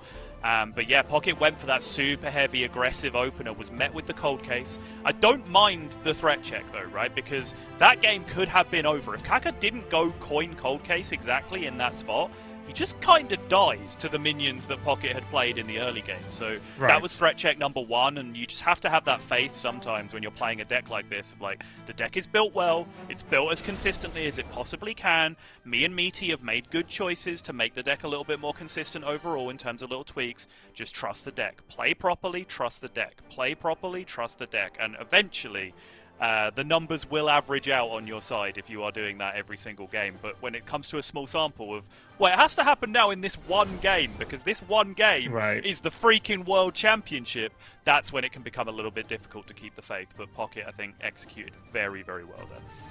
Yeah, really good one, because that, as I think we touched on just before we got going with the first game, that was one of the trickier matchups on paper, right? Is the Mage versus the Demon Hunter, because some of the things you mentioned about not only cold case, but just the fact that the sheer volume of removal sort of makes the Demon Hunter have to combo the Mage in general to be able to push the damage, or the sustain just ends up being there from the Mage's side. So that was one where CJ could have just yoinked a quick win and started to gain some momentum himself in the series. And even then, the Mage can find counterplay, right? Because you can discover solid alibis, you can get freeze effects, for example, Artificer. so that the face attack can't go. Yeah, Artificer can stack massive amounts of armor. Not to mention, if you just get keyboard early in the game, like, the board that you build is monstrous before they even get to the point of playing Sharpshooter. So, yeah, I think Kaka will be... he would have felt bad going into this series, I think, lineup-wise. I think having lost that particular matchup, he might be suffering even harder. But now, Raven, we're on to the real deck of champions. Oh, yeah. The Naga Priest. It's really funny because over the many years we've been casting and playing Hearthstone, there's not that many times where we both vibe with the same deck. I do feel like we are different sides of the same coin in terms of meta and such. But this one deck, we're both just like, it's just good and it's just fun. And you've seen some of the power plays coming out here. Pocket already piling on the pressure, making CJ have some kind of answer here, and it's just going to be a few imps, which honestly, depending on what was in hand, could have ended up helping Pocket and be able to just farm some heals here.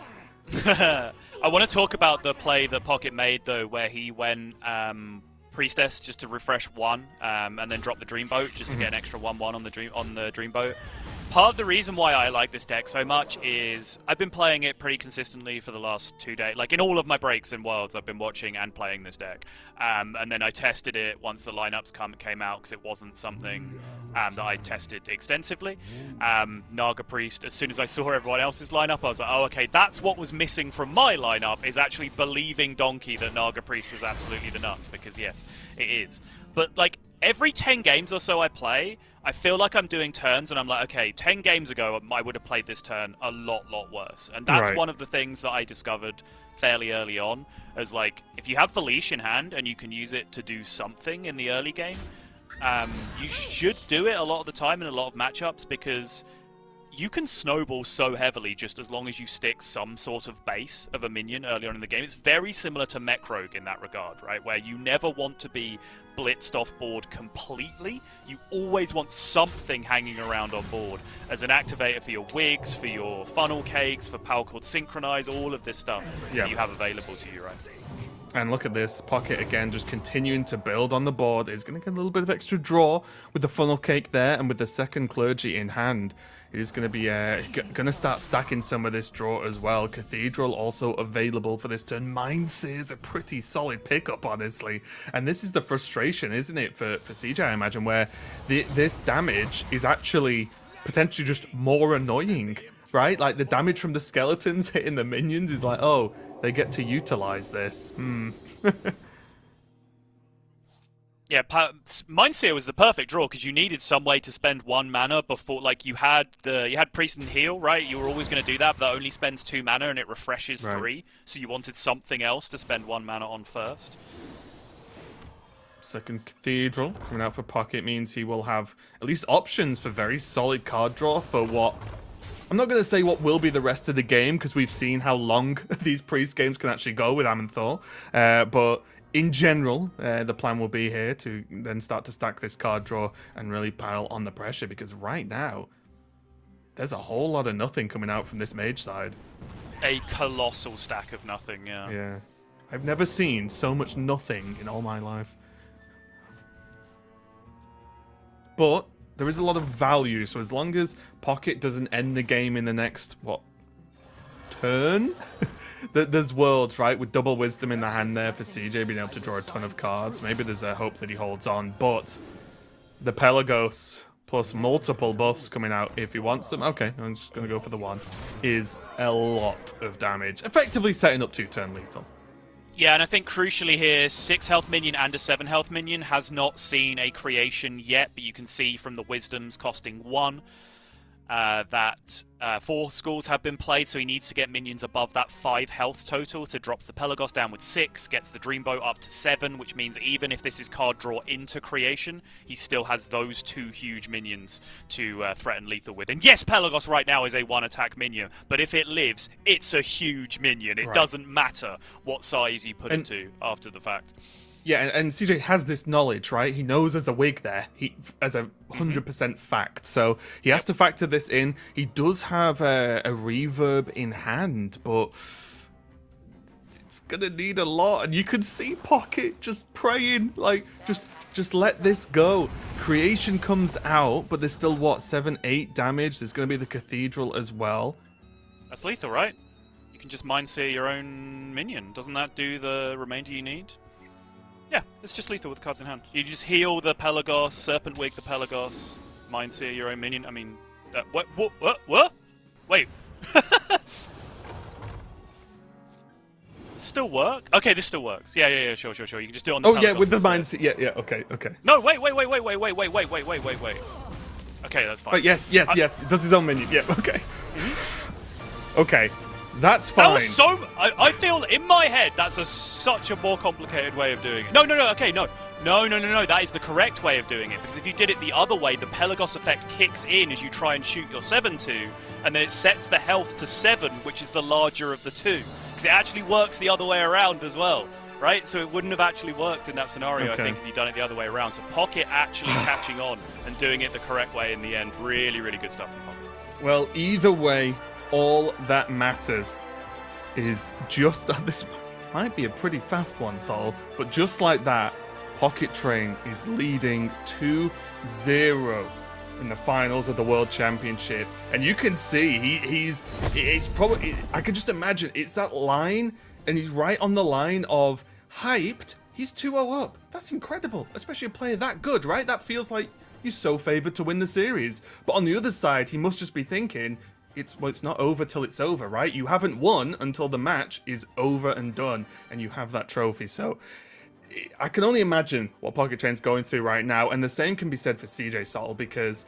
having this start of a fairly rapid getting 2-0'd so far is not how you want it to go on his end.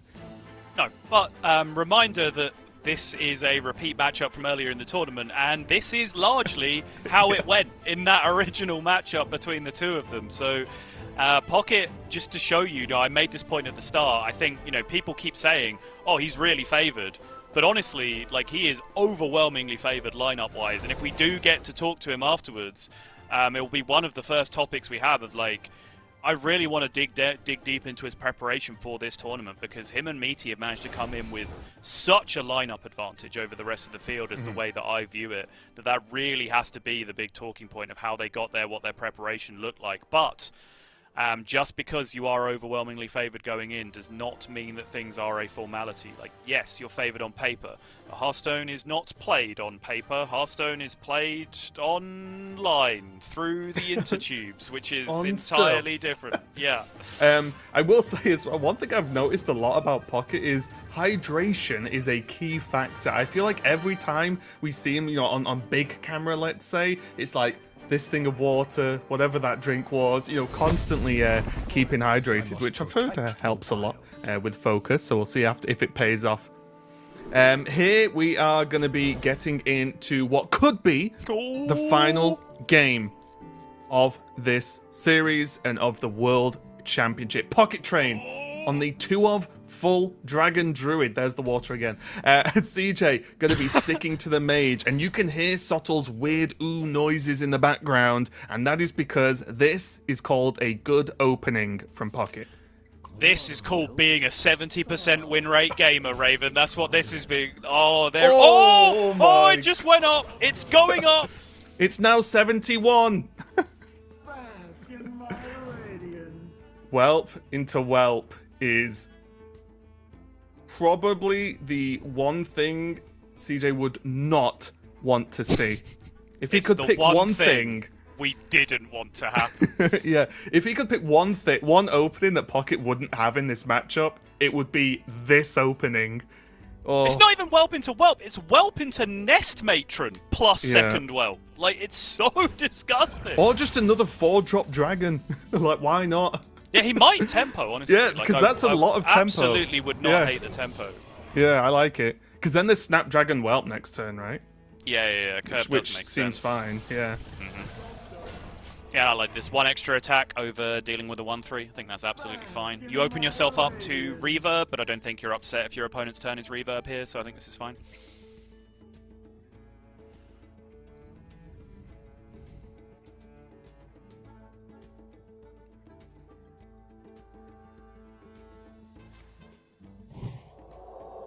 Okay. You also opened yourself up to lay down the law, apparently, but I don't think that's something you're ever supposed to play around. Yeah, CJ, again, no doubt, like, not happy with what he's seeing right now, but is fighting for it, right? Is managing to hold on to an extent.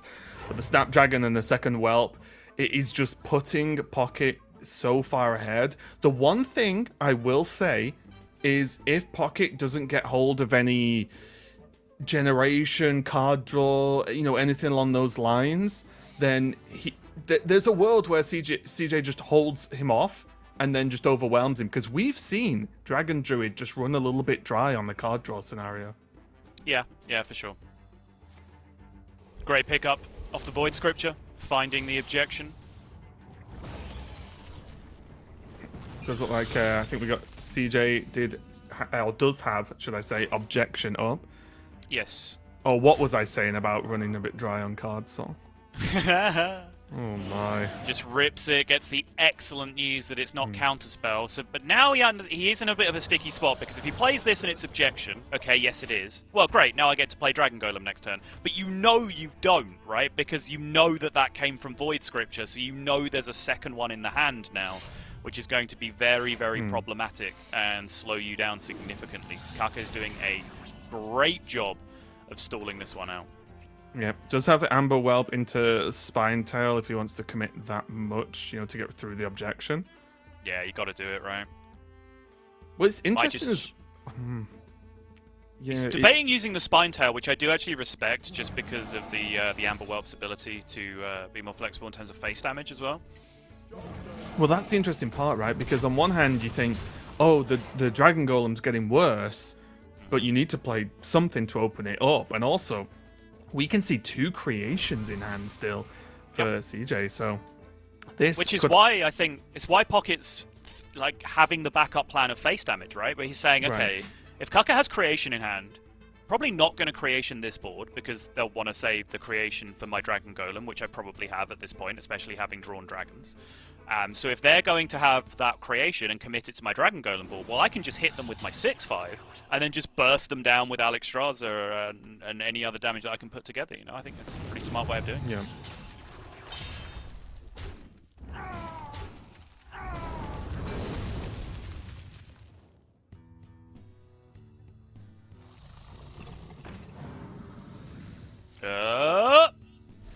Okay.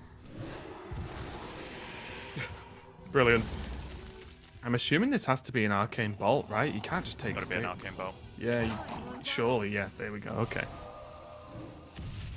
Well, there are the creations. There's the Snake Oil in hand as well for some level of cycle. Ooh, okay. A Deathwing? Thank you very much. Yeah, I mean, okay.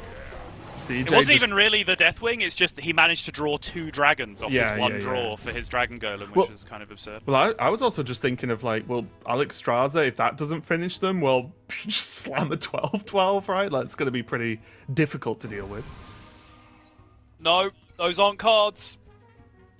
Not only are they not cards, Oh, they're look not at even Bucket. cards that are cheap enough. They're not even cards that are cheap enough to play with the creation. They're just is not this it? cards. Is there anything he can draw? There's a Snake Oil tradable, but I mean, six health sort is a lot. Yeah, if if anything he trades into, it can't discover Blizzard. He could trade into Infinitize for a solid alibi, which then buys you a turn. No, that's not it. This could be the moment. It looks like CJ has a whole lot of nothing to do here. And we might be just moments away. Pocket Train knows it. A ton of dragons on board, threatening a ton of damage. And there is nothing I can see that CJ Kaka can do about it. And with a bit of a shake of the head and a smile, I think he knows it as well. Going to be mere moments away from Pocket Train. Not only winning this game, but winning this match. And also becoming your 2023 Hearthstone World Champion. Just like that, Sol, it's over. He does it once again. Another 3-0 for Pocket Train, and that is it. Raven, what? No, it's too soon. Can we play another hour of Hearthstone, please? This was supposed to be an epic. Go again.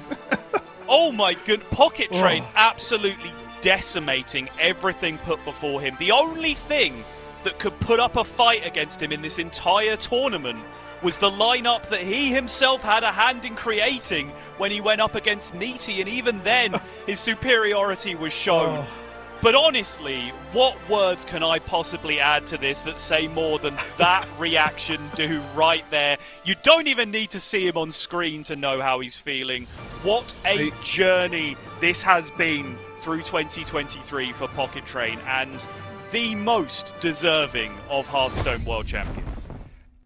Honestly, just seeing his reaction, because we've seen it time and time again. He's been on camera enough this year. We've seen what he feels like when he wins, when that final moment kicks in of the hard work paying off.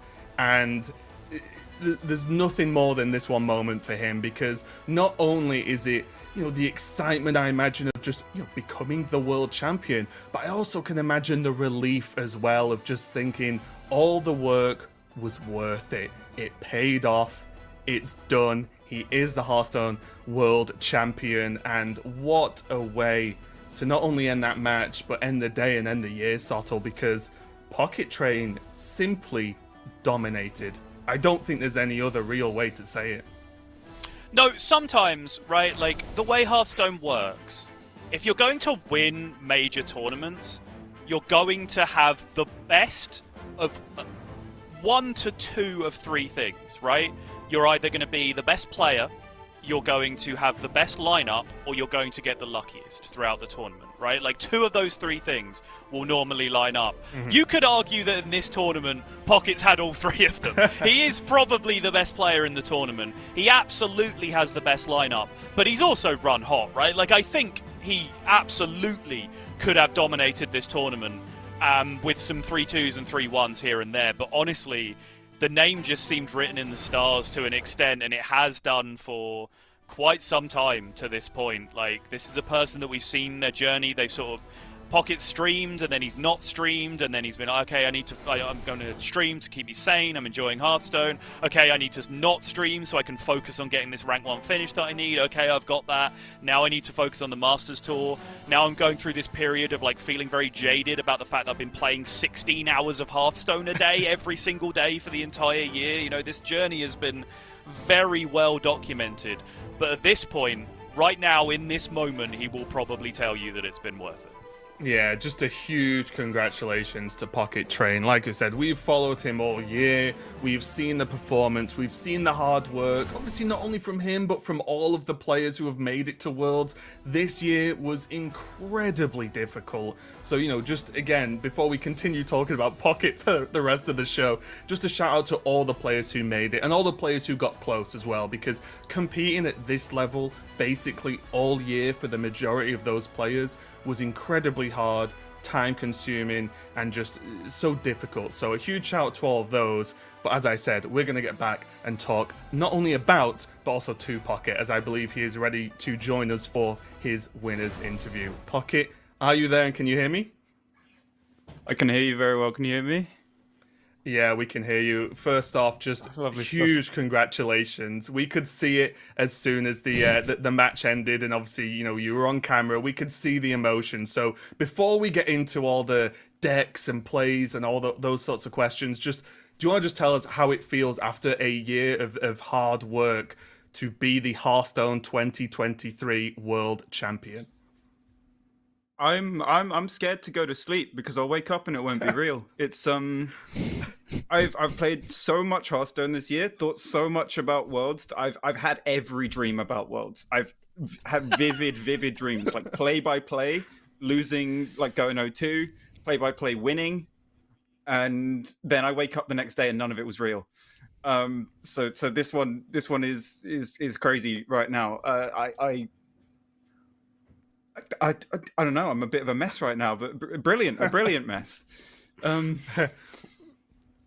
Well, I hope it's not a dream, because that means we're just figments of your imagination, which would suck a little bit. That would be awkward. Yeah, even in your dreamscape, did you imagine anything?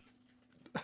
Okay, that is a good point. Even in your dreamscape, though, did you imagine anything as wild as that CJ Kaka versus WeQ game that we saw? No, that was crazy. I thought he was. I thought it was over. WeQ had won, and then like I don't know. It just kept going. Everyone's saying it's over, it's done. I was too tired because I just played, and I not a clue what was going on. Like I was too tired to see who was doing what, and the game just never ended. And then from that point I thought, okay, well, CJ's got something. He's when I saw it was me against him in the final, like I knew that this was the guy. This was the guy that could have the storyline. Yeah, there's a slight fear that you might have finally met someone with greater plot armor than you, right? In this year's tournament, Oh, yeah. like that, it might turn out you're not the protagonist after all. But despite what Raven said, I do want to talk to you about your lineup, because you can go ahead and disagree with me here if you want. I think that's the number one factor of why you are here right now as the champion. Like, your lineup just seemed above and beyond everyone else to me. So Yep. I think it would be important for the viewers to understand exactly what goes into making a lineup for a tournament like this. And it's not just picking some decks that you like that are good and putting them together. Like, how did you and Meaty end up where you ended up? What were some of the mistakes that you avoided? And why do you think everyone else's lineups were so strange as well? Because I think some of them really were. It was odd, yeah. So I want to throw Rekvam in there as well. Like, he didn't bring the lineup because he Sure, didn't think yeah. it was good in his group, but he did a lot of the heavy lifting.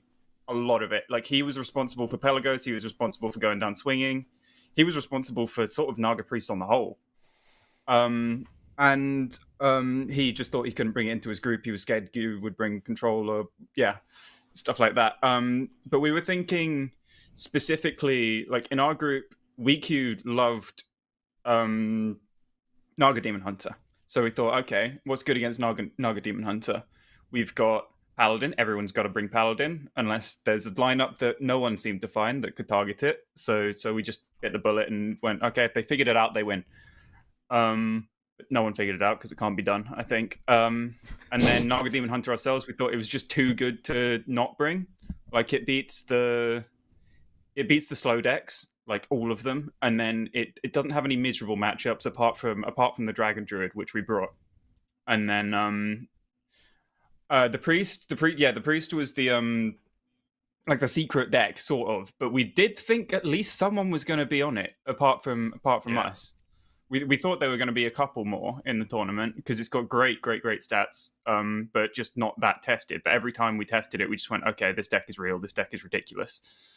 And yeah, it just beats everything that doesn't run heavy removal. So like a control lineup with like the warrior Rekvam brought, that would have been awful for me. I would have had to ban that if I played against him, which is ridiculous. And we were scared of something like a control priest, but unlikely. Or something. Yeah, there's not really anything else apart from that. So when you start listing the things that your lineup is scared of, and then there aren't many, and those few things are awful decks. I mean, Rekvam's Warrior is kind of good, but like it doesn't fit a lot of lineups. But yeah, when the things you're weak to are awful decks that you don't think anyone will bring, then your lineup's probably quite sound. And then you've got good targets on stuff like Plague Death Knight, solid into Naga Demon Hunter. That was, yeah. Everyone else was basically ban Paladin, lose to Naga Demon Hunter, or ban Naga Demon Hunter and lose to Paladin. So we just went, okay, we'll ban one, and we don't actually want to lose to the other one. So let's make our lineup good against it, and then yeah, it worked out. Okay, So well, obviously- go on. Oh, go on. I was just going to say, like, we talked about preparation for this tournament, but obviously this has been a year-long process at this point, and you've sort of streamed and tweeted about and been very vocal about the process through, and, you know, been through various breakdowns along the way, and with all the stress and so on that's happened. Like, at this moment now, 21 minutes past 9, 17th of December 2023, was it all worth it? Yeah. No, I'd do it again. The moment I made Worlds, I went, yeah, I mean, I'm not sure I would do it again, like, having already done this, but if I could go back in time and do it again, if that makes sense, then I would, or tell myself, I wouldn't dissuade myself. But yeah, I'm not sure I could do this more than once. I don't have to, anyway. There's nothing more to do. Okay, well, before we let you go and not sleep, by the sounds of it, just any final words to your many fans that we've obviously seen in the chat on Twitter and so on, and anyone you want to thank, anything else you want to say before we let you go. I have a ridiculous amount of thank yous. So Rekvam Meaty, obviously, prep with me, incredible practice partners, as committed to it as me. We're like 24/7 basically. Someone's always around to prep with. We had quite an extensive group this time. We had Pascoa coming back for helping with some stats work. We had Tic Tac, Wyra, Fury Hunter, Otsuna, Luna. That was our core practice group, but I had a little word with McBanterface and Bunny Hopper as well. It's great to get advice from people who were already in Worlds. And also, a few years ago when I started, I know I don't want to like go on, but this is important to me. When I started, I was kind of a no one, and then Jambray reached out to me and said, "Do you want to join our practice group for this Masters tour?" And like it was a bunch of big names. I was scared. I didn't join the voice calls or whatever. I think No Hands Gamer was in there and stuff. This was like 3 years ago, Notoriously 2020. scary No Hands Gamer. No. I was just like intimidated because it's people that I knew of who didn't know me. And then, a few years later, that kind of blossomed into me knowing people. And it went from there. So Jamboree, I have so much thanks for because, I wouldn't have known people and I wouldn't have been able to build a network without him doing that in the first place. And the main one, my parents. It's ridiculous how much they've supported me playing a card game, just like for a living. And my mum in particular, she watches all of my matches, doesn't have a clue what's going on, but she watches all of them. She's always like I had to update her before because she's she wants updates because it's too stressful apparently. But she's been incredibly supportive throughout, and it's just been brilliant having that kind of support letting me do this. Those are the main ones.